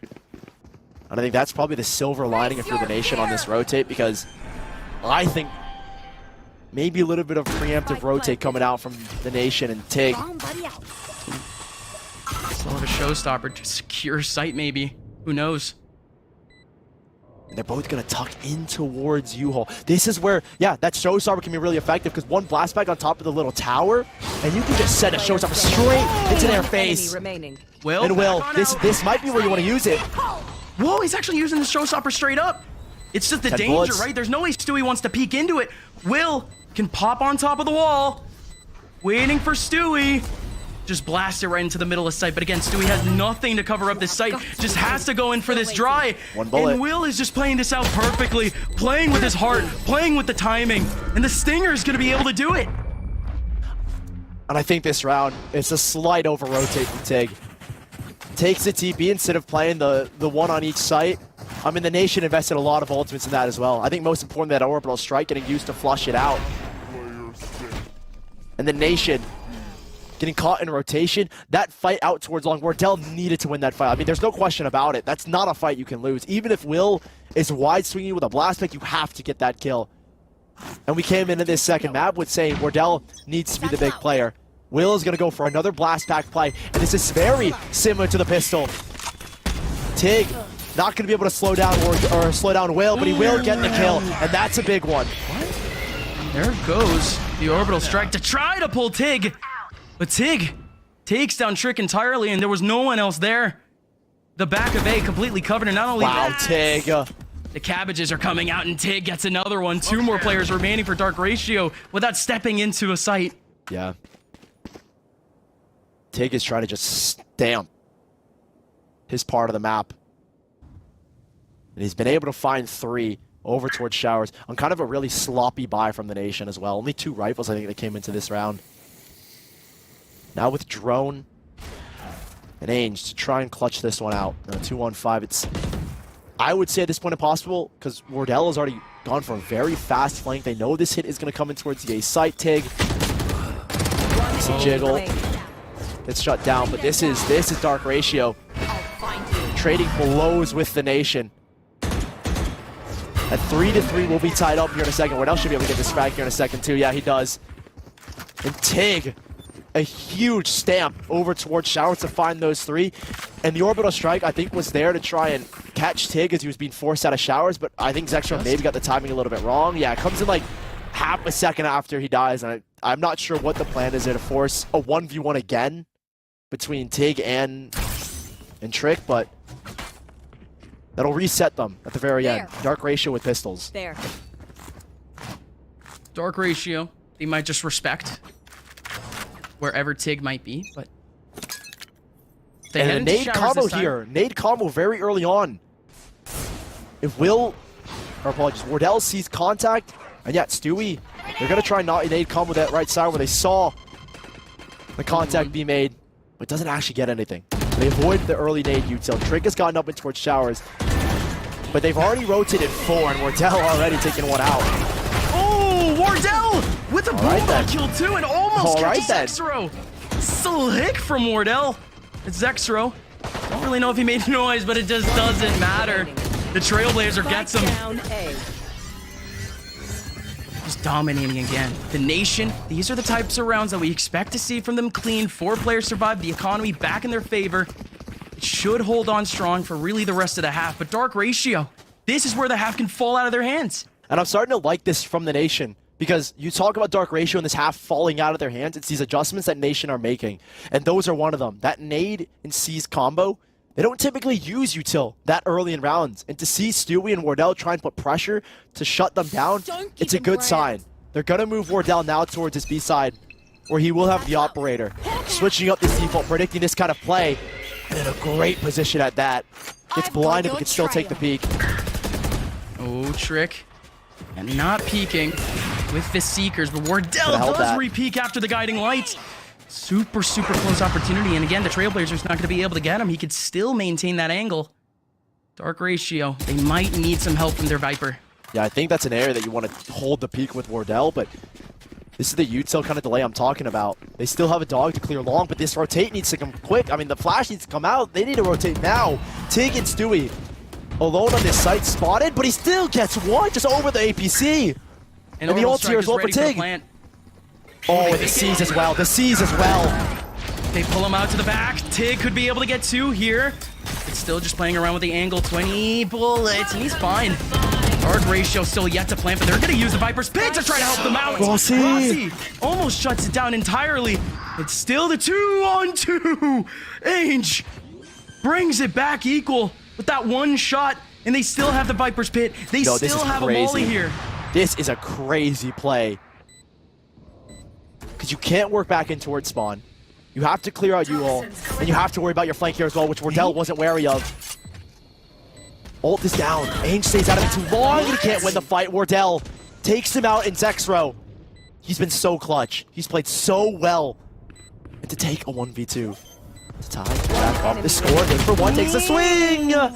But Wardell, the man of the hour, steps up when they need it. And 5 rounds for the nation. And a very precarious situation with that Viper's Pit. I mean, maybe they played a little bit too much, but Ainge was the one that even brought them back into that round to begin with. That retake just went too right. Thankfully, Wardell is back. Thankfully, Wardell is able to get that frag, but the next round once again becomes difficult for Dark Ratio. 3 rounds taken off, 5 out of the last 6.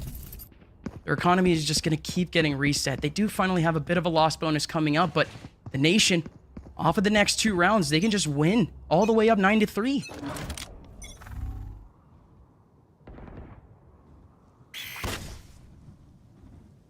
Dark Ratio are trying a lot of early util. Bring them down. Already a smoke, Malby, flash, distributed between the sites, even a nade as well. That will force a TP, and that's going to redirect them back to the B site. Now, how quick are the nation to react? They're going to pop this ultimate. I think that's a great call as well. Yes, you're up against Stingers, but you cannot just get run over. Brax is the only one holding inside. Gonna be able to take down 1. The trade does come in, though, from Zexro. Finally, there is one person holding over towards elbow, but not gonna hold the cross. There's Dark Ratio with pistols, with SMGs. Look how scared the nation are. They still have Wardell and Stewie left on that A site. I mean, how many times have we seen the U-Haul lurk? They're gonna try and retake through elbow. This trick takes a swing. Oh my goodness, and Tig had both of them. Donk doesn't clear. Donk didn't clear an Ainge. Takes the swing, but Rossi. And that's it. Oh my gosh, a lovely trade. 6-3, and I mean, it's extremely scary as Dark Ratio make it close again. They did draw out the Viper's Pit though, so there's a silver lining in this round. But now they'll have the buyback, so hopefully they can do a little bit more damage.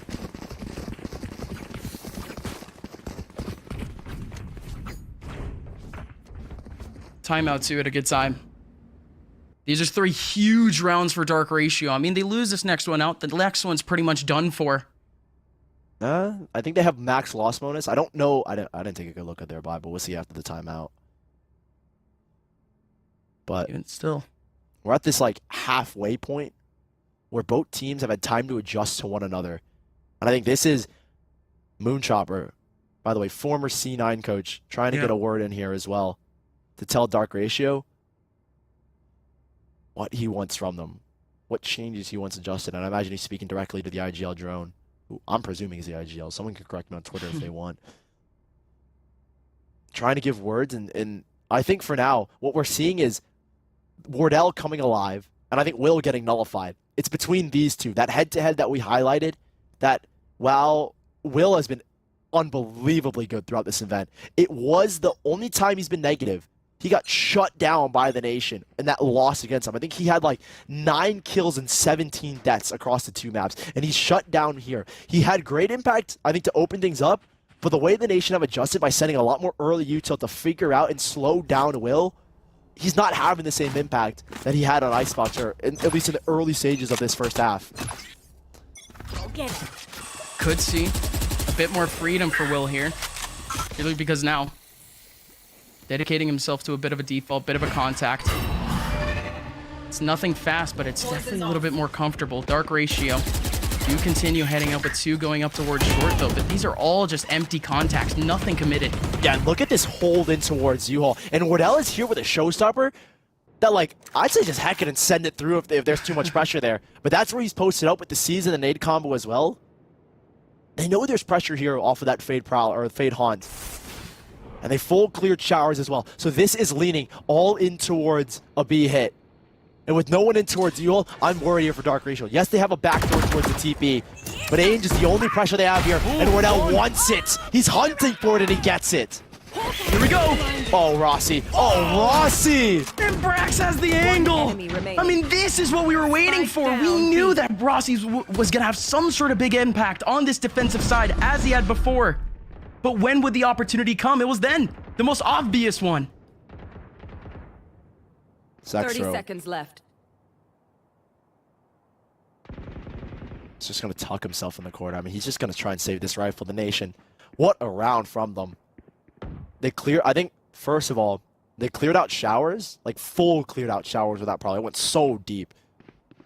And then played towards short. I mean, the controlling towards this hookah position where when that poison orb went down, they still dropped instantly after a sky smoke, which continued to maintain that pressure. They knew where the hit was coming, allowed them to reposition over towards long. But it's a very well-played round from the nation. And yes, Zextra will get out with the rifle, but that's all they've got going into the next. I mean, they can buy here, which was what I was saying earlier with their economy with the max loss bonus, but it's still a very scrappy buy. Yeah, okay. They'll be, yeah. Dark Ratio. They have something to work with, at least with the orbital strike, but they actually need to get on site to be able to use that potentially for a post plant or, I mean, really anything going on early because, again, they were dominating Bathroom early, and some small adjustments from the nation has taken that position back since. Here we go. It's going to be that double satchel again.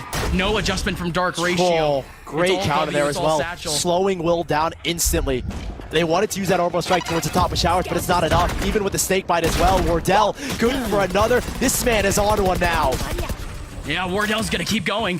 One more in front of him. Ainge, not looking to peek, but does take away the boombot. Wardell with a light one. The two players in the back continue the flawless round for the nation. I mean, this is it now. They're feeling good. One more round to play in Dark Ratio. They're playing with scraps. 6 rounds in a row. 2 successful retakes. They have their number right now. And Dark Ratio, they have no response. They tried to get Will back up. A similar play to what they did in the pistol. With a fast look towards showers, but the nation have prepped everything like a book right now. And in this last round, it's Dark Ratio to try and at least get onto 4. Make this a winnable half. Make this a winnable game. Starting off a bit of info, but look at this. It's going to be a double push, maybe. 2 players next to Teleporter, Dark Ratio. They're being stuck. Well, there's a lot of pressure. Hold on. A poison orb, I think, blocked out. The sky flash, and well, they can't rotate because they don't know. Wardell finally goes down, and Stewie's going to try and maintain this U-Haul control as best as he can. They're isolating for it. You know the potential finally to find Stewie. But they're holding on for post plant. They're holding on now for orbital strike. Brax good on the flank. They still have Fade ulti to use. Zextra might be able to take down Tig here through the smoke, but Trick not only gets the frag, but gets the ulti live to get some of these positions. Knows that there's 2 towards the back. Might know that there's 1 flanking. Drone is the one that gets him just off of the contact anyways. And last person remaining is Rossi, where they all have his number. Finally, a big round for Dark Ratio, but it was a bit more scattered from the nation. It's 8-4 going into the next half. I think this is a round where we expected the nation to be with a 75% defensive win rate between the 2 maps they played before. They have exactly that here in the first half. We haven't seen too much from them on the attack in terms of rounds played. I mean, they have a 64% win rate. But what we really, really want to see is how Dark Ratio will adjust. Because again, a map they haven't played, and I'm theorizing it's because they're bad at the map or because they just haven't showed their hand. 'Cause it's not a map they typically ban. It's just a map that doesn't get picked against them or they don't pick it. So now on the defensive side, probably and arguably a lot of people will say, a little bit easier of a side given their composition. We'll see what they can do. Early flash and a run down towards B. And the nation, we've seen them before do this kind of snake bite shower combo where they drop it towards the front and double blast back Wardell in. But instead, they're just going to run straight up. It's going to be the seize alongside the nade too. That combo works! Wardell is so far away and barely gets hit. Will is still in the back, but Drone's in the middle of the smoke. Waiting for anyone who's cheeky, waiting for anyone who wants to go through. But that double molly is so good here. The nation is actually going to be able to plant because of it, maybe. Great kill from Rossi. Now he has a flash as well to put even more pressure.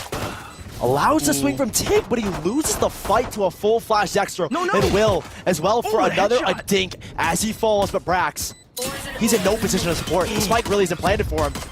Oh, I love this orb. He's playing for someone to One's walk watching, right though. into One's it, but watching. everyone's outside. Brax has walked out of the smoke. Zextro playing out from Radiantite. The defuse is down to half. Stewie looking for an angle, but no one's actually defusing. They let go of it. Stewie, run! Get an angle! He's still looking for the person in the middle of the smoke, looking for Util, but it finally gets defused in the middle of the chaos. Dark Ratio, they almost gave it up for a quick second there. They recovered. And these pistol rounds have been really heavily going the way of Dark Ratio. And it's a nice start to kick off the second half. We're kind of getting some questions answered slowly but surely about this defensive side. Will is, again, going to be a key player, I imagine. I have to say again, not the best performance in that first half. He had great impact in the first, 4 rounds and then started to teeter out when the nation began to adjust to him. So if he can come back online with Zextro like we saw in that first map, this will be a hard match for the nation. And Wardell, I mean, nothing needs to be said. He needs to keep up this form. He's playing great.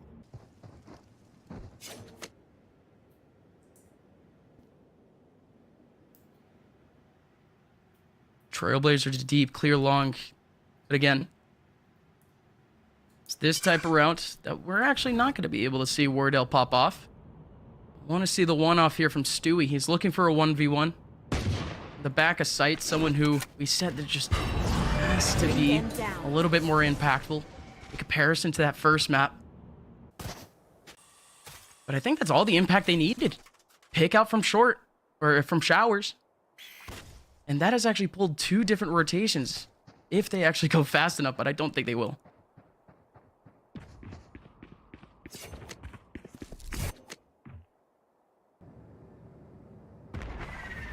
Two smokes down. I mean, they're going to try and Hail Mary it. We'll see Wardell. Shorty Nice. into the mix. Shotgun. Right into 10. And I cannot believe Zextro fights this, but he still wins it. 30 seconds left. I like that from him now.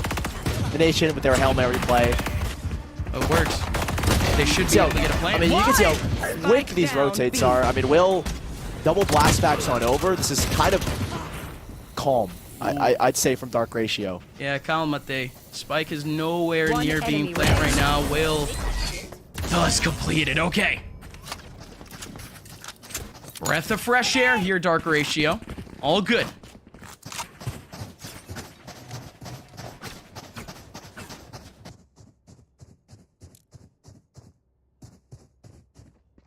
Four Phantoms for the nation. I'm thinking, when I see Phantoms in particular, I think Razes are gonna go blast packing into sights, running and gunning it down. Sure, they're anticipating it too. Yeah, but we're gonna have to see it. I mean, if he wants to do it, they're posted up back here towards B, where typically it's Stewie working his hookah control, but he's gonna have Wardell right behind him. So it's switch up in this default that we're seeing from the nation. In terms of this hookah control, it's typically always been Stewie solo working it with a singular prowler. And he's gonna try and swing off of the boombot, hoping that someone would shoot the boombot before they shoot him. And that will be Much full better. control of hookah taken. And that's gonna draw rotations. 2 players from Dark Ratio. I think they're gonna gamble, especially on this bonus round where they don't have the better guns, to try and play numbers. And even if it doesn't work, kind of snowball their way back into the A site on this retake. And now I think Nation need to get going because they've done the best they can to draw rotations. Now it's about pulling them away and then pushing on the site. Seems to be a theme. I think we saw that a little bit in the last round, but the nation's still very much taking their time. The positions are back to normal. Dark Ratio. I mean, there is a chance, I guess. They do have a bit of a crossfire, so the wall should come up. Me in the middle of sight. I don't know about that one. Ainge just has the 30 SMG, just has a bit of a chance here. The Molly's going to come in. He doesn't really care. Who can actually Rossi help here? The double smokes just covers up everyone. finds the player out towards shower. The nade combo as well, but I think the nade is a little bit too far. So Tig will stay alive. He'll even be like majority mid HP here, and he can still fight, and he does that. They're gonna try and work back into you all, but Tig is still taking them out, and Wardell up Academy is Phantom Academy. A nice easy double as they try to go swinging on in.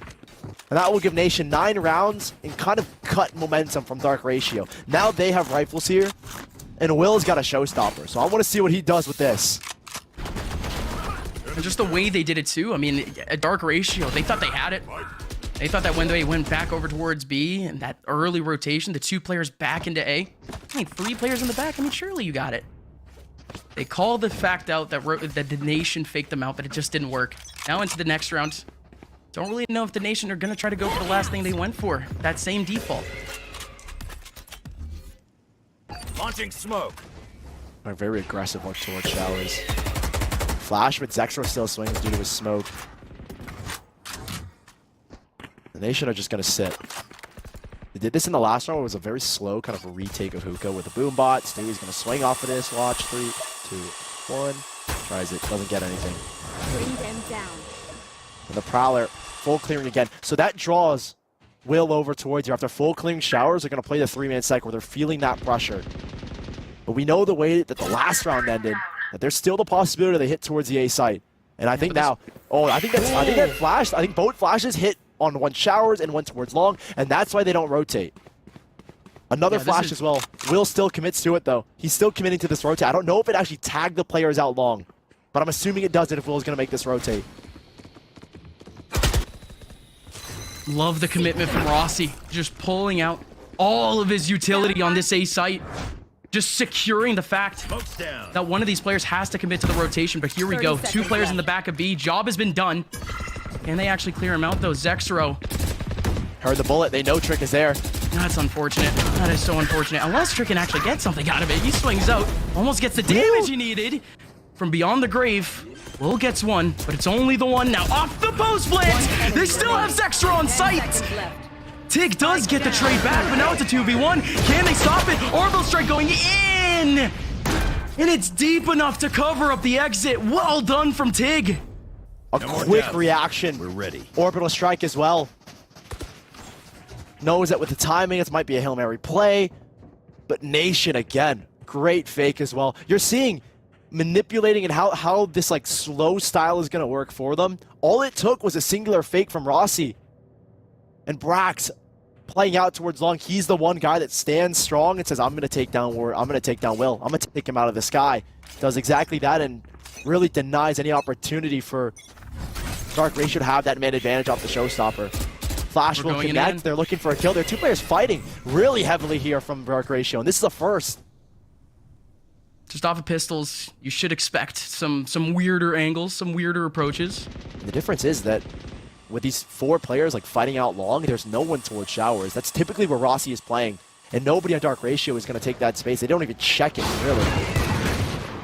Don't need to. Nation.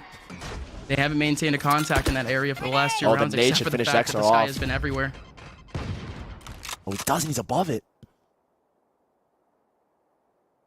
Doesn't take any damage off of that nade, and I think Rossi's going to go back towards Showers to clear. Probably hoping to keep these rotates. So this is what Nation did last round. They sent Rossi with a late flash and a late workup towards Showers to either pull rotations back to A or lock them into A. And now he's got Brax to try and sell it even more. I don't know again if that flash that they're constantly setting out Long is tagging these players. So no one is moving from Dark Ratio, and another hit in towards B, where they did the same thing in the last round. Late flash of Showers, but this time Trick will give us a 4v5. Wait, the angle in Hookah. And Trick is getting more! What's going on? Zexro might have a chance, but the player actually rotates back. He has to somehow get back into sight, and the orbital strike is certainly gonna help. The delays for the rotation, 15 seconds left. These players have to commit to B.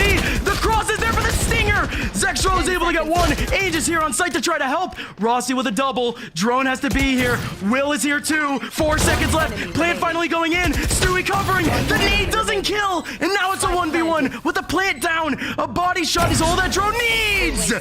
And nails it, keeping Dark Ratio in the game. Huge, huge props to these B anchors. Zexro, really, I mean, that ultimate buys so much time for the rotate, but the first contact from Trick, I mean, it's ridiculous he gets 2 kills. And they did not expect Trick to take these kind of duels. But well played, and I mean, Rossi and Stewie nearly pulled this one off. I mean, all it takes is 1 bullet to either of these 2 players, and Drone, fortunate to have the lower ground angle, the uncertainty. That will give Dark Ratio a 7th in the Nation. Starting to slip up. They're starting to catch up here, Dark Ratio. And this time, there's no default towards showers. They're fighting 3 out towards long. And this time, Dark Ratio will go investigating instead of long. They're going to go down towards B mid. Trailblazer might have just spotted the fade, but that's just about it. It's so fast for Wardell. Wardell already had the angle on Trick. Zexor goes out, needing to get more, but it just won't happen. It's an early take where nobody rotating from A has a chance. And a Viper's Pit available here for the Nation as well if Prax wants to use that. And he will. Securing an 11th round. And this is a number that we see so many teams able to close on and capitalize and close out maps, and that's what the Nation have right now. Stewie watching for the flank, and I think Dark Ratio are considering the save here. They don't really have guns to play with in the next. It would have been the opposite though. Dark Ratio. Still waiting. They somehow shut down the Nation here, and that's their golden ticket back into the game. I mean, you saw it, right? All of those players down to 0, just 1 on 2K. But now the Nation, they're going to go back to their old ways. 4 players surviving here. Economy going back to normal. Dark Ratio just buys themselves some time with this save.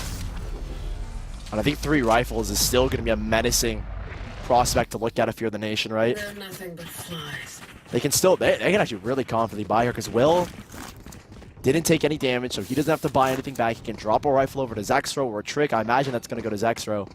Never mind, it goes to Trick instead. And a timeout called by Moonshopper. Didn't have the success, I think, that you wanted in the first half off of his timeout. It ended up going 8-4 in favor of the Nation even after he called it. But I think on the defensive side, you have a lot more adaptable capabilities. And you still haven't found a way, I think, unfortunately, even with the defensive side, to get Will in positions where he can get aggressive. And like we saw in Icebox with Trick walking down main, Ainge walking up mid on Icebox attack, they're not doing these kinds of plays. They're not getting as aggressive as we saw them on Icebox, and I don't know if it's a confidence thing or it's just a lack of comfortability on this map. Yeah, I mean, this is the first time they've played it in what 5 months? So it kind of makes sense that they're not going for anything too tricky, or at least one that they would have a setup for a trade. Will, for him to get some sort of impact here, it has to be a deeper contact. It has to be one that forces Nation to utilize that utility early, to try to clear angles that they shouldn't be clearing, that is pretty much secured from the beginning of the round. That's the type of stuff that should make the difference at the end of the round, but we're not seeing it. It's going to be big over towards that mid side. And it's Zexro to fight here with a Stinger. He's going to drop a smoke in front of him as soon as he feels contact, and I think play inside of it. And this is an avenue that I think Nation want to take, because they can get Wardell into Wartuka and play with the double ult. But maybe they were expecting aggression from Dark Ratio, it looks like. Nothing given. They're breaking early utility, yeah. Similar to what they did, I wouldn't be surprised if we see Rossi drop the spike over to Tig and make a very fast run towards Showers to send a flash. Yeah. If not, it'll be a full exit in from Hookah with this Wardell showstopper. Uh-oh, Zexro with the Stinger! Survives against the showstopper of Wardell, and Hookah has been taken back. Smoke's down. All right, just the one interaction does go their favor, but they need a little more. The hero rifle works for Will. And a spray through the smoke as well, tracing bullets back to Rossi. And how about that? That's the second time Zexro has completely avoided this Fade and Raze duo into Hookah. First avoids the C's and the nade combo, which ultimately ended up having them win the round because they thought Hookah was clear. I have the spot. And now again, taking out Wardell, pushing Stewie away so there couldn't be a split 30 into B. seconds left. And this will be Dark Ratio on an 8th. Possibly even resetting the Nation. I might have been wrong though, because I think they kept 4 players live in the last, and even though the round's not done just yet. Will with the cross with Stewie. Must get the kill. Actually blinds his own teammate. Gives a chance to Brax if he can clear this elbow area. What? Okay. I don't blame him. To be honest, if I saw a flash go in front of elbow, No one beats I my would not fire expect anyone to power. be at elbow, I got because this. it would have to be your teammate. It works out. Again, a huge round for Dark Ratio. I mean, they just didn't have the competitive buy that you expect. And with a Stinger, they spark around where they would have given up a 12th. You know, I would be a little bit, There. you know, disheartened. The fact that both the times you tried to clear Hookah with this Raze Fade combo, it hasn't worked. A smoke to try and avoid this flash, but nothing off of it. And they're going to, again, work this B site. I think this is probably the smarter call. You have 2 smokes to set up for elbow and spawn. But Stewie, yeah, they are so respectful of this kid Zexro in towards Hookah. Like, Stewie is not challenging. He's not going to go alone. He's going to wait for this boombot to come through. And even then, Zexro has been class in holding this Hookah spot. We didn't see a single A contact. They're walking in silently this time. They're trying to bait Zexro into this fight. They're going to do the same setup. They do it late. And Zexro's been forced away, which is good enough for now, and will give them that control.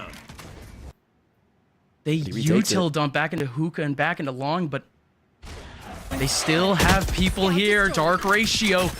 One in the front side, in bathroom. Here comes Ainge. Able to pick up the spike, but still needs a little more work. But he's actually going to utilize the Viper's Pit to try to fight things. Still a lot more action, but not anymore. I think Ainge just shut it all down. Shot through the wall, and he picks the spike back up in the middle of his 30 pit. seconds left.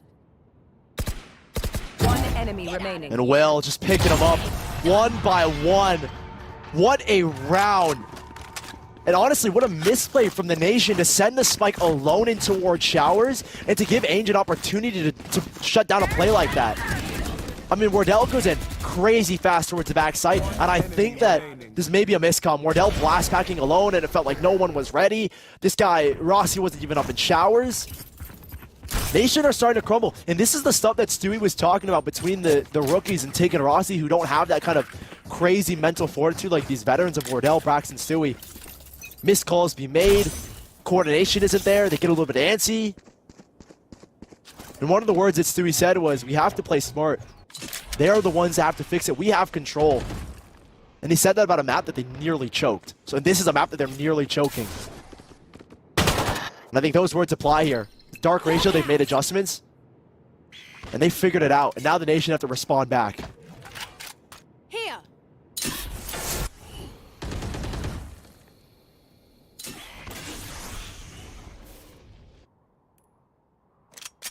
Where will we even see the entries in the future from the Nation? Because again, we haven't seen the explosive, the huge double satchel setups, right? You just did that though, that's the thing, and it didn't work. So I'm wondering if Miniker is going to call another timeout and just say, let's change our setup up and figure out what we're doing wrong, because a lot of it has been focused towards this B site. And the one time they hit A, they get slaughtered. They don't even step on this site. Wardell's the only one that gets in, and he's all the way in spawn by himself. And for Dark Ratio, to have that kind of adjustment this late, and to be able to do it in a confident manner, and not just a confident manner, but in a moment that it matters the most. When Nation are 2 rounds away from closing out this map, it puts a lot of the pressure on these Nation players. And like I was saying earlier, I think it comes down to that veteran status of Stewie, Braxton, Wardell, to kind of calm down this team and figure out the nerves.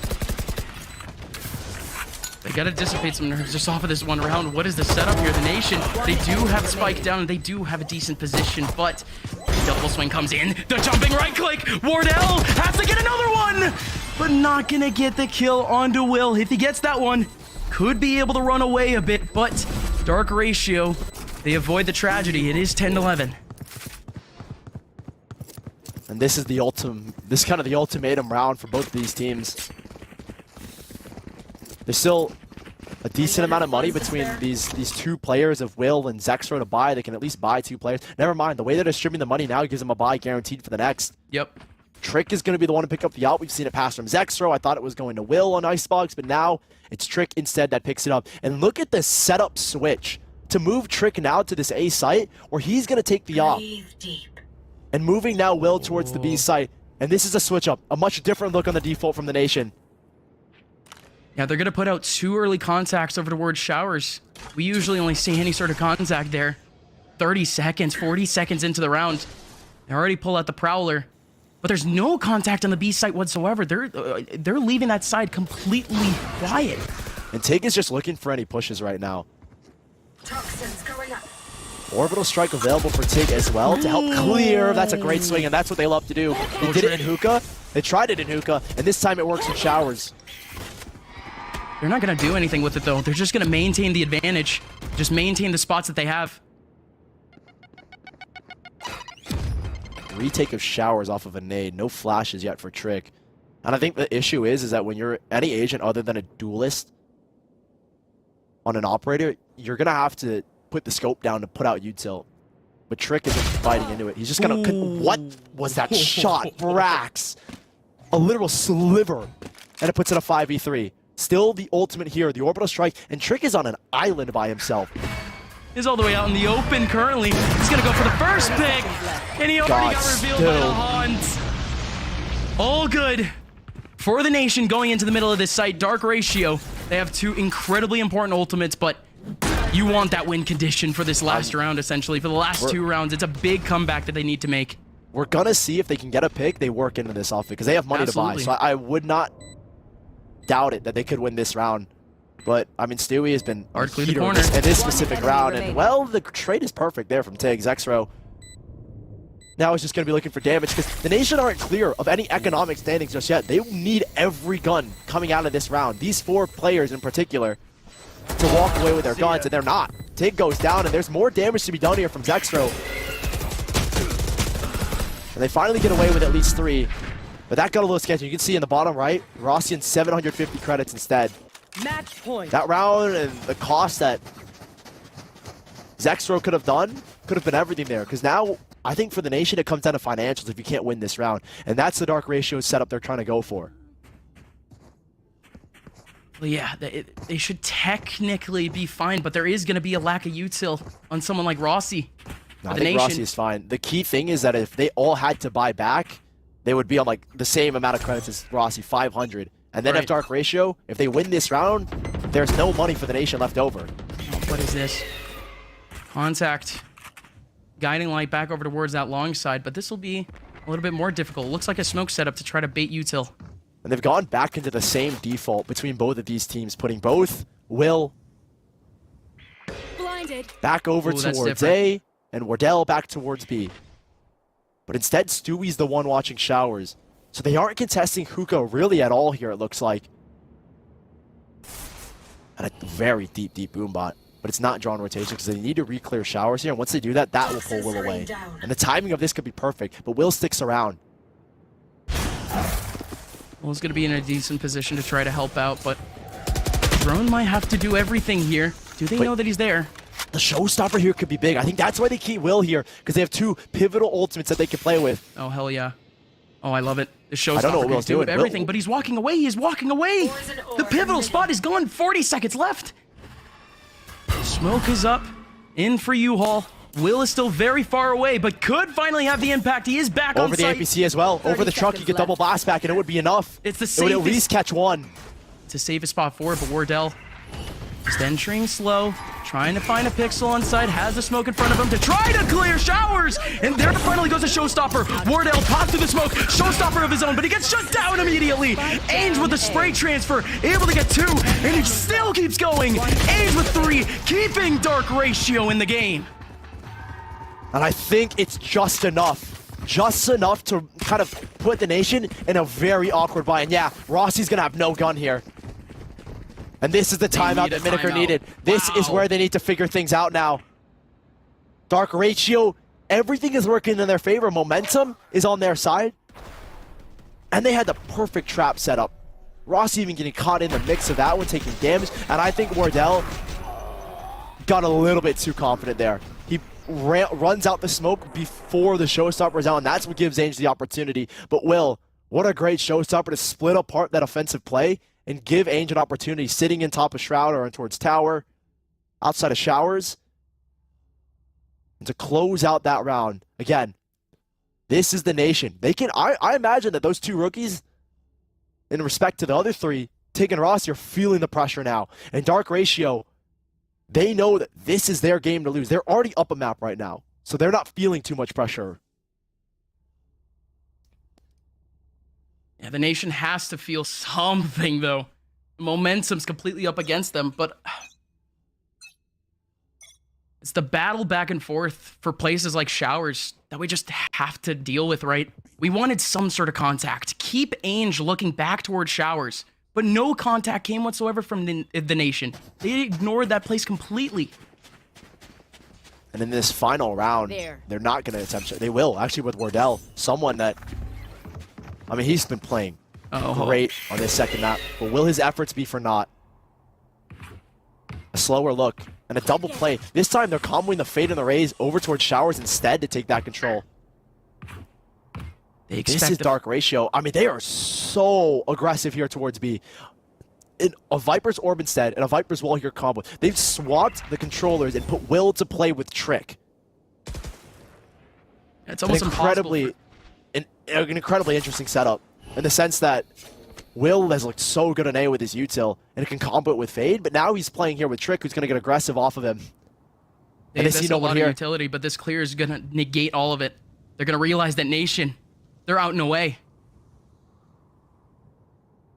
The Nation don't know. They have no idea Will is hunting. This is the first time he's ever done fire. This is what I meant. This is kind of what I wanted from Dark Ratio to get aggressive, and now they're finally doing it. Will hot on their tails. Yes, Brax gets one. He can pop the ultimate, but Will is still behind them.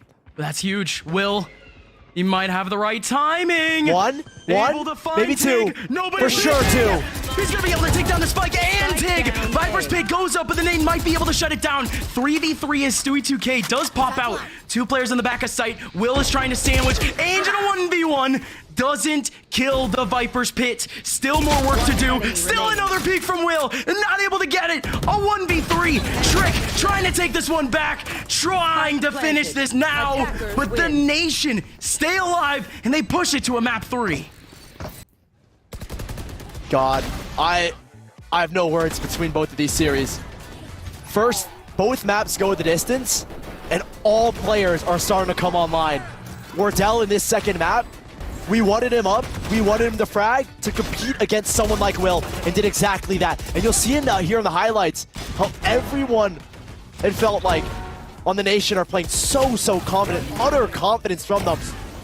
And while, yes, I feel like this map was exceptionally close, it did feel like for the majority of this, it was the Nation in almost full control, right from that first half into the second. But questions have been answered. Map that they haven't played in 5 months.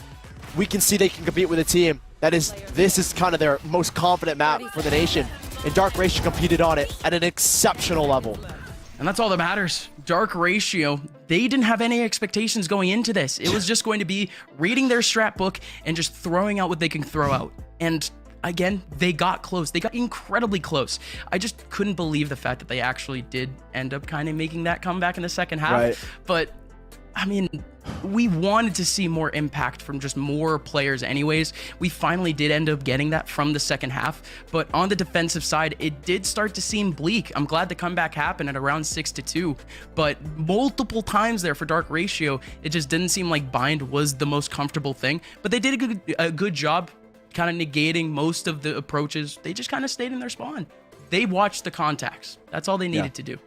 And I think in that map alone, like obviously Will was someone that played really good again. Nearly a 1.0 KPR, but someone like Zextra who had like 28 kills or like around 30 kills on the map of Icebox, to not be able to frag out like we expected him to, it's a bit of a disappointment. And what we want to see moving forward is that guy heating up alongside Will. Because when those two are on, it feels like they're unstoppable. Will has been kind of negating the stigma of when they last played Nation, that if he doesn't frag, they lose. He's fragging and he's here. And the rest of Dark Ratio need to be there to support him. But for now, I mean, it felt like we were losing our grip on the game. And if you feel like you're losing your grip on your game, make sure you check out Sedex. That was such a smooth transition. Good stuff, Sully. Sedex is one of our associate partners for the event. Stay in control of your game with Sedex Gecko-inspired thumbstick grips for unprecedented grip and increased accuracy. Available in low rise, medium rise, and high rise. They all fit easily onto every single controller, so make sure you check them out. Available on Amazon.com/Sedex. We'll be right back with the final map of the VCT Challengers Open Qualifiers #1 here on the mainstream.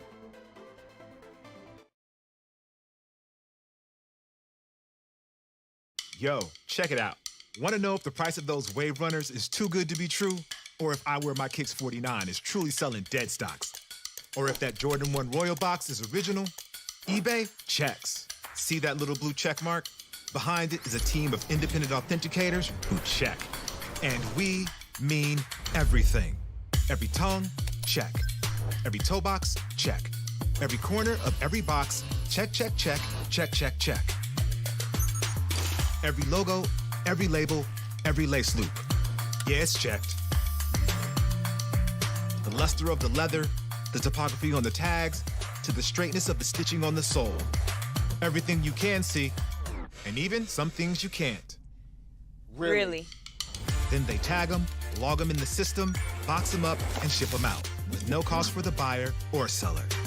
eBay checks, so the moment you open that box is as real gets.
Our final map and our final map for these teams here in Open Qualifier number 1. I'm Sully joining with UpMind, and it is one more map and one more chance for these teams.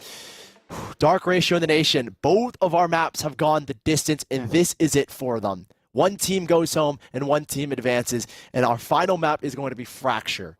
A map that the Nation have never let a team get more than 5 rounds on, and I think that is something to be said, because going into this, all eyes are on them to perform.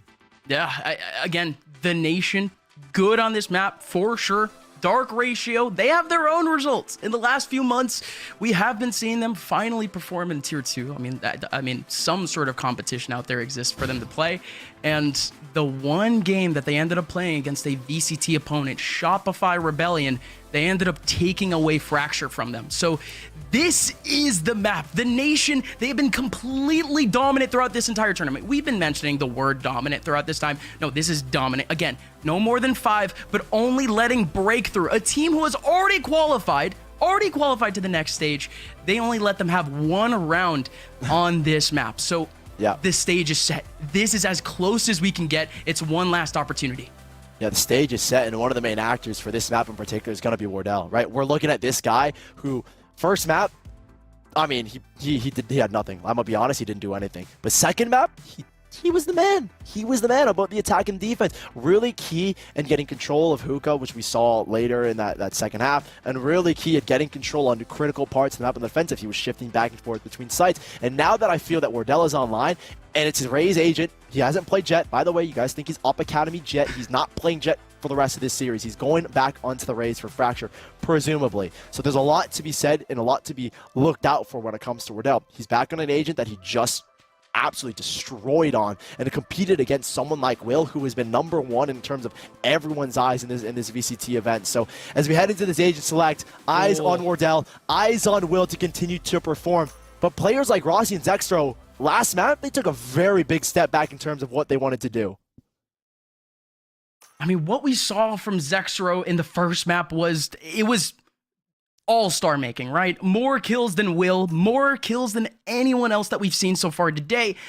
And even then, just wasn't able to capitalize in the second on a map that you would like to have seen a little more impact from that type of agent. But as we head in finally into Fracture, I mean, we see some different comps for sure. It is a little tough to be playing Fracture with that Cypher.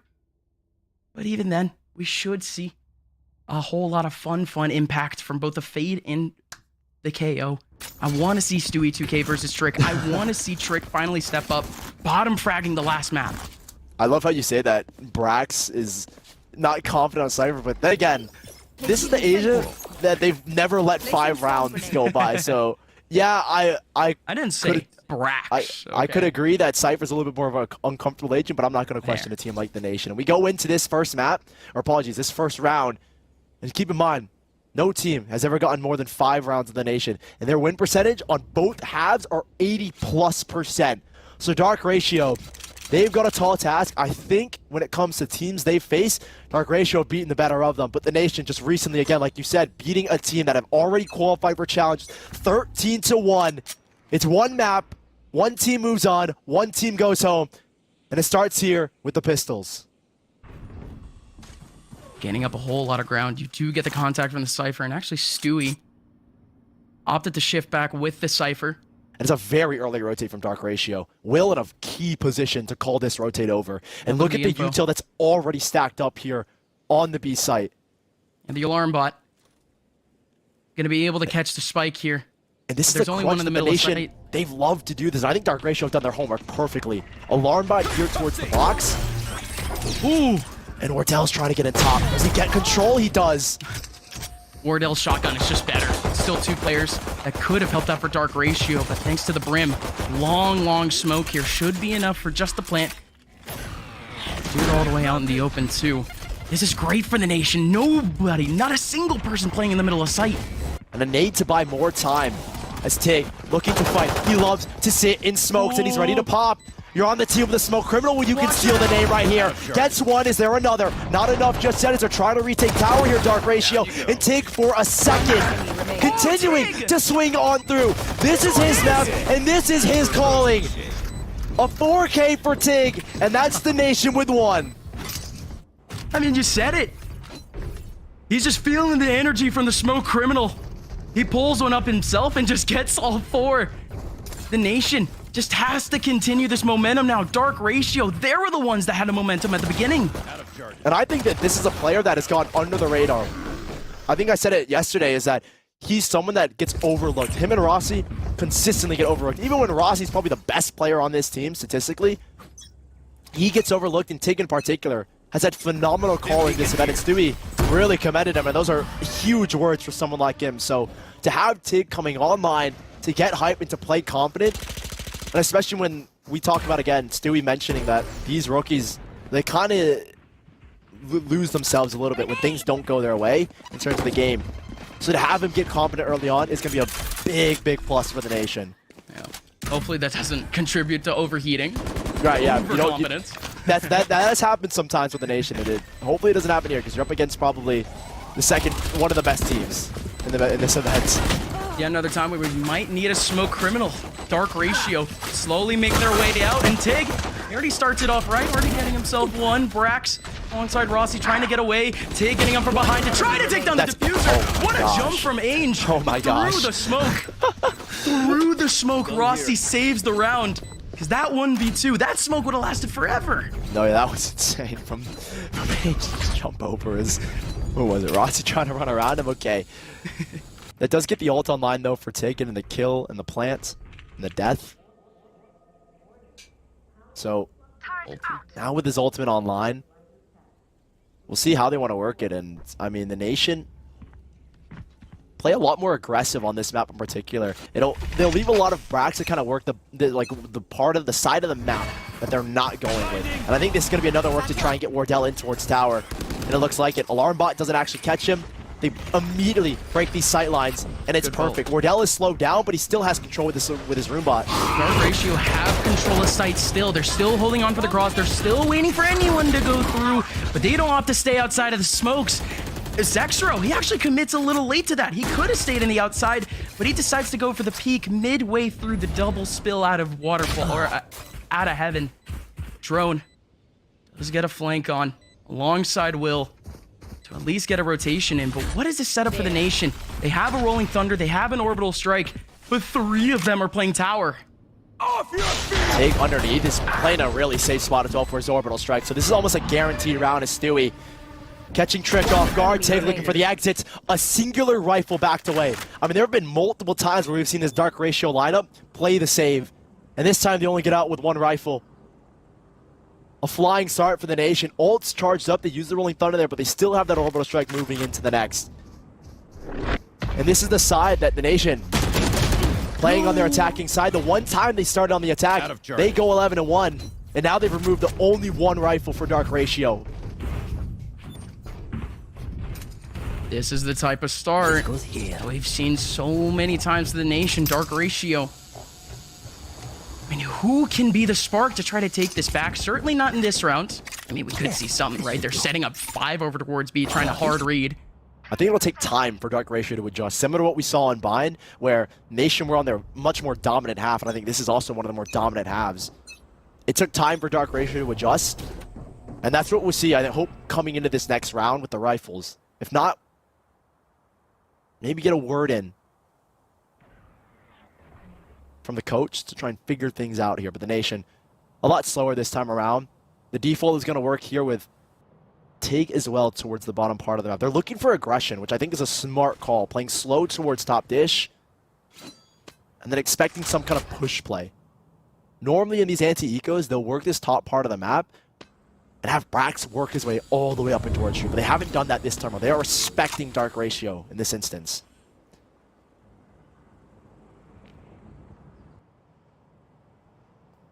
I think a smoke setup for Dish might be ready for Will to burst through. No, I'm worried though for Will. Or apologies, not Will. Wardell. If he goes down, I mean, that's a perfect spot. A rifle picked up for Will and a perfect vantage point to use that showstopper. Because he can blast back up once. Ooh, the smoke's coming at a good time too. Is that the jump up finally for Will? Is Will gonna do anything with this? Wardell just goes through! Tries to spark! Great but trade. It doesn't happen. 4 players are now corralled in A main, but they do take down the showstopper. Do they know about the 2 on site? They know about Ainge now, but what about the 1 at the bottom? The orbital strike is gonna spread them out! And it does work out, at least for the 1 frag. Drone does get 1 back. But it's a 2v2 now. Brax looking for anything. The angle was good for Trick, but it doesn't work. 12 seconds. They're trying to isolate Drone.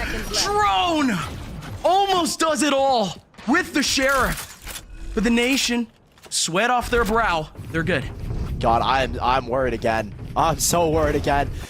There's something about like the eco rounds with Dark Ratio that you just expect the Nation to win, but those kind of plays between Will, Zexro, and Drone, who I think has played exceptionally well alongside Ainge at times. That combination of players, especially when the positions they put themselves in, where you have Trick kind of supporting on the offsite, that gets scary. Because so much damage can be done between the 3 of them. And now, another attempt to take this tower control from Wardell, but a little bit slower, which is interesting, because they're not going to stun there either. Seeing if we can bait anything out. A knife there to try and slow Wardell down. You can see Dark Ratio kind of adjusting and take the 1 to watch the lurk instead. Are they Here's the noise, and I think this is going to have to kind of force the commit in towards B now. Yeah, well, absolutely. They got the pick. All of these players are isolated now towards the north side of site. The north side of the map, excuse me. As they head into arcade, no more util to try to clear them out. They need to dedicate someone back over towards tower. Oh, and these ultimates as well are not working in the favor of the nation. At all. Orbital strike and a rolling thunder. I think the key part in this round, I don't want to say that it's a done deal round, but the fact is their Dark Ratio have just so much space. I think that tripwire breaking doesn't cue them to go to the A site, surprisingly. They want to commit back into this knowing that they full cleared all the way down. Oh my goodness. Spike down B. These full rifles too. They could have been able to go back, but 2 kills uncontested for Dark Ratio, putting themselves in a real comfy spot for the next 30 seconds. They just need to watch these angles in front of arcade.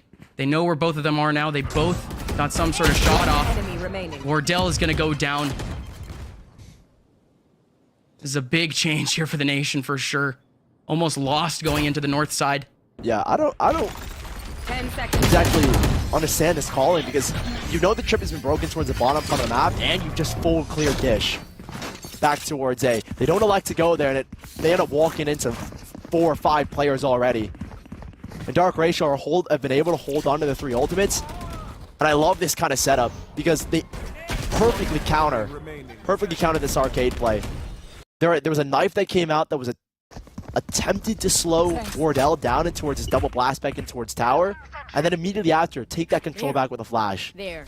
And this is Dark Ratio, like I was saying, finally adjusting. They're looking good now too. And they're taking control back in an aggressive manner as well, Dark Ratio. What is this? Wardell! Almost getting a peek in, but there's so many players here. They have no idea that there's 3 here. But here comes Will. Not going to be able to get anything with a showstopper. But this is a trap. The nation, they might all be going down here. Trick does take down Brax. The one around the corner has gone away. But even then, the nation, They have the how spike. in the world can they ever get back in this round? Dark Ratio had the spike as well. The Will blast back arcade, but this time he at least had a breach there to support him. And Stewie, just a stinger.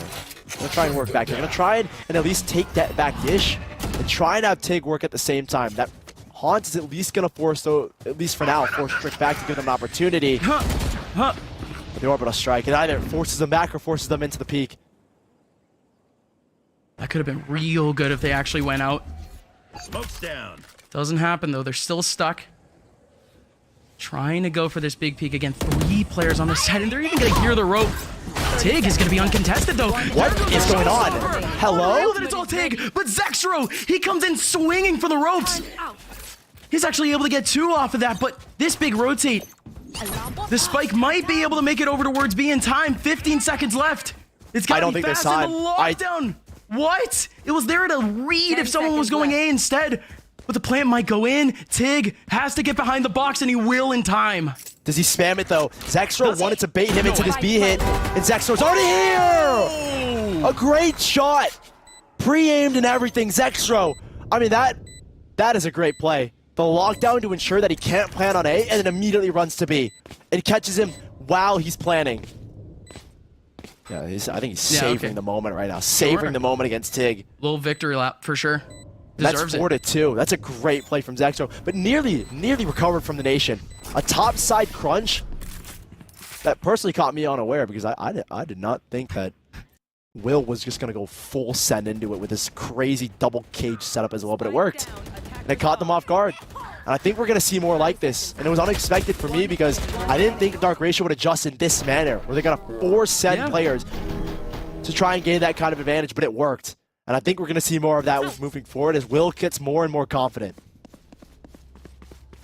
I mean, we didn't see those types of setups on the defensive side or the second map.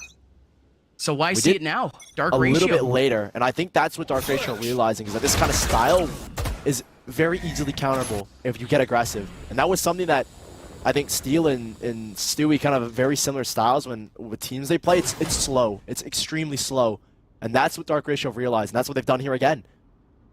It's going to be the first contact from Will. Has a breach right next to him for a whole lot of utility. Yeah, the nation Drone can slow this down with a single fault line, which I think he's going to do here in a second. Yeah, great. Oh, never mind. Rolling Thunder committed. Yeah, no, Rolling Thunder definitely helps. Drone is just going in.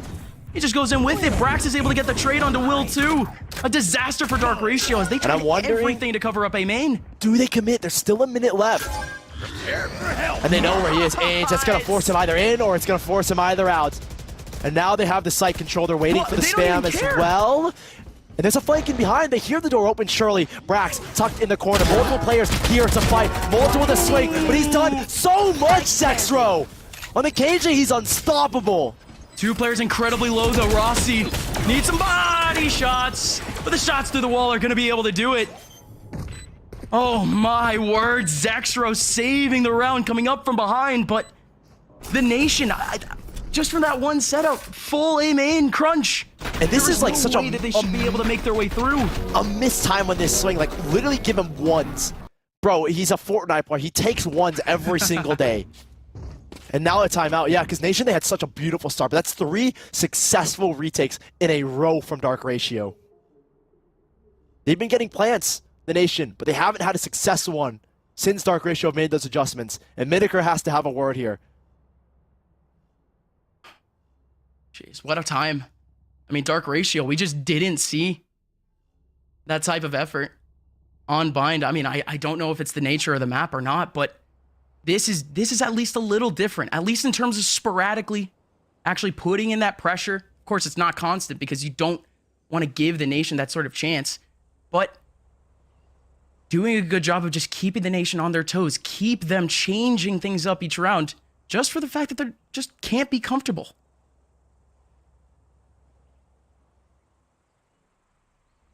And I think this is a moment that especially comes into that mental fortitude of these 5 players. We speak back to how they work, especially a team that has a bunch of kind of veterans, rookies, and they've only been together for like 2 months. So, if even. Dark Ratio have found a way to counter back the Nation, and it's about making sure Tig and Rossi don't do reckless things. They don't try, they don't stress themselves out with trying to adapt. It's play your game. I think Steel said it perfectly yesterday. This game can be broken down into fundamental pieces and simple and easy to understand moments in the game. They have slowed down. They've steadied themselves. A much slower round from the Nation. And a more kind of based default. Working every part of the map this time around. I couldn't find the right word. I didn't want to say simple because it's not simple. It's complex.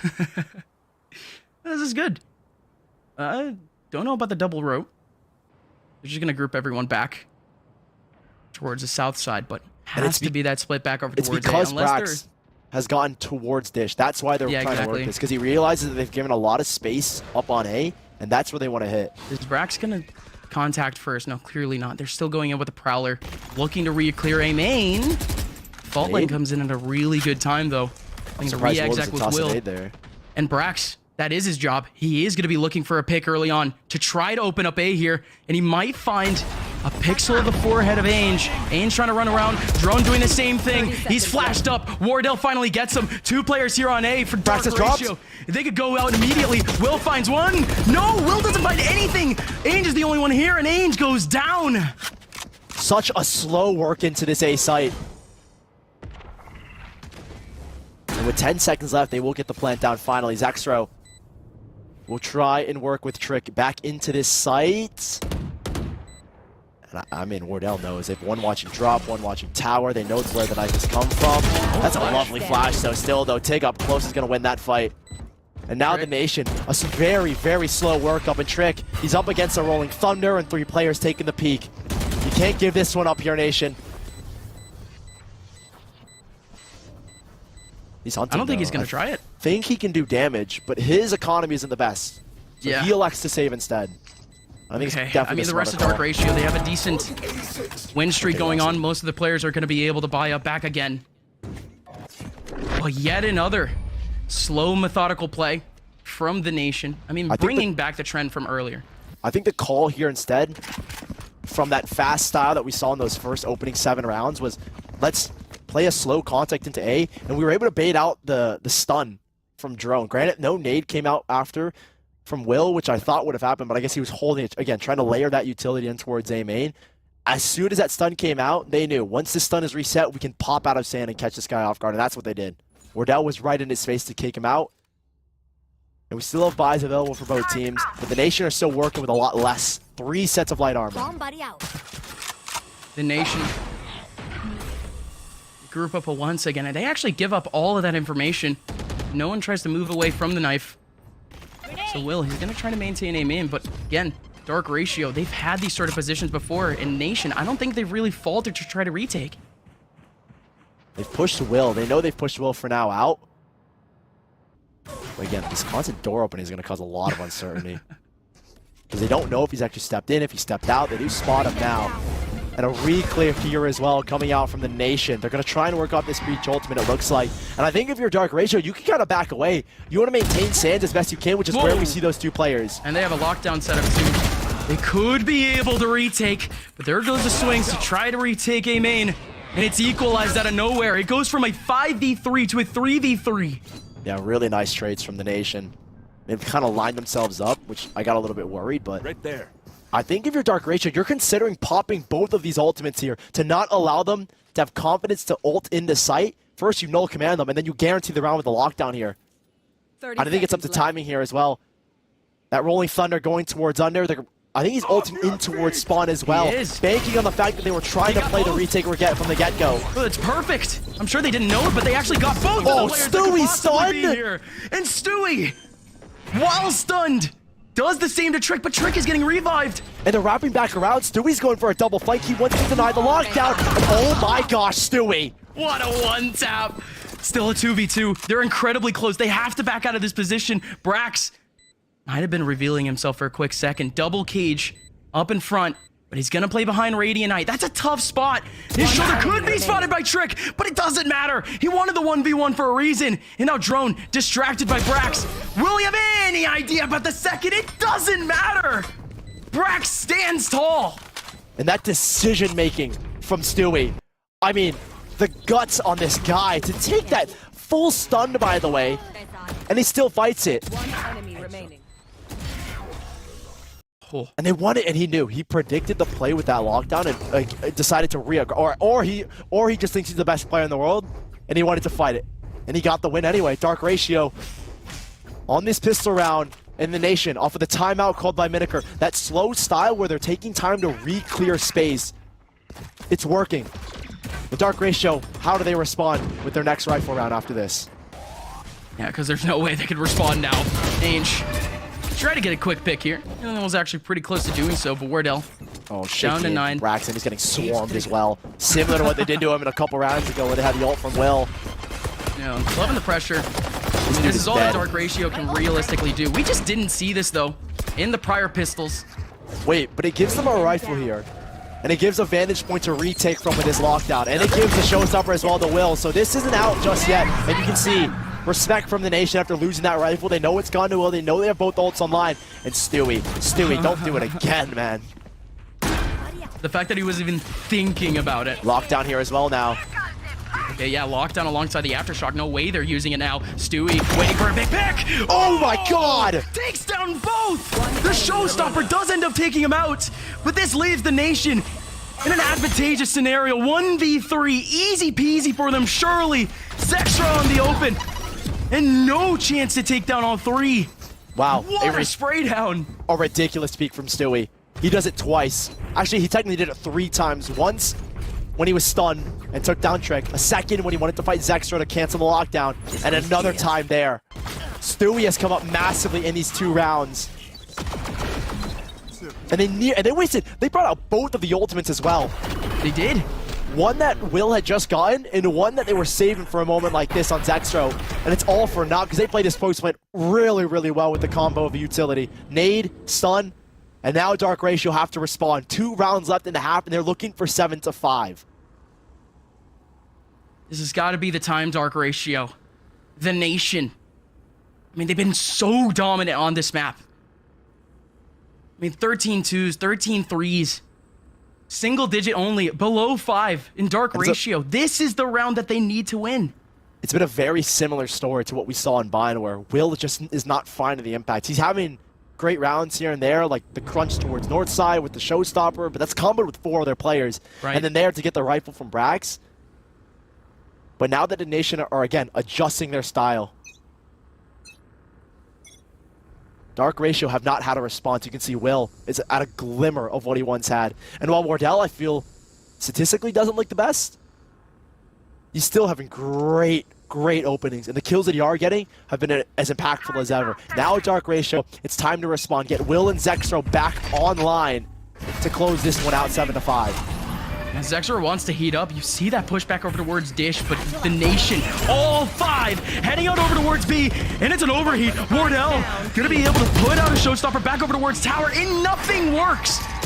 Neither the peak, neither the showstopper, and the hold is working for Dark Ratio. It's not again, They're able to get 2 back, but Stewie, not exactly the equalizer, but it helps. And Brax is nowhere to be seen. I have the spike. He's stuck back towards Tree, but these are 2 players that I think work so well by themselves, and now they're gonna group up. Brax is watching for any B-man aggression, any flank coming through. Doesn't see anything. And now it's a matter of a re-hit. And everyone on Dark Ratio is here. And how great it would be to get this round and then the next. We're looking at this second half where the Nation, 80+% win rate. So every round here matters more than you can ever imagine for Dark Ratio. And what a statement this specific round, right? What a start from Dark Ratio. And Zexro, he's got the operator to watch this angle as well to make his mark. Turret to make the first contact. Left. How contact heavy this is from Dark Ratio. No Everyone is safe at this point. Oh my gosh! No way. Stewie, you're ridiculous. I know exactly. Pixel angle, and he ends up getting it. The person over towards Connector doesn't get a peek on. And they know exactly where both of these players are. The second ping, and they see them lined up. Stewie with the Prowler making this first contact. It's up to Brax to swing, and now Stewie needs to play up it. An ace clutch, and a 1v2, he's stunned. And that was all they needed. But still, Dark Ratio are in this half. One more round to bring us 7-5, and what a scoreline that would be. Last round in the half. Starting to get scared at the very end there, of course. I mean, didn't really want to see Brax just get hard swung there, but the Nation, it could still very much depend on the fact they were very much in control of that round, very much in control of the pace for a couple seconds there. Dark Ratio. And Stewie is working alone on this bottom part of the map. He is all by himself. This is an interesting look. Are they going to try and get again? Another one. Wardell up in towards Tower, but it's a lot slower this time, making no noise, revealing nothing. But that knife towards A main is going to allow Will to tuck himself. They should be expecting to say hit, and they have a Rolling Thunder for that kind of retake. The fault line doesn't hit Wardell. Wardell's going in, and he might just take down Trick. Indeed he does. That's unbelievable. The patience from Wardell to stay behind the sack is so good, but still Dark Ratio's all here. It's a Rolling Thunder, and they need to use this Orbital Strike. They can cancel out this push, but they don't. Instead, they play the retake as they're all out of sight. They read this play, and they know what Dark Ratio want. It's all done. The Orbital Strike is going to come out to try to cover up the spike. Everyone has to peek out dry. It's a disaster for Dark Ratio, and it's all too perfect for the Nation. They're going to recover the fact that they were looking for domination in this first half, and they got it. And ending 8-4 is quite the statement from the Nation. They've only ever played one singular full half of this attacking side, and that half went 10-2. And they had a dominant start here. Players online like Tig, I mean, now on this defensive side, a map that they've had 3 full halves to play on, and every single time, it's either 9-3, 10-2, 11-1. It's ridiculous. They 11-1 to break through on this map yesterday. And if things continue in this pattern, it could spell doom for Dark Ratio. It is. Like you said, I mean, technically one of the worst first halves that we've seen from the Nation. Yeah. And I feel that, especially on this attacking side, the KJ's not going to find as much impact as we saw her have on the defensive side. But the Cypher has all the control, has a tripwire. Back over towards Dish, can back up towards site, has a camera. This is just a safe setup here for the Nation, but they're not going to stop anything. This is going to be retake, like, if anything. Brax is Leia. Again, they're looking to maintain his sand control. He doesn't have a cage set up, though, here for sand. And that's the interesting thing. They will get onto site. The knife is going to be broken. And Brax is going to tuck himself. Again, Stewie and Brax, 2 really good individual players, are going to have to try and hold it down on their own. Ooh, Gets Brax one. That's more than enough. Zexro barely gets the trade there, but okay, the Nation. On the rotation, you would expect something maybe a little bit more traditional. Oh my gosh, a triple flank here as well. There's 2 here for Dark Ratio, though. They have the KO right next to him. The KO can negate everything. Should have a flash ready to go. Zexro ready to go with a ghost. Gonna be able to get 1. Has the lineup. Zexro goes crazy with 2. Gives the round to Dark Ratio. It's a good start into the second half. A great post-plant situation for Dark Ratio to be put in. Well held as well there by Zexro, who, again, I have questions for this attacking side KJ, where on both attacking sides that he's played, he's only amassed a total of 14 kills across the first 2 maps. All of his kills come from that defending side. And what we're looking at is for Zexro to step up massively here, to come back to life alongside Will. And what you need as well is Wardell. I think especially on this defensive side, where he can pick up the op a little bit more frequently to get into those angles that Will wasn't willing to get into. Oh yeah, we didn't get any of that sort of action. He doesn't play the op. Will never plays the op. And so to have someone like Wardell that can be a very strong anchor towards that A main position, I think that might be where the Nation could edge this out as we move forward into this half. But it's all a matter of if Wardell's feeling the confidence.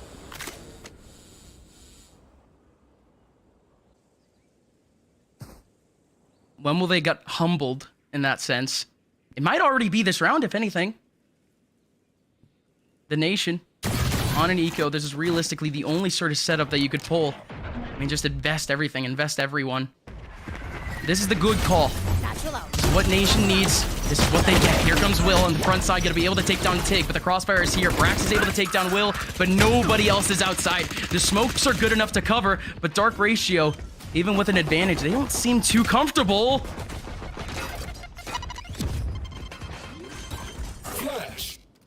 Still, and almost in full control here of Tower. It's up to Wardell to clear this one out. And Trick, that's a... Oh, he doesn't check the counter flash, but he rushes through Wardell. That's a huge fight to win. Zexro. There's no way. On the attack has struggled, but he did great in that pistol round. Has an alarm bot to work off as well, right? But it's the one player stuck in the middle of sight, and Wardell has to duel him. That is a beautiful stun, but Drone still wins it. But they used the util for lowering. They could have isolated Drone. Stewie now has nothing and just needs to go in a 1v2. Takes down the first, though, with a Sheriff. Zexro not looking to peek, shows the shoulder. Stewie not getting any pixels, and Zexro playing this perfectly, running for the hills. Stewie has no chance for the defuse. Finally, Dark Ratio. They finished the round, but I mean, that was just not a round where the Nation should have gotten really any kills, right? So much utility, so much economy being taken away. The bonus is gone. Yeah, 4 players gone. Not even a full bonus. And Zexro, I think, just barely gets... I think he actually lost his life.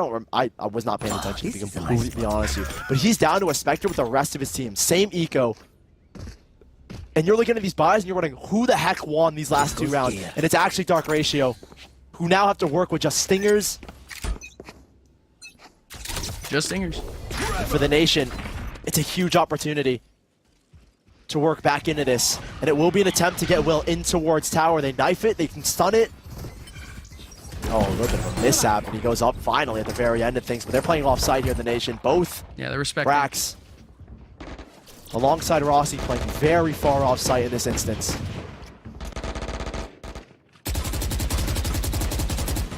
They don't have a whole lot to retake with, too, but the Nation, all 5 are going to be live. 2 coming up from Arcade. These are the type of spots that, again, we haven't seen Dark Ratio be able to take advantage of. Again, it is just Stingers, but this lockdown, it does help out, to say the very least. Again, the Nation are just respecting this entirely, expecting the rifles. There's no way they would be playing this way if they knew that it was just SMGs. Stewie around the corner is spotting Will, but Will does overwhelm him with the nade. Tig not able to get anything, still looking out for Tower. That was very smart for a second there, but Will still gets him. Dark Ratio up in the advantage, but the damage is low. The Nation running out of time. They do finally have sight, but is it too late? It might just be. That was the type of round that the Nation could have taken to keep themselves up in this game, but Dark Ratio with Stingers are able to get it done.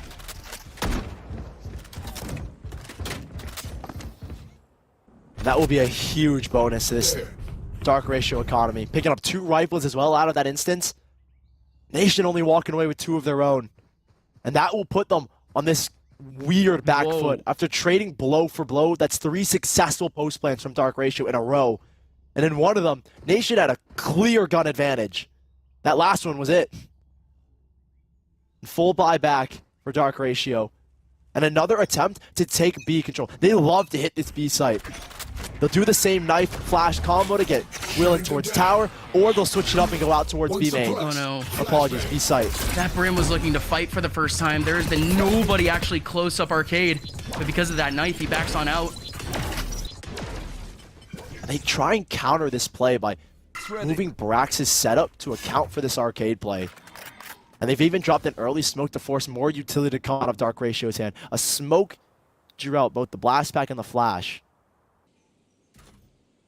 But they work back under. And that camera is going to get a lot of information here in a second if he pops out of it again. A lot to play for here for Dark Ratio. As camera will be broken. Ooh. And the read. What is this? A work back in towards A. And the Nation are predicting this.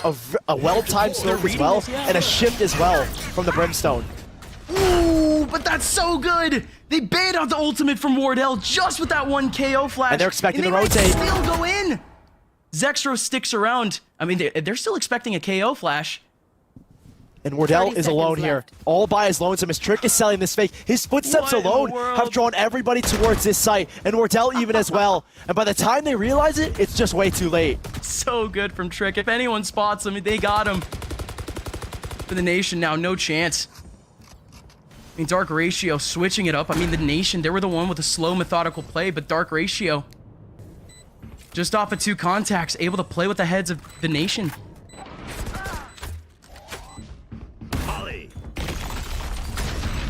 And just gonna get stunned. Can Wardell capitalize?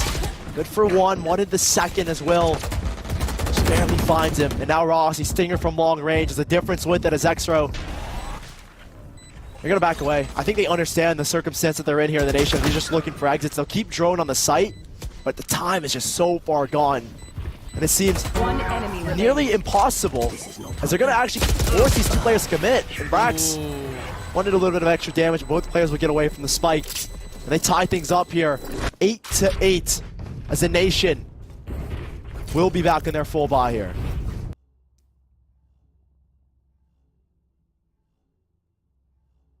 For the rest of this one now, Zexro will, living up to the expectations put upon them before this BO3. But on the other side, the defensive side, we need those first contacts to go right. Tig has had a lot of them. Brax has had a few of them. Wardell too.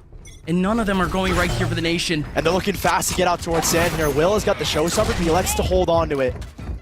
And he'll get out very quick off the stun. And now Wardell, a big challenge and a really nice trade. But now comes out the ultimate. And Will looking for editing. He spotted Stewie, but it's a little bit late. 2 versus 2 here. And they know where the plant is coming through. And Tig not looking to contest, but 1 smoke left for the retake. Good timing off the boom bot. It'll be a while too. No util from Will. Wondering what the Brim's got, but surely if it's a molly, it would just delay.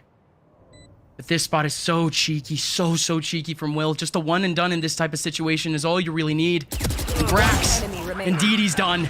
Backs out towards main to play with their teammate. Smoke's down. And now Tig gonna try his hardest to ninja defuse here, and it might just work. The molly's gonna go in. It's gonna chip him away. He's down to 6 HP. Can't do much, but try again potentially. He's got it down to half. And Will's The got a smoke nade might be here. enough. Out of He's charge. not gonna try it. The nade goes in. Tig has to save. Dark Ratio. This is the first time any team has gotten a lead on the Nation on this map. They gotta continue this momentum. And it's only 1 rifle saved over as well. Very minimal damage done to this economy of Dark Ratio.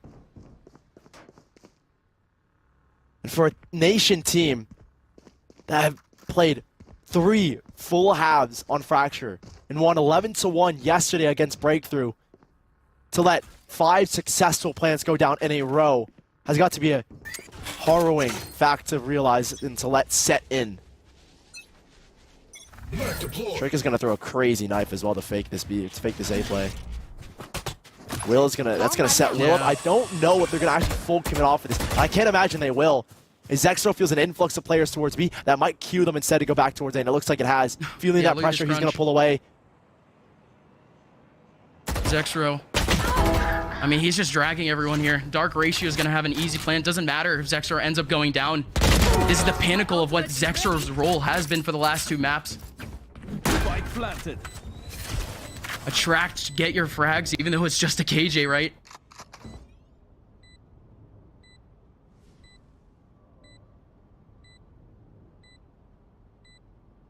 Ainge is already watching this fight, so really no opportunities for the Nation to find any damage. I think Miniker, I mean, they've had very successful timeouts.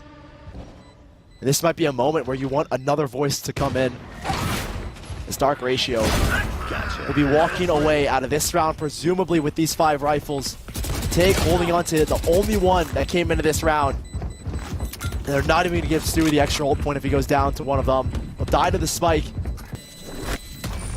And the first team to ever get +5 rounds, let alone double digits,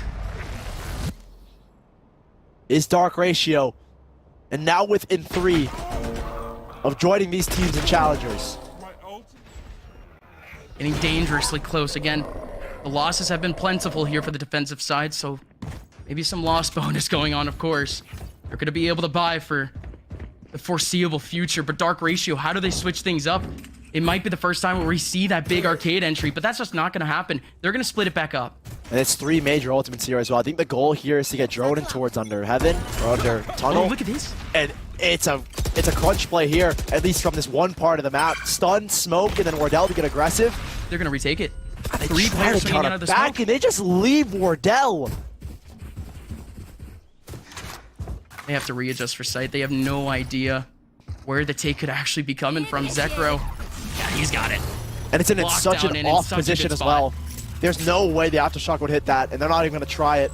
They'll slowly re-clear towards top arcade. Zexro even going to get the spot as well in a second, and maybe even a frag. He's going to be a nuisance to deal with as they try to retake this site. Yeah, they backed on out from it for good reason. It's going to be a while. The knife is going to be able to reveal a few, but so much utility is being used by the Nation just to get through these back choke points. It's not even close to sight yet. But Will, this is such an important spot. The Rolling Thunder is going to go down on him, and he needs some headshots. The Rolling Thunder from Drone. Drone doesn't get anything. Nobody from Tower ends up getting stunned. Tig is fine. 3 players now remaining for Dark Ratio. Big action again. Trick holding on. These players are just playing away from sight, and for good reason. It's starting to get chaotic, and they have an orbital strike to use, and they use it.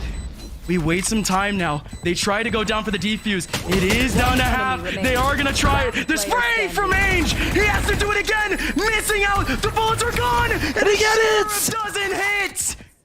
The Nation play every single opportunity they could to get back on site. And they finally get it at the end. 1 second left in the Nation. Just barely getting it across the line. But it is so close. They had to use 2 major ultimates, both sides using every single ult in their playbook. And they keep us alive here. They keep their economy intact, but Miniker has called a timeout. And it's no longer a question of which player can you bring back to life. Who's going to be the standout player? It's a matter of team play at this point. It's far too late to ask if Wardell can get into the mix, if Rossi's going to step up, if Will and Zexor are going to be the top fraggers for Dark Ratio. It's a mind game here. And pressure is on both sides. Dark Ratio have the advantage, and it's Nation. They've got to play catch up here. Oh boy. Oh boy. Such close rounds too. There's no real difference maker. There's no real difference that they can make. I mean, if anything, Dark Ratio, they're heading into these 3-man, 4-man sites, almost getting shut down, but they drag these players back just with like a couple of smokes. The full retake does happen. Flippy, you did that yourself. You put that tweet up yourself.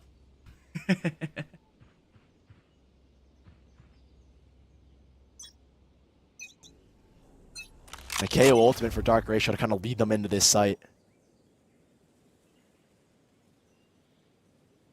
And they're 4 again. trying to get into tower, but they're doing it so quietly this time around. Wardell has been in this position. We saw him the other day with just an operator, but this time, his Phantom is going to be the key player, yet to pick up the op in this entire map. And it's way too quiet. I don't know if the Nation have any idea where this is coming from. I think that haunt, though, will kind of cue them up, and those smokes are so well primed.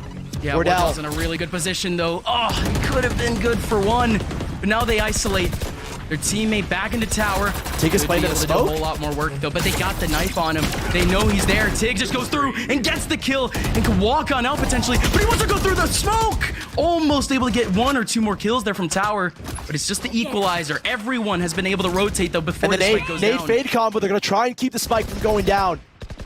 And Drone, fearing that it was headed towards him, it actually goes into default spot, not behind the box. And now they can get the play. Stewie! He just walks into the grenade! Well, he's full flashed. And the aftershock is too late. Brax on alert. Brax on alert. Brax to get another. And it's 3v2.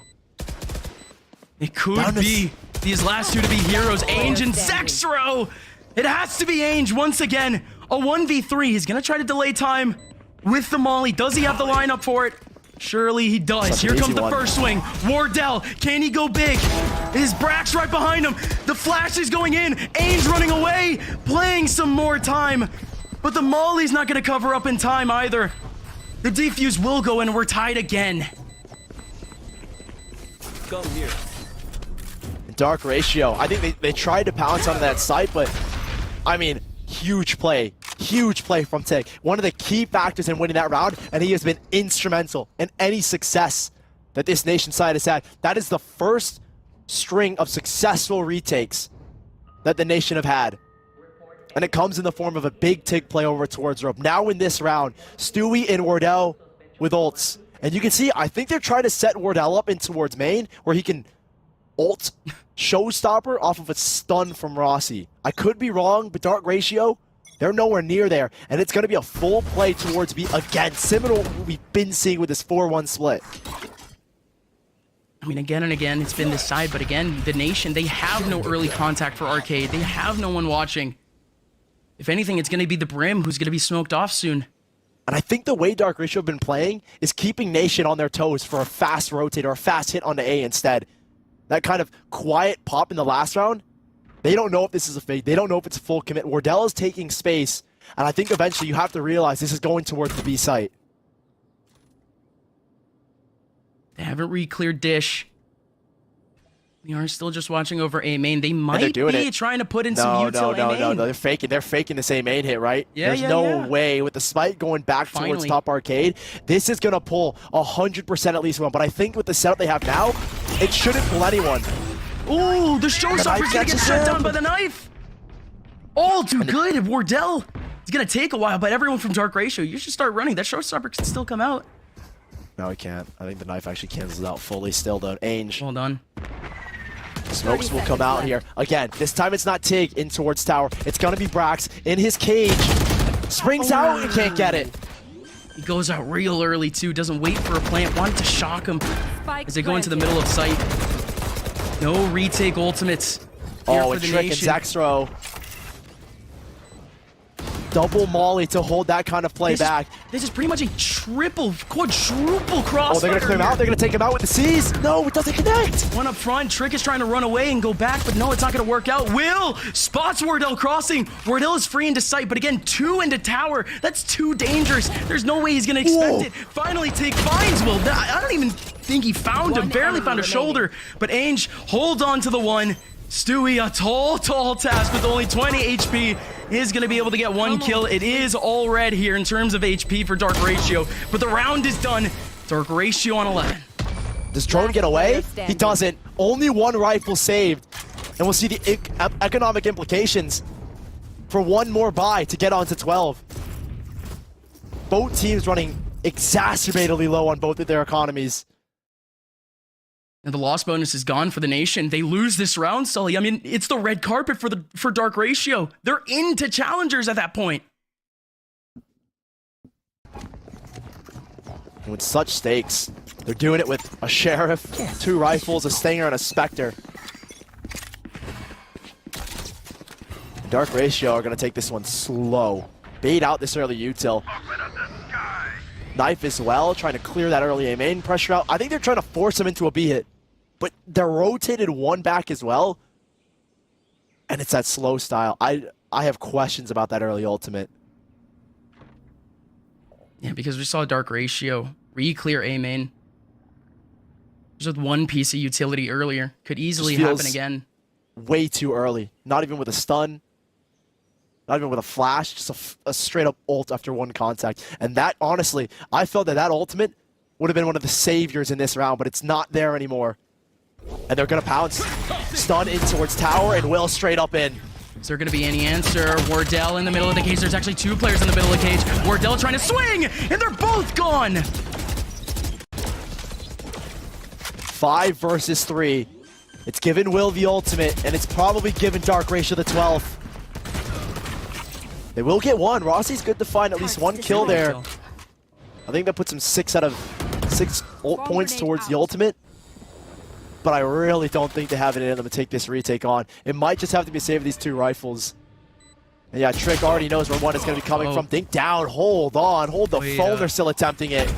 Yep, still 2 incredibly important ultimates. Play some time here, Zextro. Looking to take down Rossi and gets him. Zextro decides to just press the escape button on his own and just hold W. Match point. He finished this round out on his own. And he has had an exceptional second half on the attack. From really hardly putting any numbers up on the board when it came to that attacking side, between Icebox, between Bind. He has stepped up huge in this second half. 13 kills to his name, alone in this second half. And it was a very weak buy on the side of Dark Ratio. And now they have an even lesser buy to work with now. Zextro, a massive 3K again. He is just playing so confident and out of this world. Didn't step up on buy, but now he stepped up massively here in the 3rd map. And in the 3rd quarter, the 4th quarter, if you will. Didn't expect this to be the map for him to do so, but comes in a good time too. I mean, that play at the end, that was actually fully necessary for him to get the ulti that he has now. That changes the complexity of this next round entirely for the nation.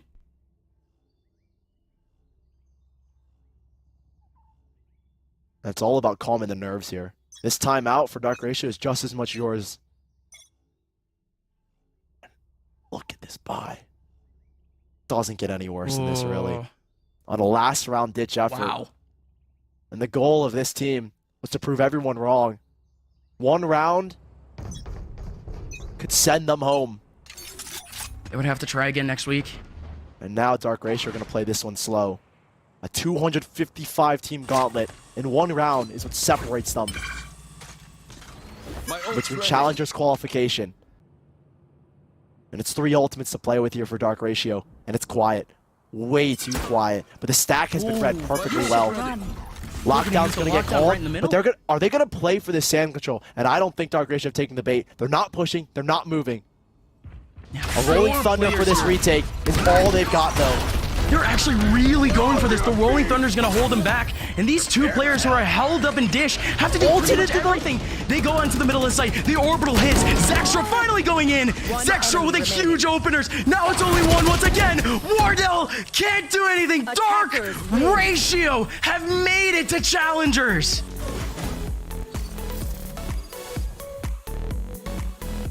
Revenge is theirs.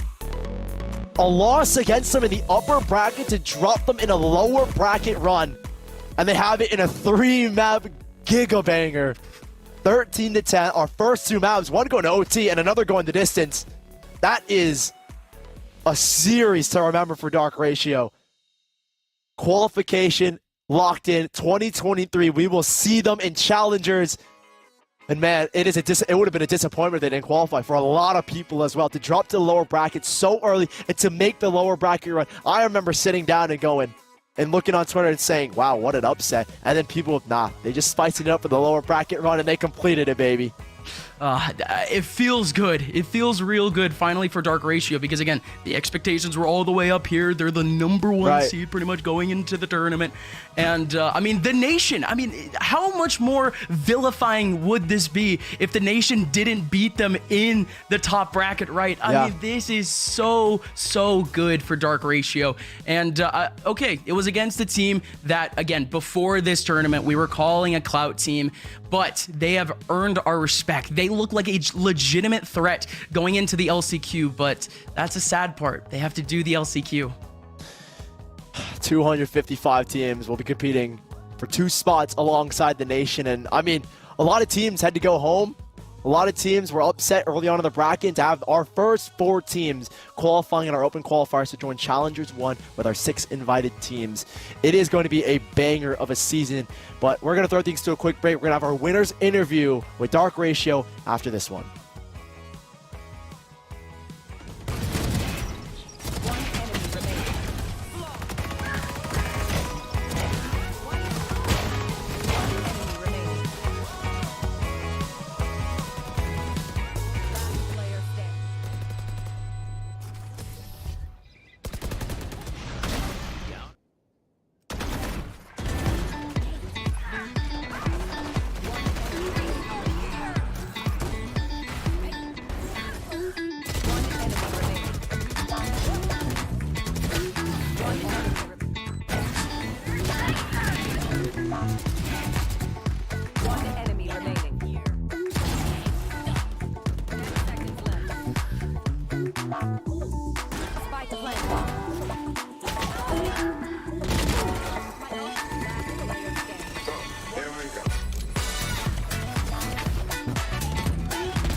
conversation is energized. The revolution will be televised.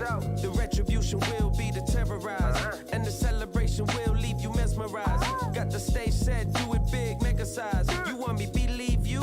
Tell some better lies. I'm in the TV room, I'm doing exercise. I let the money flow, so I live a better life. Hey, live a better life. When I step out. When I step out. Hey, come on. Hey. What are you about?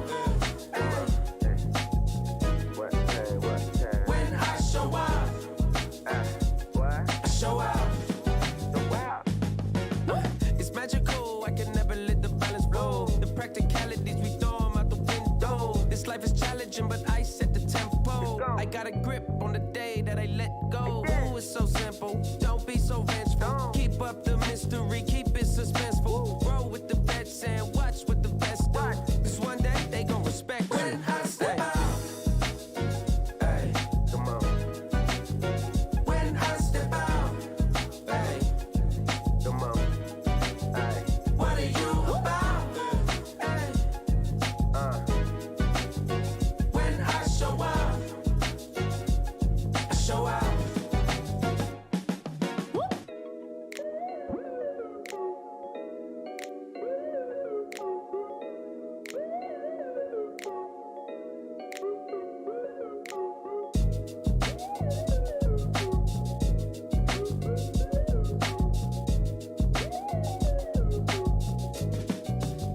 When I step out, hey, come on.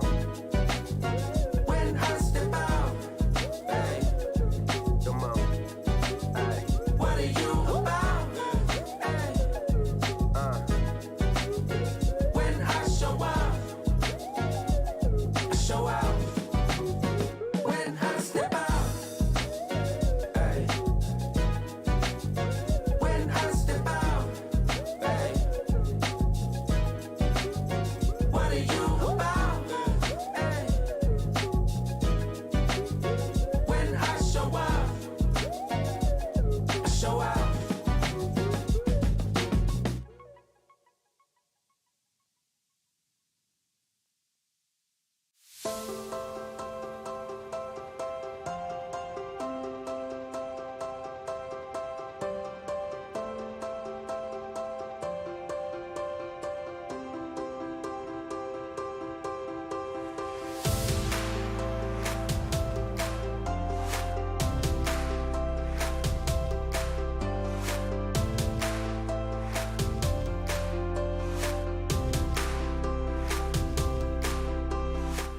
We are back with our winners interview. Yes, Dark Ratio, they are our fourth team to qualify out of day 5 of Open Qualifiers number 1. We're going to be joined here in a second by the one, the only, Zextro.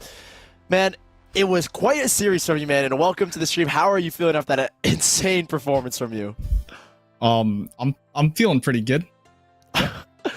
Awesome to hear, man. So, I gotta be honest, bro, you were on something today. Like, I don't know what it was. You dropped 71 on these guys. Like, you're playing up against some of NA's most iconic players. Like, you dropped from the lower bracket, and it felt like you guys were just on a tear. Like, you and Will in particular were just farming, it felt like, all the way up into this. And then you had this rematch. So, like, bro, tell me, like, what did you guys do to just come in and destroy these teams after that one loss?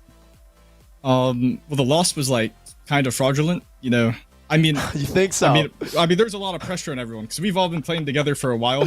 So yeah, it's like the pressure was crazy. I mean, they all played CS, you know, 10 years of experience. I don't got that. I got the Fortnite experience though. Of course, so. Probably got more bread, but they got a major winner, so you know. Yeah, but hey, but no, sorry. I mean, I was just gonna say real quick, just from the last few years real quick. I mean, it's been 7 months since you were a signed player, and it's actually been 2 years since you first started playing the game with Trick. I mean, just like, how satisfying is actually like that entire grind, knowing that you finally qualified? I played for 2 years now. Oh yeah, I quit the game for a little bit. That's why. Yeah. I don't know. Trick's the GOAT. I never had another IGL, so I don't know if any other ones are good. But for my experience, yeah, it's pretty good. Great IGL. What is an anti-eco?